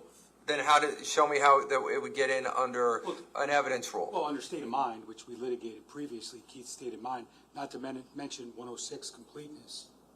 Well, the completeness as it relates to the demeanor, I understand where you're coming from. But if you're going to, I would need to know what other areas that you'd be wanting to bring out. Again, I'm blind as to what the evidence is right now. So you would have to, you want to tell me what that is? Well, as what I you think Your Honor picked up on it previously when you were talking about Mr. Paolucci, who testified yesterday. I mean, we live in a world of, we can't bring in stuff that we know isn't admissible. You know, i.e., hey, Ben, what exactly did Keith say? Well, Keith's pissed off that, you know, Paul stole $80,000 from him. We didn't elicit that. You know, but now, by going into, like, Keith would flip out, it wasn't that big of a deal, he just always overreacted. It's like Keith's running around town for a period of months, you know, telling Jennifer's sister, you know, Jennifer's mother, Mr. Paolucci, that Keith's stealing from him, and he wants to get out of business with him. He wants to go get a job. One of the reasons why he went back to school, he's applying for jobs. He's got a Zoom call the morning he missed it because he was killed with Abu Dhabi for a job interview. I mean, this is all related to this idea that, like, this, you know, this was just Keith. He just flipped out. He wasn't that man. Like, you know, it also kind of borderline, I think, intimates, like, that they know how Keith reacted, or the defendant knows how Keith would react without testimony to that regard. I understand, I completely agree with part one of the court's analysis, but I do think it opens up other doors to specific comments that Keith made about the thefts from him. I'd have to do. I got to be honest. I have to do research on that issue to know for sure if it opens the door as to that other part. I don't know the answer to that, Ms. Massalone. I thought it was only for the first part that they were trying to bring it in for. If they're trying to bring it in for both, then I'm going to have to do a little bit more to make sure that I'm clear before I say anything. Sure, and I know, Judge, with respect to, like, state of mind, Kalia evidence, obviously. Of course. And we're talking about State versus Kalia. Go ahead. State versus Kalia. Right. With respect to statements made by a victim that don't invoke fear, you know, like, it's not like Keith saying, I'm scared of Paul. Those issues have, like, a heightened standard. I agree. Under State versus Kalia. This situation is not there. We're just talking about the idea that Keith is upset because his money is unaccounted for and he's trying to figure it out. And I completely agree with the court's kind of recitation of the state's motive. I mean, obviously, we can address it when we get there. Quite frankly, I think we've said a couple times today, maybe yesterday too, that we felt that certain doors were open, and yet, as the court noted, we haven't kind of ran through them. You know, there's only so much, like, restraint that can be showed in order to react to things that are being brought out. So, obviously, as the court said, we'll deal with specific instances as we get there, and if we do plan to elicit something that we feel like I'm arguing right now is relevant, I will certainly, Ms. Wallace will certainly allow the court to be made aware prior to doing it. All right. May I respond to that? Of course you can. Go ahead. So a couple of things. One of the things the prosecutor just said was about, you know, this all goes to Keith going back to school, wanting to get away from his brother, wanting to divorce himself from the businesses. Their first witness testified that 3 days before this happened, Keith is negotiating with Doris Duke, Gooley from Doris Duke, extending 3 business proposals, one of which says we will promise you to remain in business for 4 years and potentially an additional 2. So there's, like, that's not the full story, and it's a very one-sided narrative that the state is trying to, I think, portray. And it's not consistent with their own evidence. But beyond that, Judge, anything that Keith said, let's say to Ben, right, the few nights, Saturday night before this happened, that's to Keith. There's no link that Paul would have any knowledge of that. And in order to, I think, get into the realm of the Kalia, and without having the case in front of me at this moment, there's no nexus. And that's where the content, I think, would not come into play, because it's, and frankly, Judge, it kind of proves our point. Because if they're saying that Keith is running around pissed about this, pissed about this, pissed about this, and then this email says, yeah, and he's pissed about this too, then that's just, again, that's demeanor. It's that he's upset. It's also years before. It's not even like this is, for example, it's not like this email is from November 15th dealing with what's going on at that particular time. So yeah, he's fired up over the issue that we're talking about. We're talking about a completely different issue, as Mr. Murray brought out. It's a refi issue. It's not based upon anything else. And who knows, maybe he was upset about the refi issue, but maybe that's not how he normally is. He's just upset about this particular issue. That's what I'm saying. Like, we're trying to make things to mean other things in other parts of the case, and I do not see it. So here's what I'm going to say. I'm only going to address the issue as of right now as to how it relates to demeanor, conduct, not into specific acts. That would be what I would decide. So you decide what you want to do, understanding I want to hear your legal justification to even getting this in the first place. So far, I haven't heard it. But if you got something for me, I'm more than willing to listen to it. But I wanted to be clear, the second part of the analysis, because you can win the battle and lose the war. You may win, and then you're opening the door to other things. That I'm telling you for sure. I'm going to allow them to respond to the demeanor issues.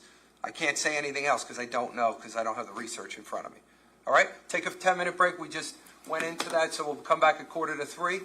Does anybody have an issue with me just telling the jurors what's going on? I'm going to walk in there just so that they know. I'm going to give them their 15-minute break right now. No, Judge. All right? Anybody? No, Judge. All right. Thank you.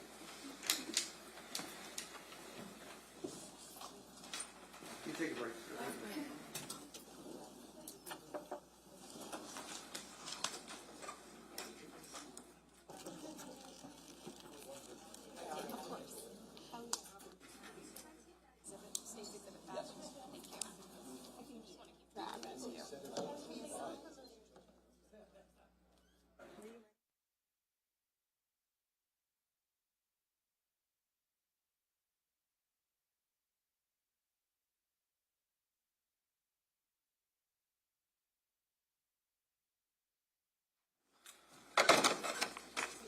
Mr. Murray, go ahead.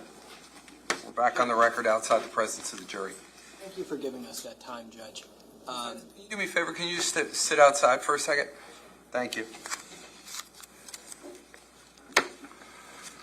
I did want to place a few things on the record. First, we anticipated that we were pursuing that line of questioning to demonstrate something akin to effect on the listener, and to lend that towards arguments about lack of investigation in the case.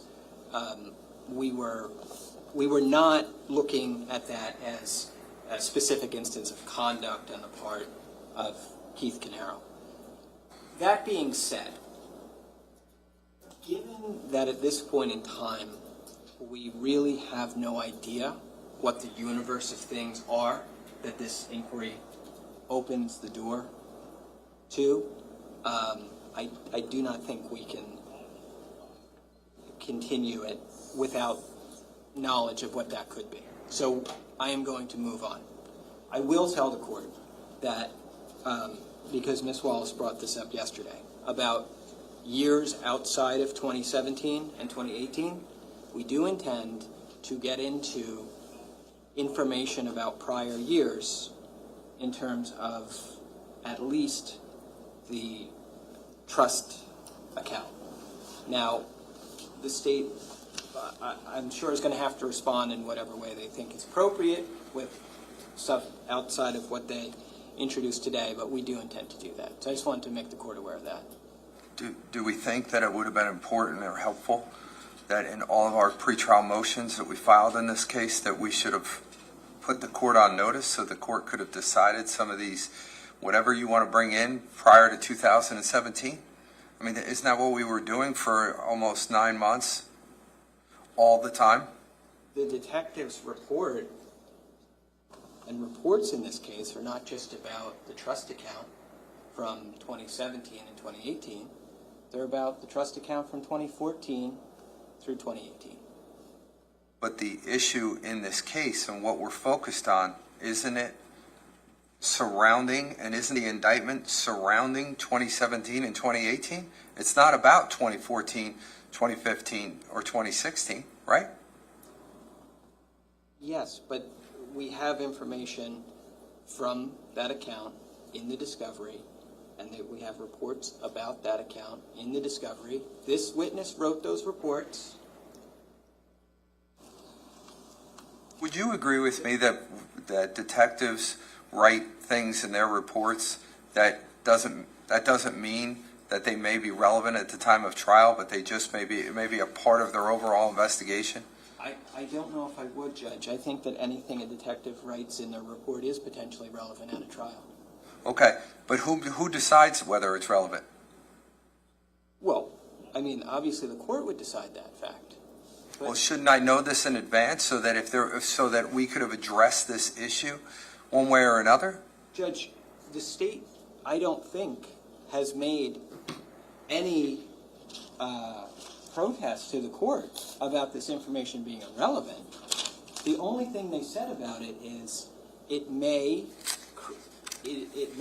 create a situation where they want to reference things outside of this year 17 and 18 period. Okay. They haven't said it's irrelevant. All right. We'll see how it goes. Can we have our witness brought back in, please?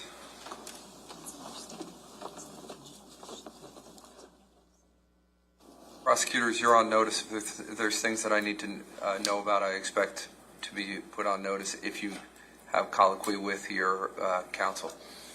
Sure. Have the jurors brought back out, please.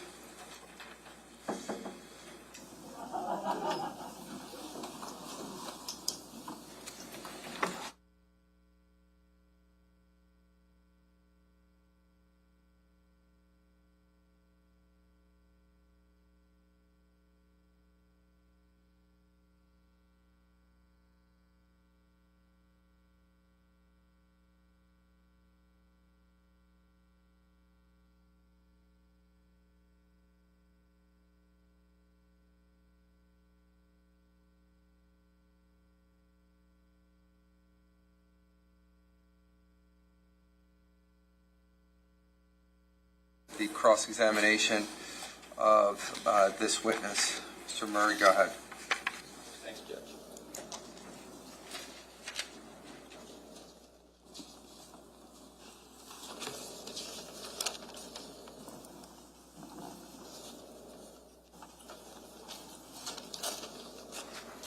Detective, I guess let's take a step back here.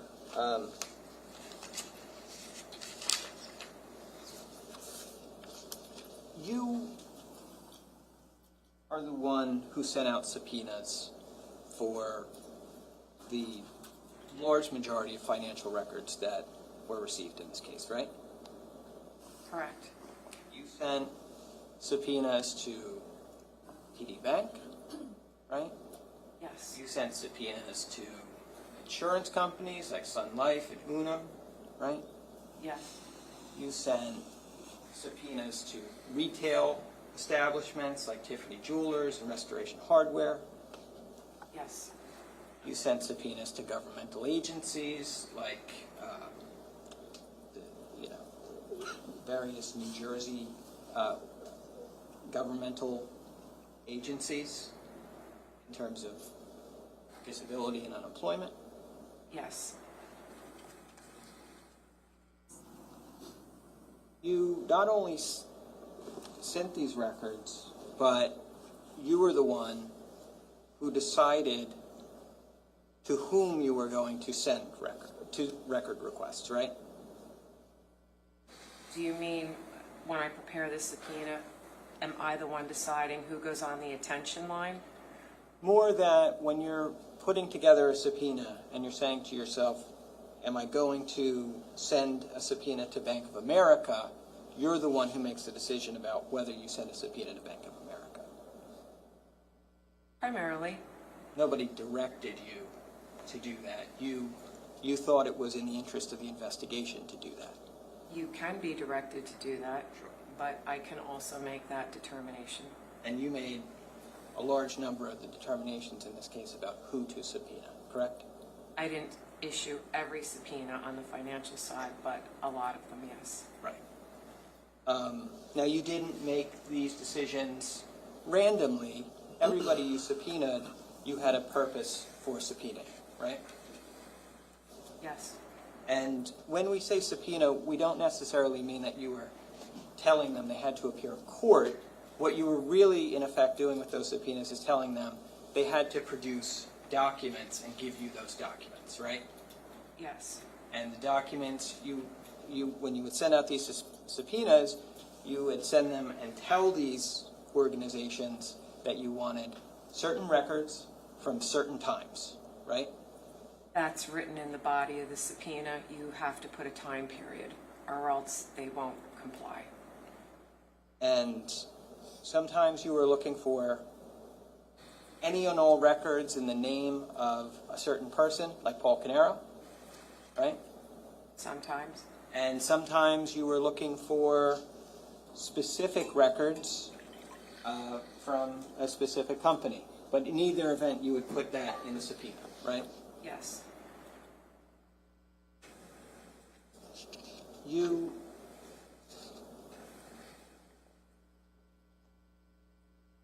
then wrote, prior to the supplemental report that you had referenced today, you wrote about 60 investigative reports in this case. I don't have the exact figure, but I wrote a lot of supplemental reports.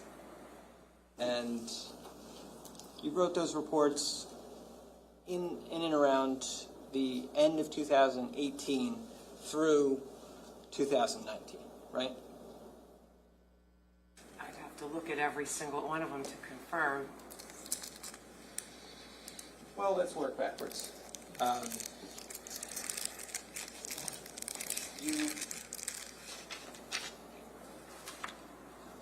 think you wrote your most recent report in December of this year, right? Right? And then before that, you wrote a report in July of this year, right? Those two were regarding why we're here today, with my testimony for the motive. But you didn't write. And then before those two reports that I just mentioned, it had been some time since you'd written a report in this case. It had been years. Probably I'd have to go back to confirm the exact date. When you were sending out these subpoenas to these organizations, you were also selecting the people about whom you were looking for information. Yes. Or entities. You had an attachment to many of your subpoenas, and you referred to it in your reports as attachment A. You know what I'm talking about? Yeah. And attachment A is a list of names, right? Yes. And the names on it are Paul Caneiro, Yes. Susan Caneiro, Yes. Keith Caneiro, Yes. Jennifer Caneiro. Yes. There's an attachment A with including Caitlin Caneiro's name as well, right? Yes. Marissa Caneiro. Yes.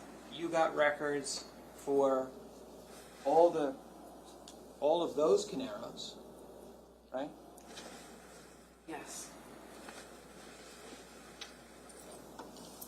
But it was you who chose who and who not to list on that Exhibit A, right? And following the money, that is what would give me the financial lead to subpoena records for an an individual or an entity. So if I didn't subpoena an individual or an entity, it's probably because there was no investigative lead to follow the money for. The individuals I subpoenaed had received money in one way or another. I took that from your testimony before,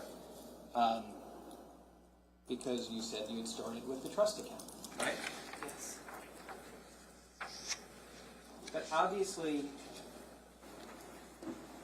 this investigation that you conducted in terms of records requests broadened beyond merely obtaining bank statements, right? In terms of,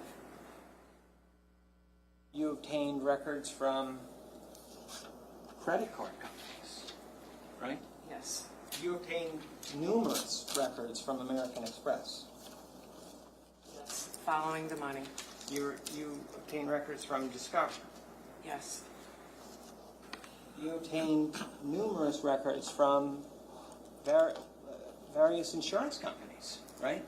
yes, And you obtained records not just for Paul Caneiro in terms of his finances, but you got the bank records for Keith Caneiro as well. You got his personal banking records, right? I did. And you got his personal American Express records, right? I did. I was following the money of the businesses. And you obtained multiple bank accounts unrelated to the business that were in the name Keith Caneiro, right? Well, they were Keith Caneiro's personal accounts. And you reviewed all of those accounts in terms of the information that you received, right? Yes. Because in order to follow the money, you would need to review the records. Yes.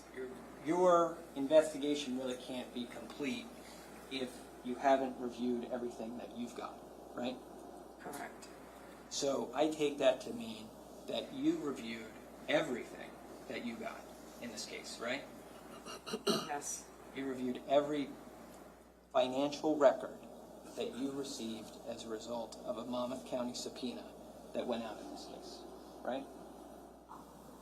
Well, I'd like to add this caveat.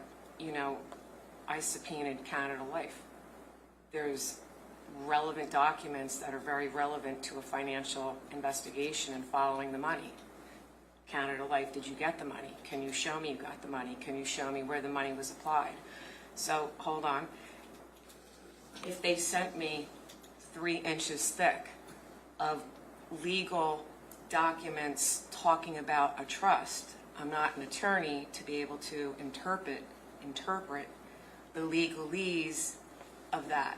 But to the extent that I had to review documents as it relates to the financial component, yes. Okay. I think the idea, though, is this. In order for you to have a complete investigation, you need to at least have eyes on everything that you receive. Is that fair to say? Yes, but these were voluminous records. Understood. We're talking about tens of thousands of pages of records, right? Yes. But, I mean, that was your job, right? It was to review these. Yes. And I don't think you're here telling this jury that you didn't do your job, right? No, I did my job. Okay.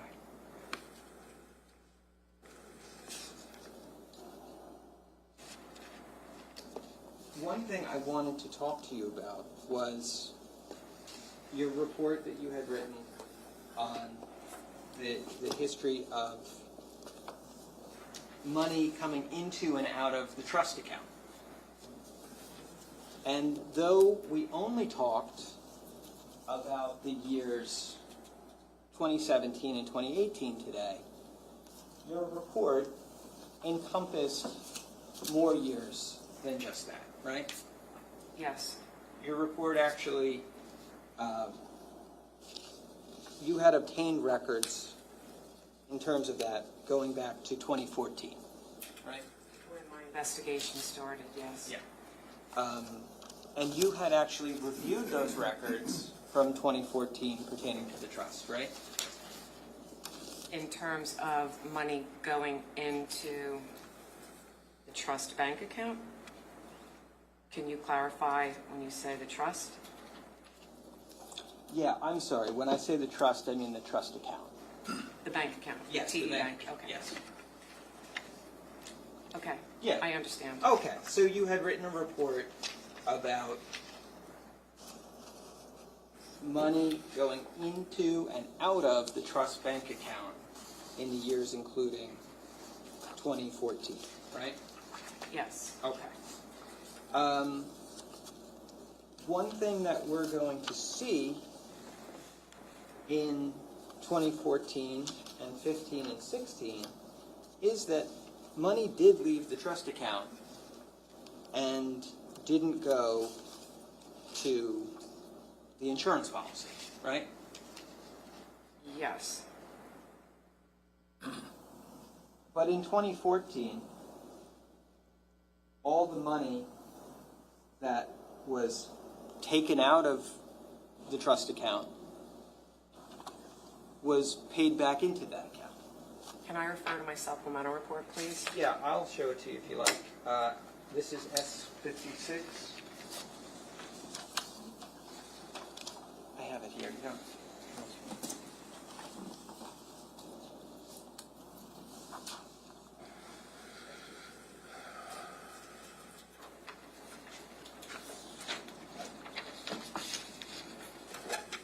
Was this the report? Can I see the front? Yeah, sure.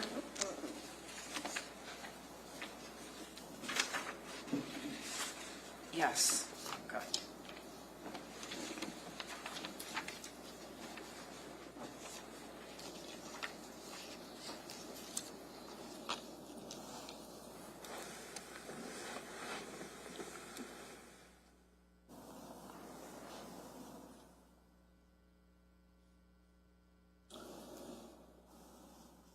In your report, you documented the money that was both taken out of and put back into the trust account in 2014, correct?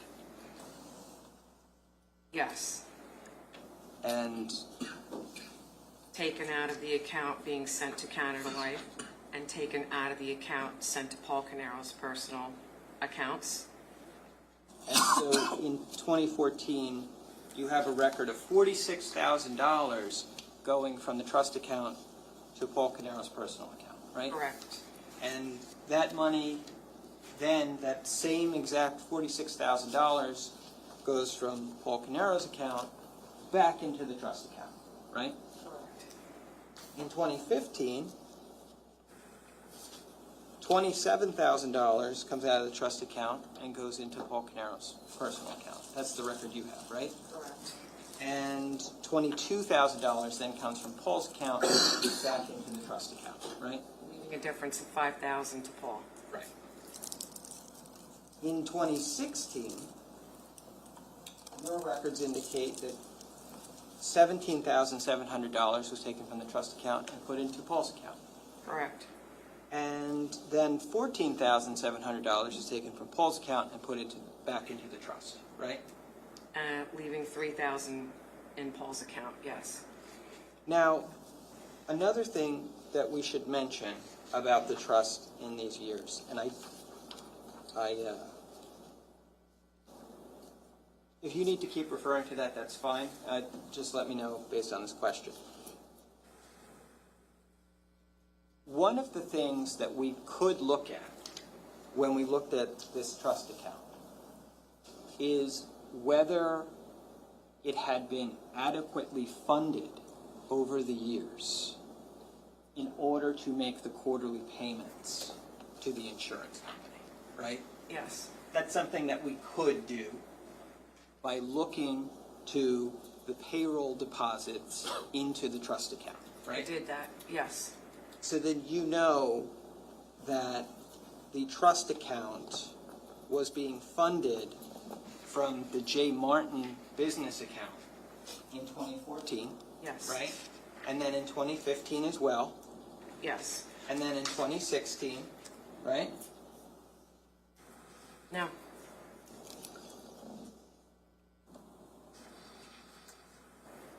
Keith Caneiro was issued a paycheck in 2016. Federal withholding took out the brunt of it and other deductions. So the actual amount left in the check was zero. So there couldn't be a direct deposit. So the funding of the account in 14 from Keith Caneiro's paycheck was adequate enough to fund the payment of quarterly payments totaling $33,685.78. In 2015, there was not enough funding to fund the entire annual premium, even though it was paid quarterly, but the annual amount, so only $15,709.20 went to the premium. In 2016, nothing was paid to Canada Life. Correct. Correct. But $17,007 was taken out by Paul Caneiro to his personal account, $14,700 was paid back, leaving at the end of 2016, $8,000 to Paul. Right. And then in 2017, But also in that year, 2016, deposits, not considering the in and out in terms of Paul's account, right? But deposits from the business account only equaled $13,526. what year are you talking about? 2016? Yes. Right. The deposits from the company only equaled $13,526. So that wasn't, so just my point is this, that's not sufficient to fund the quarterly payments to the life insurance. No, it isn't, but in 2017, approximately $55,000 was funded to the account, and in 2018, approximately $53,000 was funded to the account. Do you agree with me that the account was underfunded in 2014, 2015, and 2016? No, I disagree in 14, I agree in 15 and 16. Okay, but you would have to look at 14 because I believe, Detective, that it was underfunded by $4,865 that year. We can look at the report, we can look at the records. Beyond 2014, you also... I'm sorry, I'll add this. If it was underfunded by $4,000, it was so overfunded in 17 and 18 that it would have made up for the difference and more. Well, I wasn't asking you that question, though. I'm just asking you about previous years, right? You've already testified today about 17 and 18. We've heard your testimony. I'm just asking you about 14, 15, 16 at this point in time, okay? And I'm also curious about the Canada Life payment history that was sent to Keith Caneiro. At some point in this case, it was also included in the Canada Life documents. I think you've seen it before. Yes. You have it in your report. Yes.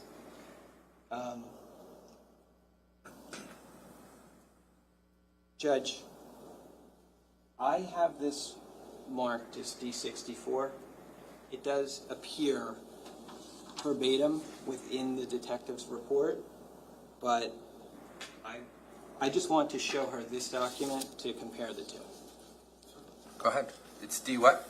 D64. D64, okay? Are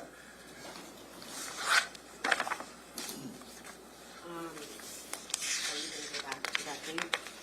Or do you want me to just, what year are you starting? I'm looking to July of 99.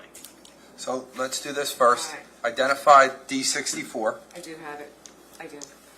Judge, I'm sorry. So, Detective, what we're looking at in D64, what is this? This is a chart provided by Canada Life Assurance Company. It's a chart that starts with the first date of July 28th, 1999.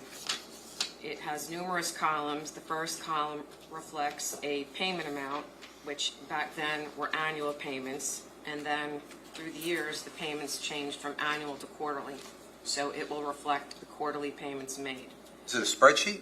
It's a spreadsheet. I mean, I know you can't read the data, but you can see it's a spreadsheet. So it It's a starts... spreadsheet from January 28th, 1999 until when? The last entry date here is April 9th, 2018. Do you want me to give you the column headings? No. I just need to know for the record. And you've seen that document before? I have. Where did you see it?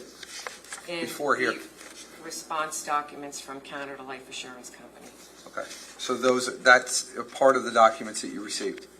Yes. And it accurately depicts the documents that you received back from Canada Life whenever you received them? It appears to be so.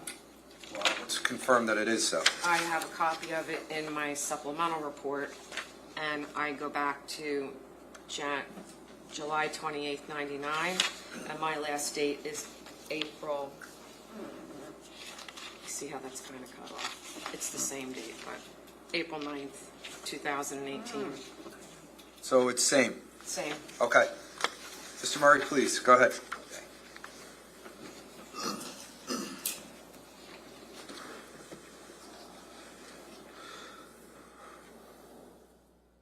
Now, Detective, when we look at that report, or that payment history, we can see that there are other years when this insurance premium, or the policy, I should say, was not paid fully for the year. What years are you referring to? Well, I'm looking at 2007.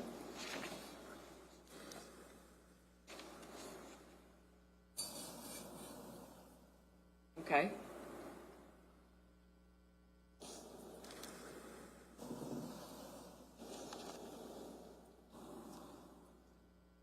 I'm looking at 2011.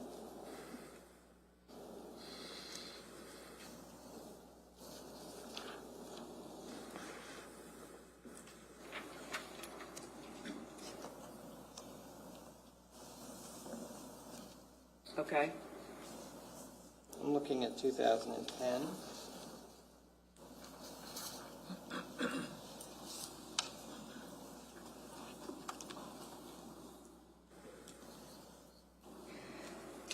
Well, I just want to point out, sir, that the very first premium payment in 1999 was $29,640. And I testified earlier that the quarterly premiums totaled $31,418.60. So the premiums increased once they went quarterly. It was a lesser of a premium when it was annually. So when you're going back through those years, you would need to know when it was annual and when it switched to quarterly, and then there was a difference in monies due to Canada Life. Perhaps, but we can see in 2004 in April that the payment was $7,854.60, which is the same as the quarterly payment in later years, right? Right, but it does look then that it was quarterly. And regardless of that fact, in 2003, we only see a payment for $16,200. Correct. So it would appear that in those years that we talked about, as well as the years that you've testified about previously, the policy in terms of the premium weren't fully paid.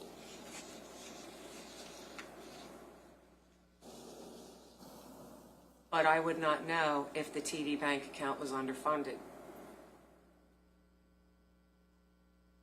You would not, but you also saw in this case that payments were made from the TD trust account in previous years not just to Canada Life, and they didn't just go into Paul Caneiro's personal accounts, but over the past years, withdrawals from that trust account were made into J. Martin business accounts. My bank records in this case did not go back to 2004. No, I don't imagine that they did. Banks don't even retain information beyond 7 years, or they don't have to. Agreed. The question was not that. The question was, you had indication in the trust records that you did have in the discovery, the trust account records, that withdrawals were made not just to Paul Caneiro personal accounts over the years, but they were also made to this J. Martin or Square One business accounts. In the years I reviewed the TD Bank account that held the trust bank account, I did not see funds go from the trust account back to the business. In the years you reviewed. If they did, if you show me the documents, then I can correct my statement, but to the best of my recollection. Okay. Outside of the statements, did you see any spreadsheets showing transfers in and out of that trust account in previous years?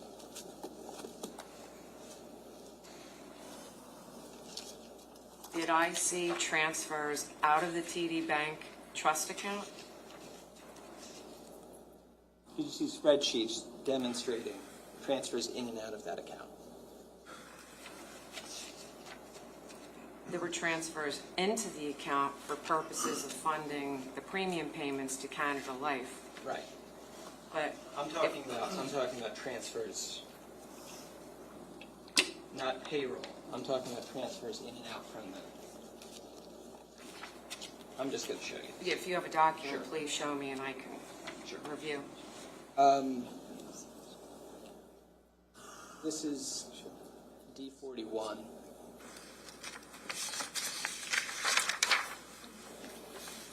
Oh, I'm sorry. Trust account. Shows.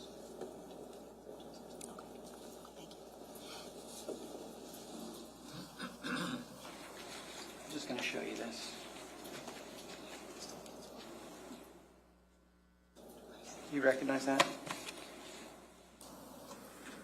This is the TD Bank account, trust account ending in 5465. This is January 1st, 2014 through January 31st, 2014. Okay. Okay. Does this appear, can I just have that back for 1 Sure. second? Thank you. Does this, you've seen this before today, right? Yes. You reviewed this as part of writing that supplemental report you've been referring to today? Yes. Okay. I'm just going to show you the period of April 1st through 30th, 2014, and I'm going to ask you to look to April 24th, and you see, Okay. okay?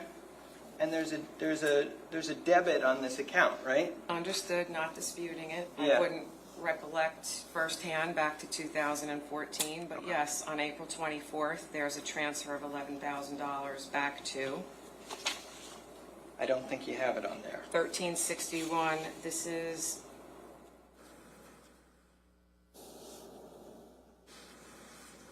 I do have this account. I did subpoena this account, and I would need to see the subpoena to have the name, but it would belong to one of the businesses. Yeah, could I have that back? Of the whole file? Yeah, thank you.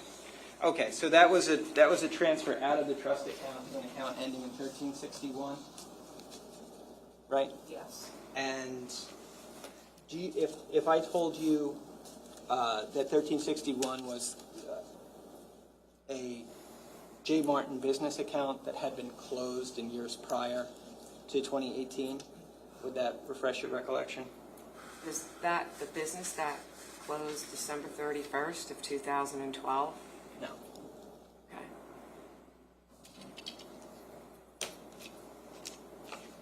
But you do have a recollection of an account ending in... I do. Okay. Okay.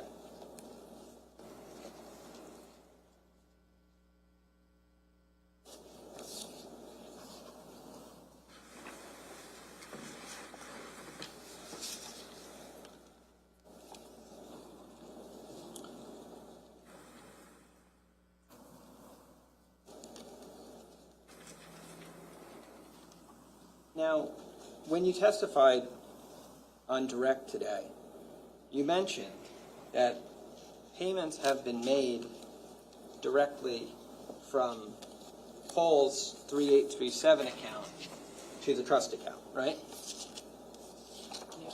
I misspoke. I apologize. Well, What I meant to say, yes. go ahead.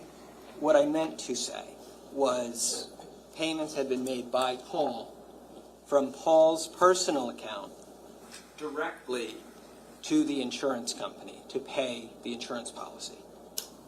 Are you, which years are you referring to? The years of my analysis for my role here in this trial? Yes. 2017 and 18? Yes, I am. Okay. And so your question again then is? Paul had made payments from his personal account directly to the insurance company in order to pay that insurance policy. In 2017, yes, he did. On July 21st, he paid $8,000, right? Correct? And then on August 7th, Paul from his own account paid $11,880. Correct. And together that's $19,880. Correct. And we should point out that Canada Life accepted both of those payments. Yes, they did. They didn't refuse payment because the checks were sent from outside of the trust account, right?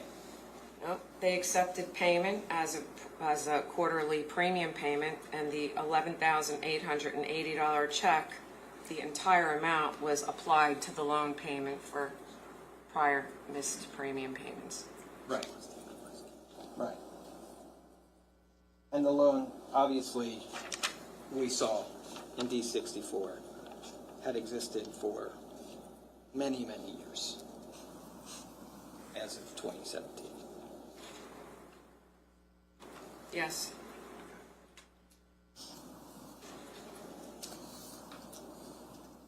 Judge, I'm going to ask permission to publish D64. Wallace? No objection. Okay, go ahead.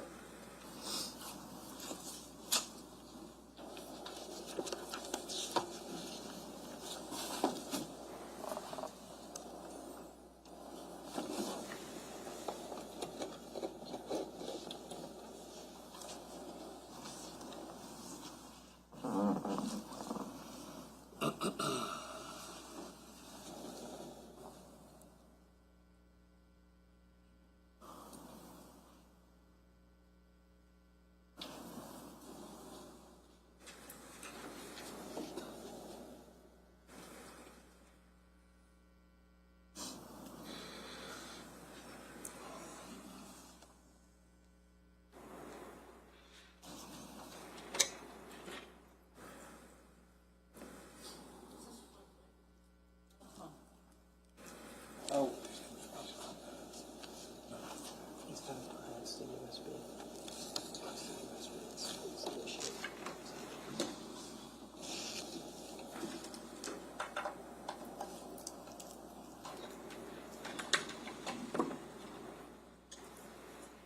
Yeah, I think it's plugged in. Thank you.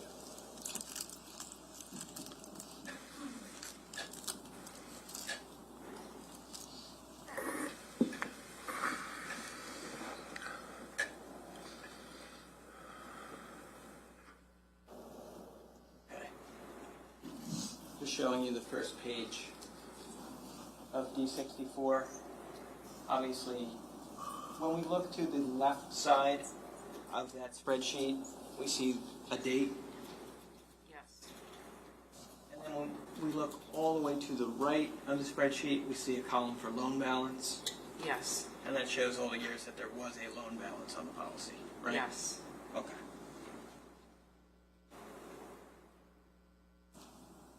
And we can see that there are entries on the loan balance side of the sheet going all the way back to 2002, right? Yes. Okay, thank you.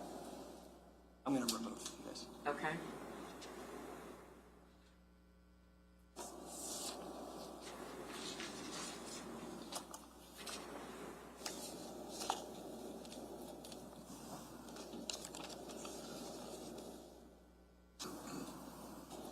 Your supplemental report talks about, you had actually listed it as a negative in the column, and it was transfers that Paul made in 2018 to the J. Martin operating account. Yes. You know what I'm talking about, right? Yes.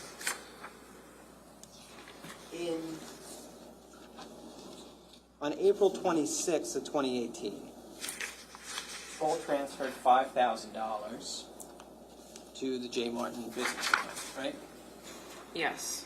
And on May 15th of 2018, I'm sorry, I should also say on April 30th of 2018, Paul transferred $10,000 to the J. Martin account, right?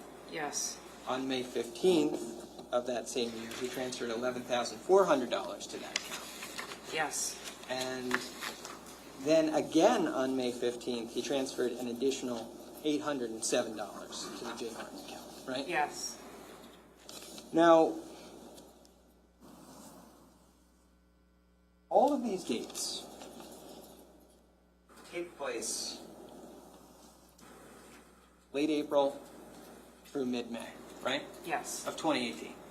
Yes. You know that the issue with Keith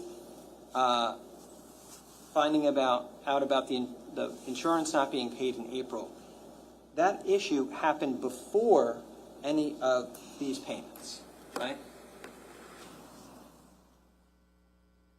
I conducted my financial investigation without going deep into everything else on the exterior, like pouring in to know more about if he's upset or not upset, because I wanted to look at the financial analysis independently with no bias, no anything else in my mind, just let the numbers and the analysis speak for themselves. Okay. So, I guess my question, though, is more like you knew, or it came to your attention at some point in time, that there was this email involving Paul, Ron Artigith, Keith Caneiro, and Steve Weinstein from April 11th of 2018. yes, at some point, yes. Right.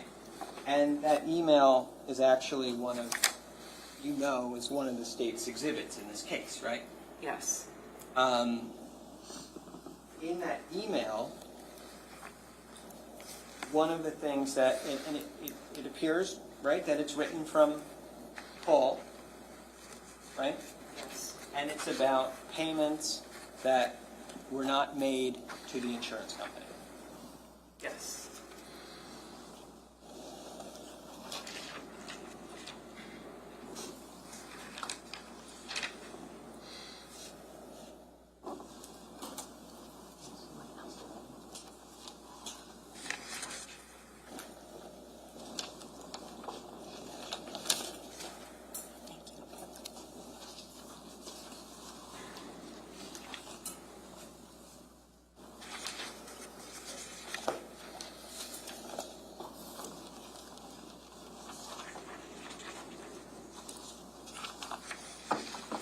Showing you S11. You recognize that? This would be the email you're referring to? Yes. Yes. Could you flip to the second page for me? Sure. Is there a section where what is referenced is the amount that is owed to Keith plus interest for the payments that didn't make it to the insurance company? Are you referring to this dialogue here? Yes. Would you like me to read it? I just wanted you to read the section on payments with interest.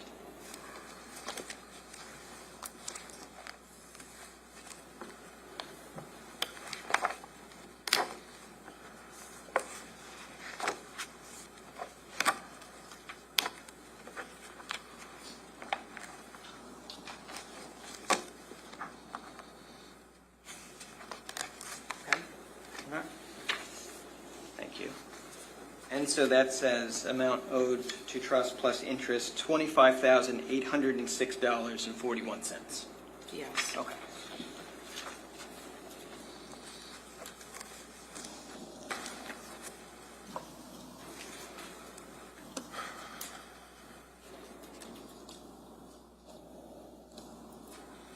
That email, right, was dated April 11, 2018. Yes. And then we see Paul make payments between April 26th and May 15th of 2018 in the amount of $27,207. Right? And he makes those payments to the J. Martin business account, right? Yes. And then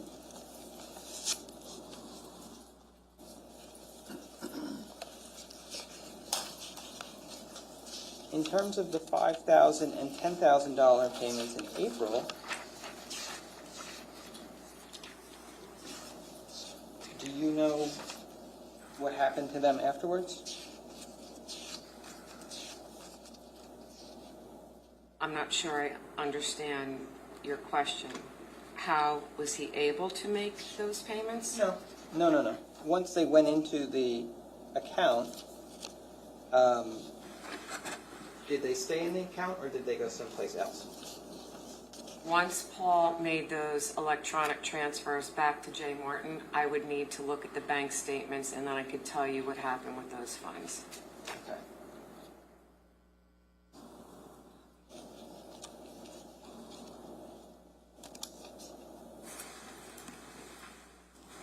I don't believe the state has labeled this document.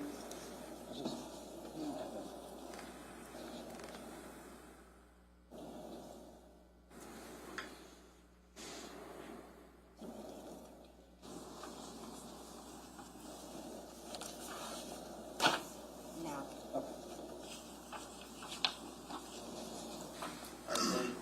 Judge, I'm going to approach with what I've marked as D30.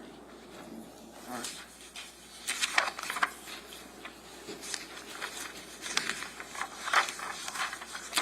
Do you recognize? I'm just going to hold the page open, okay? Oh, okay, sure.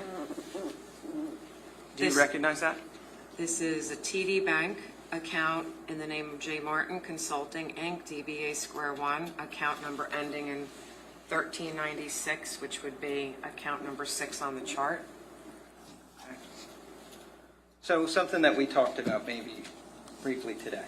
But it's the J. Martin operating account, right? Yes. Okay. Yes. Now, we said that the first payment that Paul made from his account to the business account took place in April 26th of 18, right? Yes.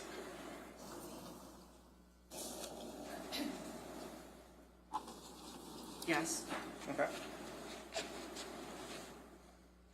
Transfer in from Paul, right? Yes. Transfer out to 1934. Right. Then we got a $10,000 transfer in from Paul. But we also don't know, once it's in 1934, you have to follow it till its final destination. I'll take you there. 10,000 in, right? Yep. And then 10,000 out. To the same account, 1934. Yeah. Okay. Thank you. You're welcome.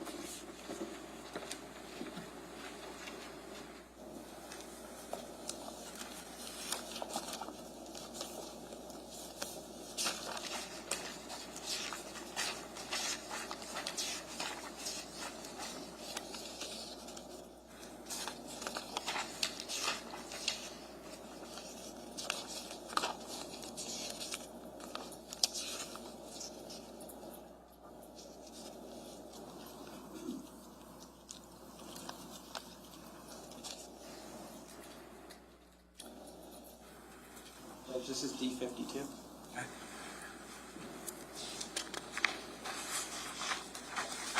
I'm just going to hold the page for you, okay? Okay, sure. Whatever you like. Okay.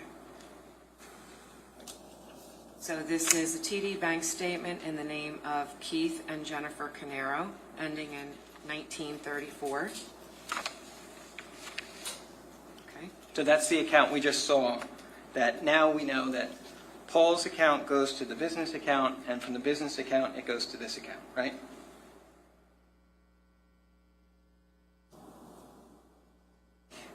Yes, but like the 10,000 goes into this account and then it's sent right out to J. Martin payroll. So Keith's putting it back into the business.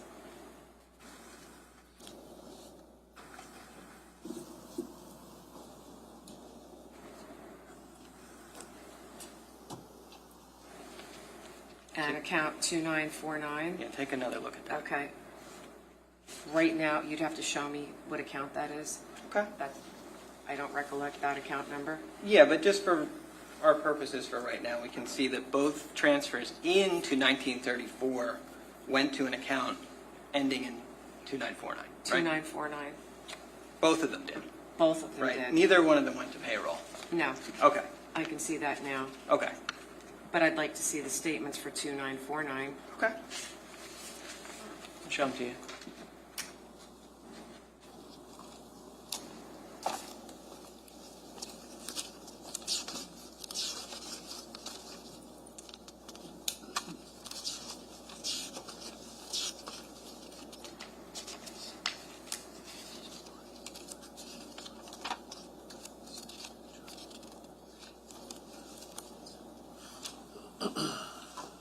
Judge, this is D54.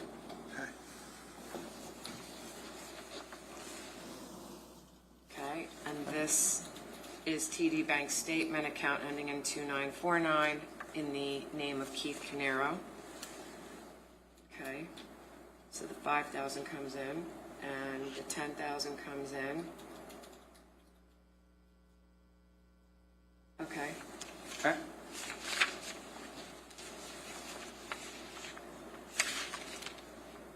And the money is okay.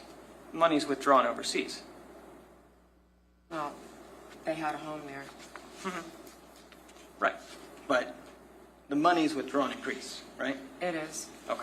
But when you look at the totality, and that's why you do a financial analysis, I just saw in that bank statement that 2 entries down, over 11,000, Keith put in to a payroll account for the business. So to point out that transaction where it's going into an account that ultimately was utilized in Greece, on the same day or the next day, he's taking more than 10,000. You asked Right. me to see it though. I did. Did you not? But I I pointing out that you do a comprehensive analysis when you're analyzing the funds. Did you analyze these funds when you did the I- comprehensive I analysis? reviewed those statements, but I was not following Keith's money. I was following Paul Caneiro's funds, Well, because that's what was taken out of the trust account. That's where it all started. now here's the thing. I point this out to you because, as you said, Keith had a house in Greece, right? Yes, That he was working on. He was renovating it, and he needed to put money into it, right? yes. That's it. It's another thing that during this period of time, Keith was working on that he needed to devote money and resources towards, right? Yes. After this thing happens in April, on April 11th, with Paul saying he paid the wrong person and that the money didn't go to the insurance company. Paul takes $27,000 and he puts it in the business account, right? He took loans out to generate the ability to have funds to then put back in the business, because Keith identified the amount of premium payments that hadn't been paid for a period of time. I think that, yeah, right, I think that was my question, Okay. right? But then Paul puts the money into the account, right? And then Keith takes it out of the account, right? That one isolated transaction he took out of the account, but he also used his funds to fund payroll. Okay. Those two transactions that we were looking at, right? My point to you is this.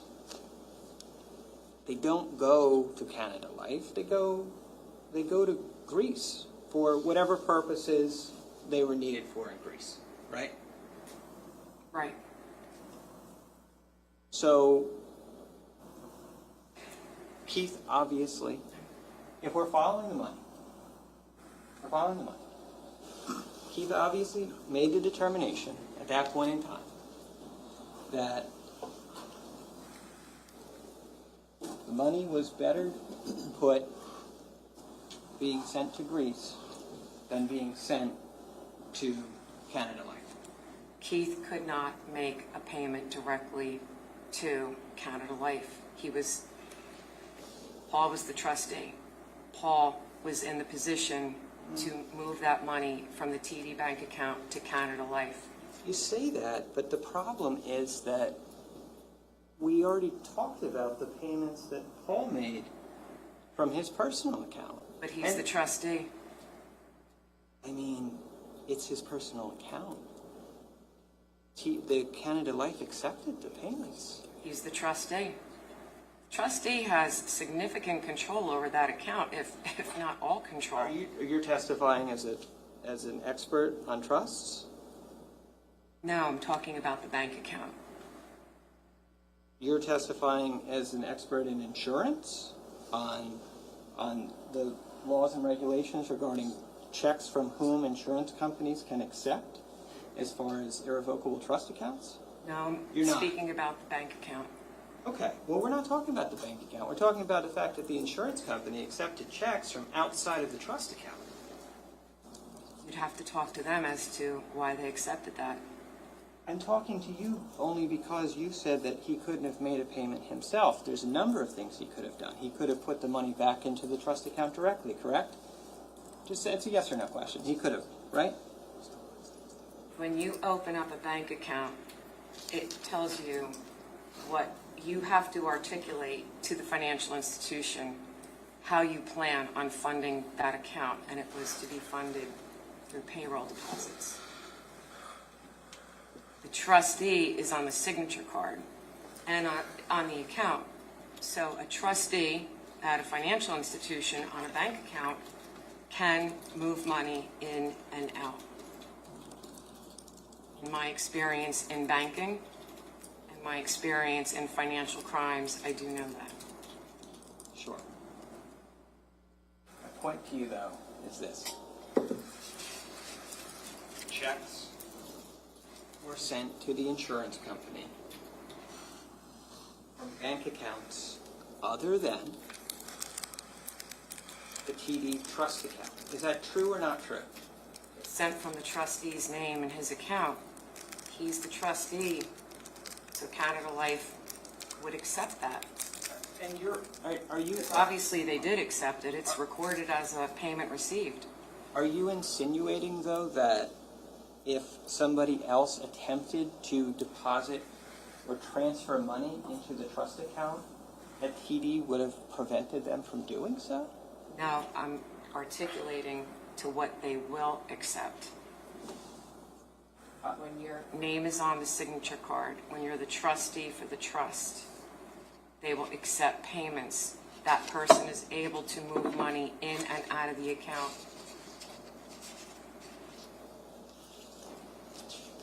Now, TD Bank had a copy of the actual trust. we could talk about that too, sure. TD Bank did have a copy of the trust, right? Yes, And that was faxed to them? yes. And that was faxed.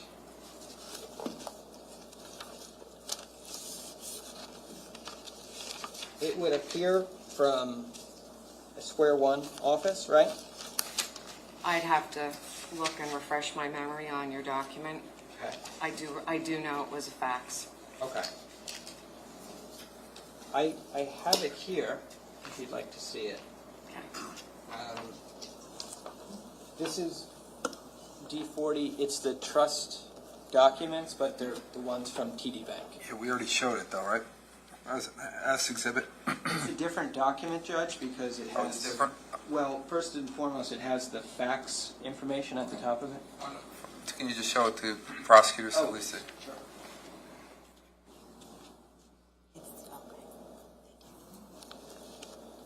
I'm sorry, tell me the number again, please. D40? D40. Okay.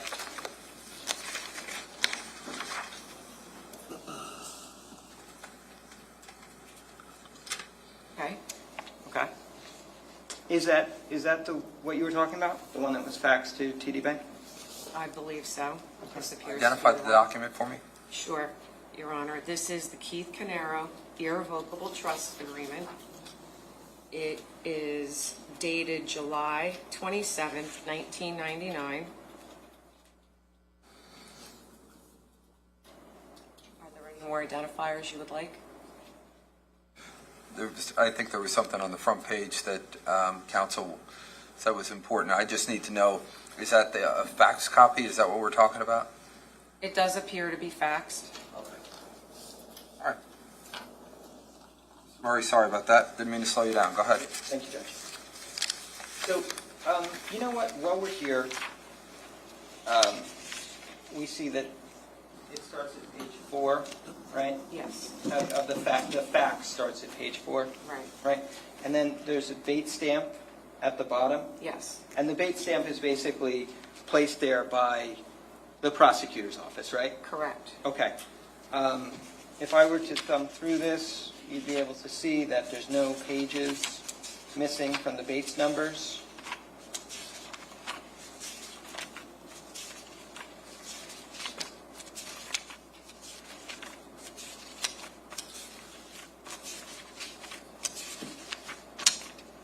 Correct. Right? Yes.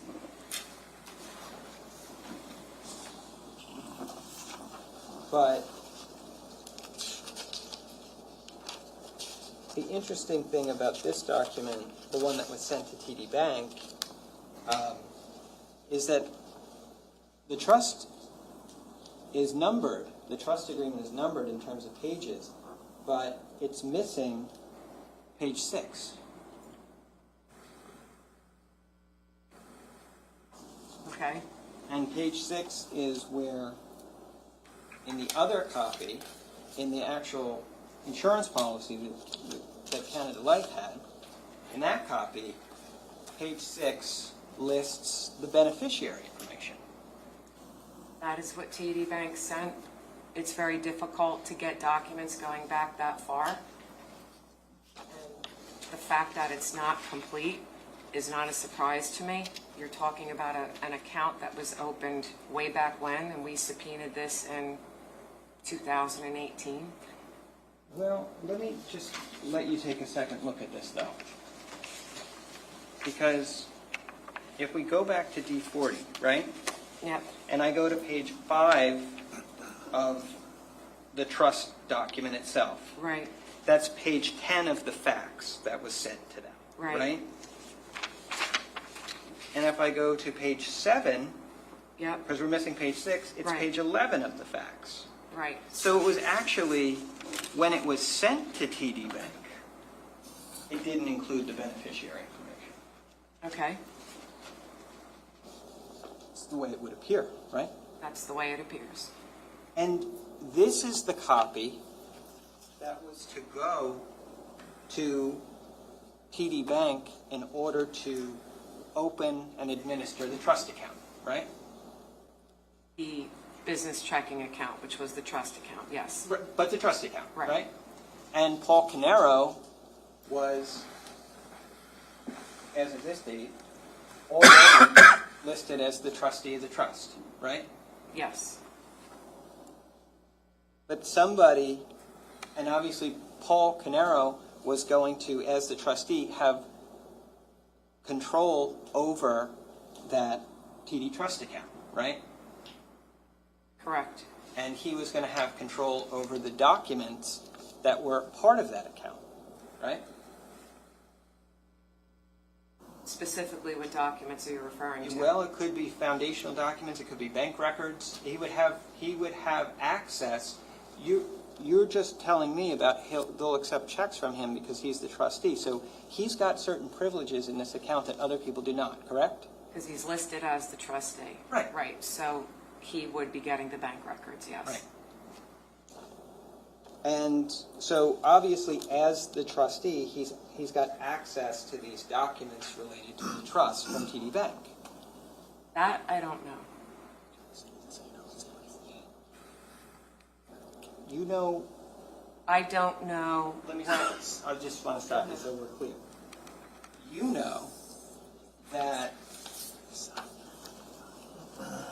the insurance company will accept a check from Paul from any account because he's the trustee, but you don't know if Paul has access to documents in possession of the bank related to the bank account? I'll address the first part. Canada Life accepted checks from Paul Caneiro because I have evidence to prove that they accepted it. You put it in as an exhibit. I have it in my report. They accepted those 2 checks in 2017. When someone's listed as the trustee, the financial institution is going to deal with them and accept his check. With regard to having his name on the TD bank account that was set up to collect the premiums to pay to Canada Life, the individual, the signer on the account, Paul's the trustee, signer, he would have access to the bank statements. Does that mean a bank is giving you copies of everything they have in their file? Every bank has their own policy and procedure for how they handle that. Was Paul the one that physically handed that policy or physically faxed it? If he wasn't the one who physically faxed it, if it was another person who faxed it, did Paul or did Keith give that person who faxed it those documents? I don't know who gave him the documents to fax. That was how many years ago? So I do not know, and I can't say for certain if TD Bank is going to give the defendant or anyone who's listed as the trustee all the documents they get to open up the account. You'll get the statements. So that was a lot of maybes, right? But it's the truth. Another maybe is maybe whoever faxed that to TD Bank, knowing Paul was the trustee, didn't want to include that beneficiary information in the trust document that they were sending. I wouldn't know that. Because maybe they didn't want Paul to see that he was a potential beneficiary. Aren't we speculating? Is someone going to see that? I'll say it. Speculation sustained. Sign the trust. Can I be heard for a second, Judge? I'm sorry. No, Ms. Wallace, Sidebar or here? come on up.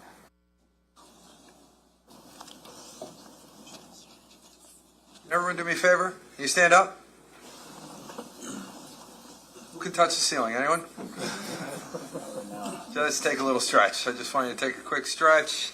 Get around. Everybody crack their own back? You guys can do it? All right. Better you help me out. Got some issues. Lower part. I appreciate that classified as assault. Nah, you're okay. You're okay. Just take a second. I understand that we're going for a little while here, so.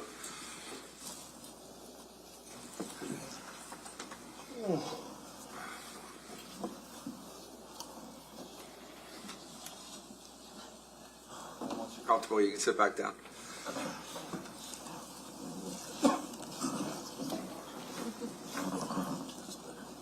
Is this change at angles? It's stuck on this angle. Just so if the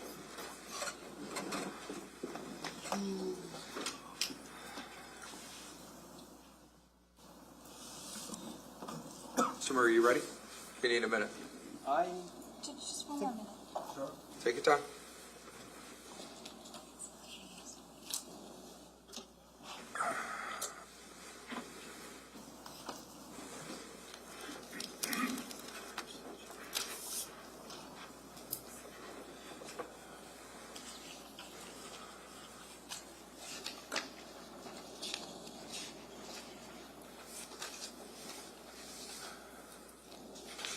Okay. Sorry about that, Detective. I wanted to just go back to some things that we were talking about earlier today.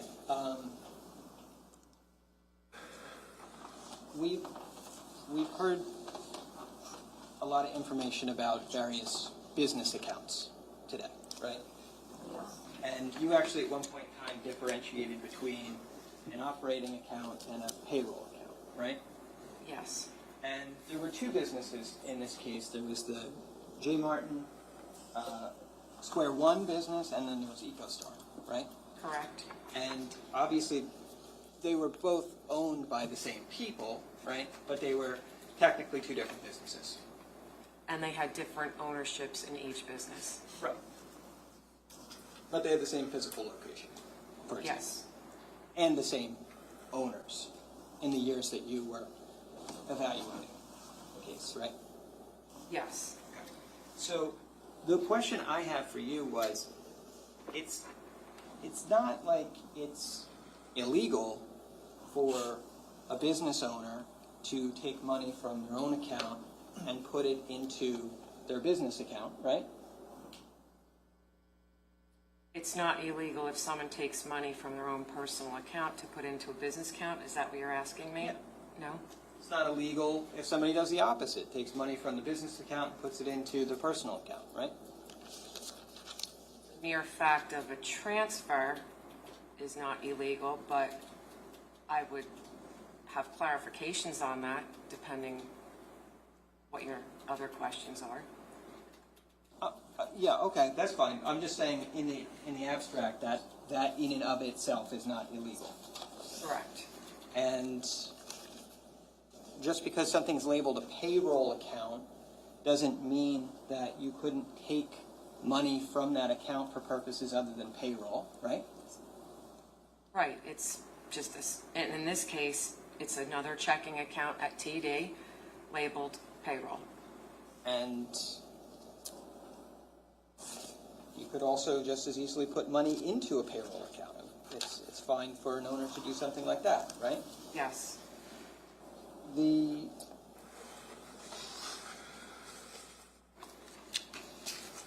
you looked at the J. Martin account, Operating or payroll? when you looked at 1396, the operating account, you noticed that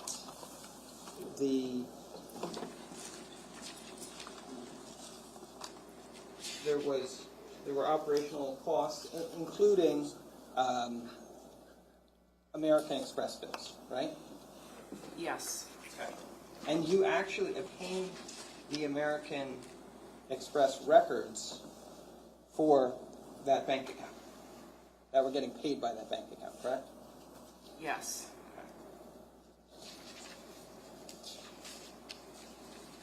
Did you review those records? American Express was well over 10,000 pages. I had my hands on it to review. So a review can be scrolling through. A full-blown analysis would be, analyzing every purchase and every payment made. So which did you do? It depends what account he's talking about. Okay. You want to get specific, Mr. Murray?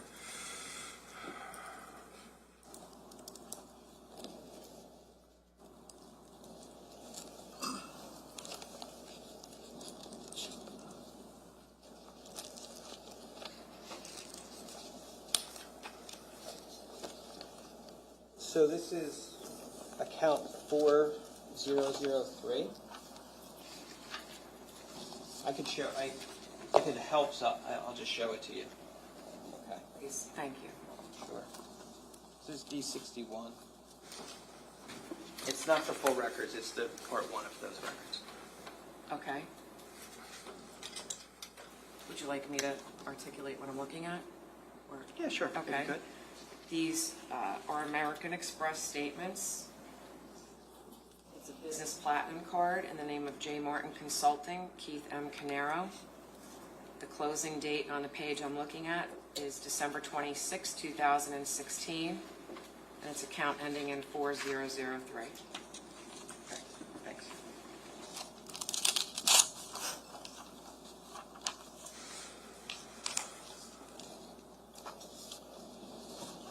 Did you review the records related to that account? I would have reviewed them, yes. Okay. So you would have seen that Keith, Jennifer, Paul, Tiffany Rivera, and Larissa Glorioso all had cards on that account.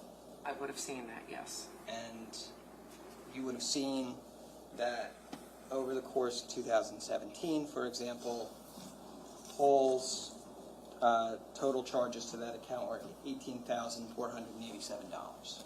I don't remember specifically, but I would have reviewed it. Okay. And you would have reviewed the fact that Keith had a total spending of $104,549 on that card that year, right? I don't remember specifically, but I would have reviewed that. And specifically, Jennifer had a spending of $27,750 on that card that year. Again, same answer, I don't remember specifically. Keith is a 90% owner of that business. And your understanding was that Jennifer worked there or did not work there? My understanding is that she did not work there. Did not? Did not. Okay.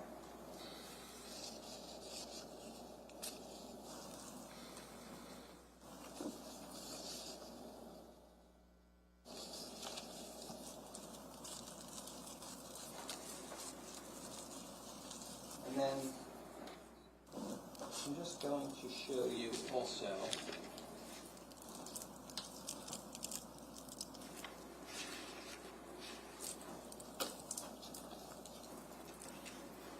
this is D62.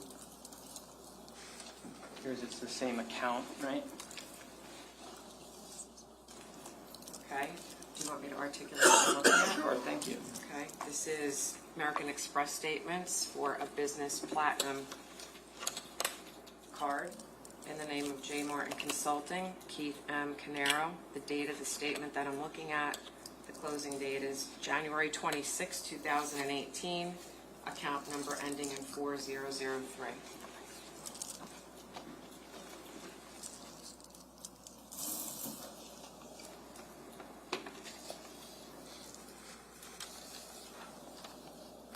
You reviewed these records also, right? Yes. And so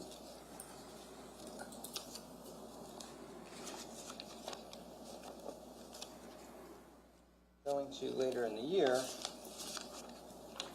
we would have seen that a person, aside from the names that we already mentioned as card holders on this account, a different card holder by the name of Konstantinos Karidis was added to the account. Okay. And to your knowledge, that was not an employee of J. Martin or Square One, right? To my knowledge, no. Okay. And to your knowledge, Square One really had one main client, right? One main and several other smaller clients, yes. And their main client was in New Jersey. Correct.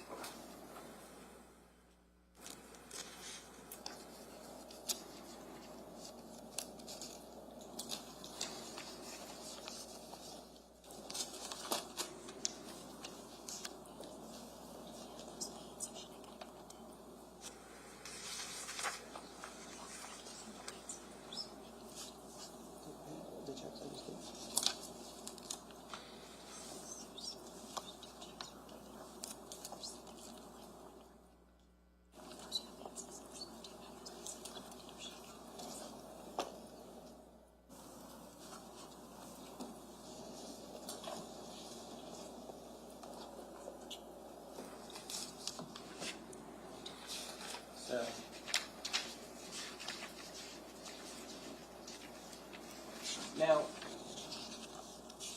if there was, to your knowledge, did Square One have any clientele in Greece? Not to my knowledge. Okay.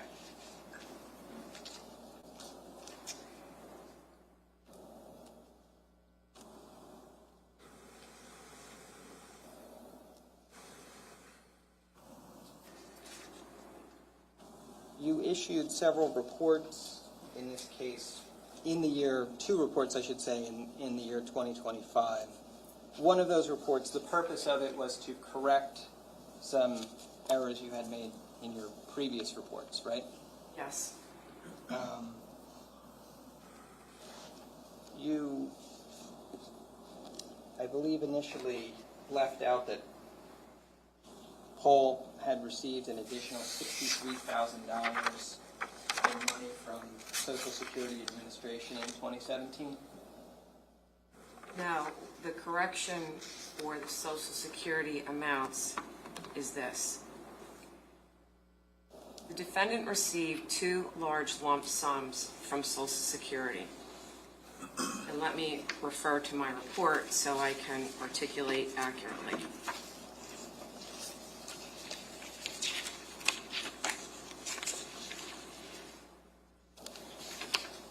Okay.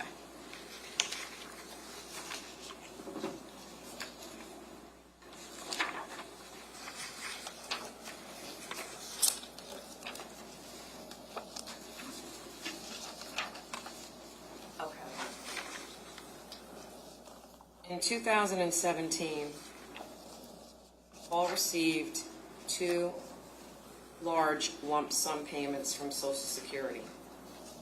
The first was on July 12th, 2017, in the amount of $61,535. The next payment was 6 days later, on July 18th, 2017, in the amount of $63,101. So, in my initial report, I added one of those numbers twice. In my second report, I corrected it so I could include both numbers accurately. So we went from $139,798 to $141,364. An addition error. Now, one of the things you did when you wrote your first report was you characterized transactions between Paul's personal accounts as revenue to him. Revenue stream, not revenue in the sense of a salary. A revenue stream would be available for you to use in that year. So if revenue came into that account, if that's what you're referring to, it was available for use in that year, used to pay expenses. Right. I was just looking at the titles to your pages of the breakdown of income and expenses. It doesn't say revenue stream, it just says sources of revenue / income. Sources of revenue, a stream of revenue. But then you updated that and you took that information out of your report. You took those sources, those transfers between accounts out of your report. Because I wanted to give the defendant the benefit, and in that area, it was determined that bank account revenue sources, because the amounts were determined to be duplicative, so I didn't want to utilize an amount twice. I re-reviewed the report, and I gave the defendant the benefit. I mean, is it about giving him the benefit or reporting the right numbers, though? Both. Because hypothetically, if it was $20,000 in the first report and I re-reviewed it, and it was determined that the amounts were duplicative, and it was 10 and 10, then I'm saying your revenue's 10 instead of 20, as an example. I mean, maybe I'm just confused. Because I thought that the net impact of you making that change, correct me if I'm wrong, I thought the net impact of you making that change was that it reduced your conclusion of Paul's revenue by $22,000 in 2017, Right. and it reduced your conclusion of Paul's revenue by $57,000 in 2018. Do I have that right? Oh, not for that topic. You're talking overall in every category that an adjustment was made. Are you speaking just to the bank account revenue sources, which was deemed duplicative and it was eliminated for 2017 and 18? I'm talking about yes, what you characterized as revenue. Yes. Okay.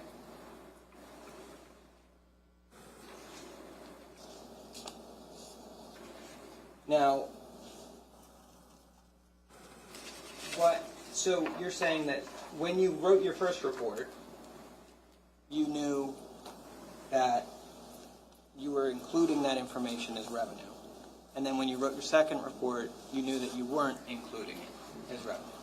When I put the motive together and wrote the first report, then after that I had time to really go back and re-review, and I made sure that the numbers were accurate, and in this instance I removed it because I realized it had been duplicated.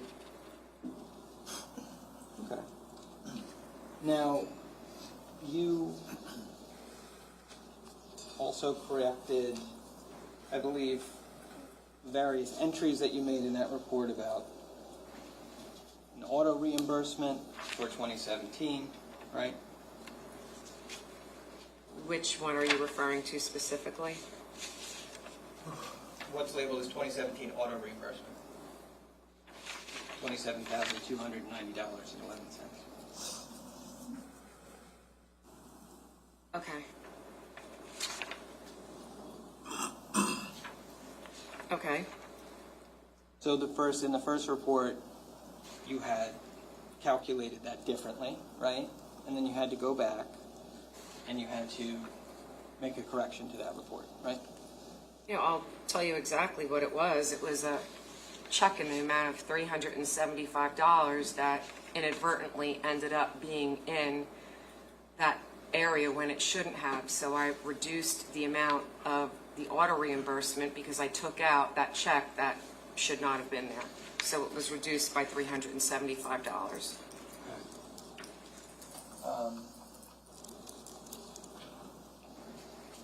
I mean, it's a minor point, but you know that those numbers only come to $27,290 if you include other miscellaneous reimbursements from the payroll other than the auto reimbursement, right? The auto reimbursement, there is a line item on the payroll journals, and it tells you exactly how much it is. So, Right. Yeah, I have them. okay. But you know that when you calculated that number, you included miscellaneous reimbursements, not just auto reimbursements. You can show me the statements from TPP payroll journals. To my recollection, it said auto reimbursement. Okay. Counsel?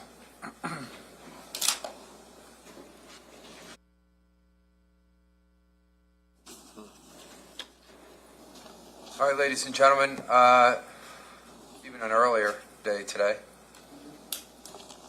Thank you. Nothing. I'm kidding. So I'm going to let you go for today. It's been a long day for you all. I'd rather have you back fresh tomorrow morning. So I'm going to let you go home. You'll do the same thing tomorrow as we did today. You'll be downstairs at 8. We'll get you right up here by 8:30 and get you started. But let's get you out of here for today so you can get home.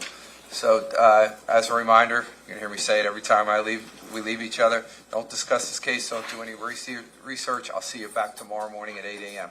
Have a good night. Be safe. Thank you.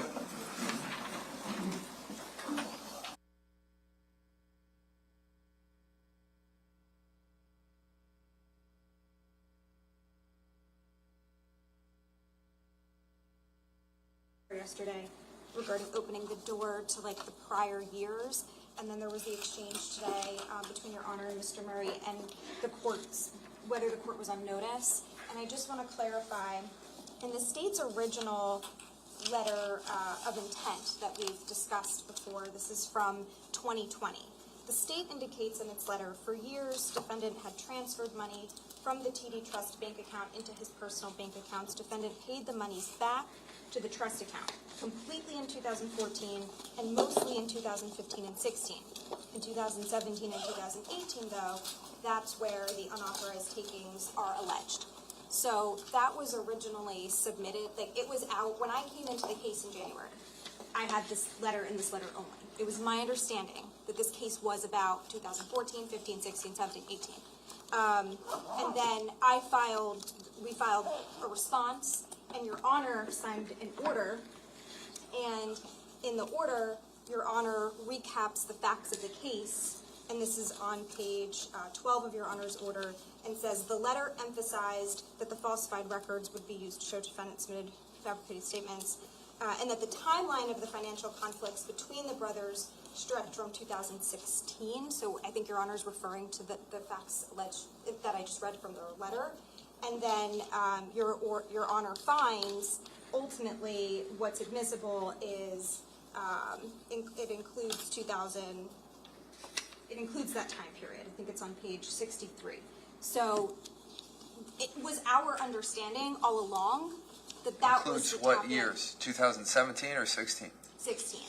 But that was based on the facts that Your Honor was summarizing from their facts, but their facts had 2014 and 2015. Then we filed the motion for, like, that they needed an expert to present this testimony, and that's when we said, look, we have 50 reports from Detective Bassender. The information needs to be synthesized so we know exactly what they're relying upon. And then in July, the end of July, is when we received her expert report, and that's when we learned for the first time that she might only be testifying to 17 and 18. But that doesn't mean that we weren't under the impression this entire time that that time period is relevant. Obviously, a defense to theft is money was paid back, money was paid back, money was paid back. And then the indictment focuses on those 2 years because that's what they're alleging. But it doesn't mean that the entire time period isn't relevant, nor that it wasn't previously discussed in the state's own facts. Here's the problem that I have. I'm going to say you, but it's your team. The defense had no problem with filing whatever amount of motions they wanted to file. I gave everyone the opportunity to file them. I then, after the Supreme Court got involved in our case, I specifically asked if there was more to discuss. By then, you have the July report. You have all the opinions by the court. If there was clarification that was necessary, we could have clarified it. We're now in the middle of trial, in the middle of a witness, with jurors here, and the state's only providing 17 and 18 based upon what the indictment is. If you want to go into 14, 15, and 16, I get it, but that's not where the theft is. So, to me, I would think that you would need to have to give me something to support the fact that because he paid in 14, 15, and 16, that means that he's good for 17 and 18 because, maybe he would have paid it back, or I don't know what you're going to try to insinuate. But the reality is this. I mean, I don't know how else to say this. Just because somebody does 50 things right in their life, if they then do 5 things wrong later in their life, that doesn't mean that the first 15, 20, 50 things, whatever they are, that are right, means that that's a justification for what happens later. And I think that's what you're trying to say. So, to me, I'm more than willing to listen. I'll work it out with you guys. But I'm just saying we should have been filing motions if we wanted to bring in something. The indictment is all that we should be talking about is 17 and 18. If the state started going into 14 and pushing all of this other stuff right now as a part of their bad acts towards 17 and 18, you guys would be standing up complaining about the fact that you're going into other time frames so that Paul Caneiro knows what he's doing when he's not paying them back. So I just want to be very careful. I'm willing to listen. I've said it 1,000 times. So far, all I'm saying is that what I've just seen here today, we have gone well beyond the direct. Nobody has said any objections, so I've let it go. But we're going into areas that, to me, I'm not sure that we should be in. If we're going into them, if both sides agree, so be it. If you guys want to agree to that, go ahead. But to me, the indictment is the area of where we're in. My opinion may have talked about those dates because it was within that motion, but the indictment's still the indictment. So that's the area that we're playing in. Ms. Mastellone, I'm going to let you finish because you started before I let Mr. Decker say anything. Go ahead. No, just, the only point was that this wasn't a surprise to anyone, and the 2014, 15, 16 timeframe was in the state's original, hey, this is what we may intend to present at trial. We were on notice of those years. We assumed those years were encompassed. Just because they provided an expert report in the late July for a September trial date that didn't include the rest doesn't mean that we were under the impression that it wasn't relevant. Of course it's relevant. In fact, it's interesting that originally they acknowledge monies are paid back, monies are paid back, monies are paid back, and then they're like, oh, but we might not talk about that. We just want to talk about this. And that's, concerning, but it's relevant. But there's parts that weren't paid back between 14 and 16, right? Yes, and we went into that, so we were fully forthright about that. My point only is that the decision was made by the state to not start the indictment in 16, 15, or 14. They made a decision, or the grand jurors made a decision, to start in January of 2017. So, to me, going back 14, 15, and 16 has nothing to do with what happens in 17 and 18, unless somebody's tying it in. And just because the state put that in that notice of intent, I had to make the determinations of what we were going to talk about, and I was looking at the confines of the indictment. But let me hear from Mr. Decker. Judge, just for the record, as far as the notice of intent that we filed in 2020, and I'm not going to rehash this, but it just has to be said, that document is completely meaningless at this point, because for 5 years we were under the impression, and the defense was asked numerous times, are you going to file any motion, are you going to file any motions? We all know things change. I've said it a million times. I don't blame Ms. Mastellone. I don't blame Mr. Murray. But that document's value is a little bit sketchy at this point in time. That being said, I just wanted to clarify one minor point. I'm not trying to go anywhere with it, but one of the things that we said at sidebar with respect to that objection about when the court was talking about speculation and the like, is I think the point I was trying to make was that I thought Mr. Murray had asked the witness about the Keith Caneiro irrevocable trust agreement that was faxed, the copy of it that was faxed to TD Bank, the one that was missing page, I think it's 6. My understanding of the question dealt with where did it come from? How did it get there? Maybe this person, it could have been this, it could have been that. That was part of it, Your Honor. But I think the last question that spawned the objection was intimating, or at least asking, whether, basically saying that Paul Caneiro did not know that he was a beneficiary of that trust, despite the fact, the first time we've ever heard that, but also despite the fact that he's the trustee and he signed it. I believe that was the point they were trying to make. So I'm just clarifying that. We're past it, I think, but I just wanted the court to understand. I believe that's what the question actually was. Well, let me just say this. If I got lost on the question, God only knows on what's going on with the jurors as they're listening to this testimony. as you need to go forth. Again, I'm not slowing anyone down. Just think about what you're doing and how you're doing it. All right? So, look, Mr. Decker, let me be abundantly clear. Are we getting into documents from 2014, 15, and 16? The defense is basically saying they want to bring all this stuff in. Are you of the position, you and Ms. Wallace, no disrespect, you can stand up and answer too. I don't care. What are we talking about? Are we talking about all the documents? Are we talking about 17 and 18? What are we doing? Our direct was limited to 17 and 18, and that is what the state is talking about.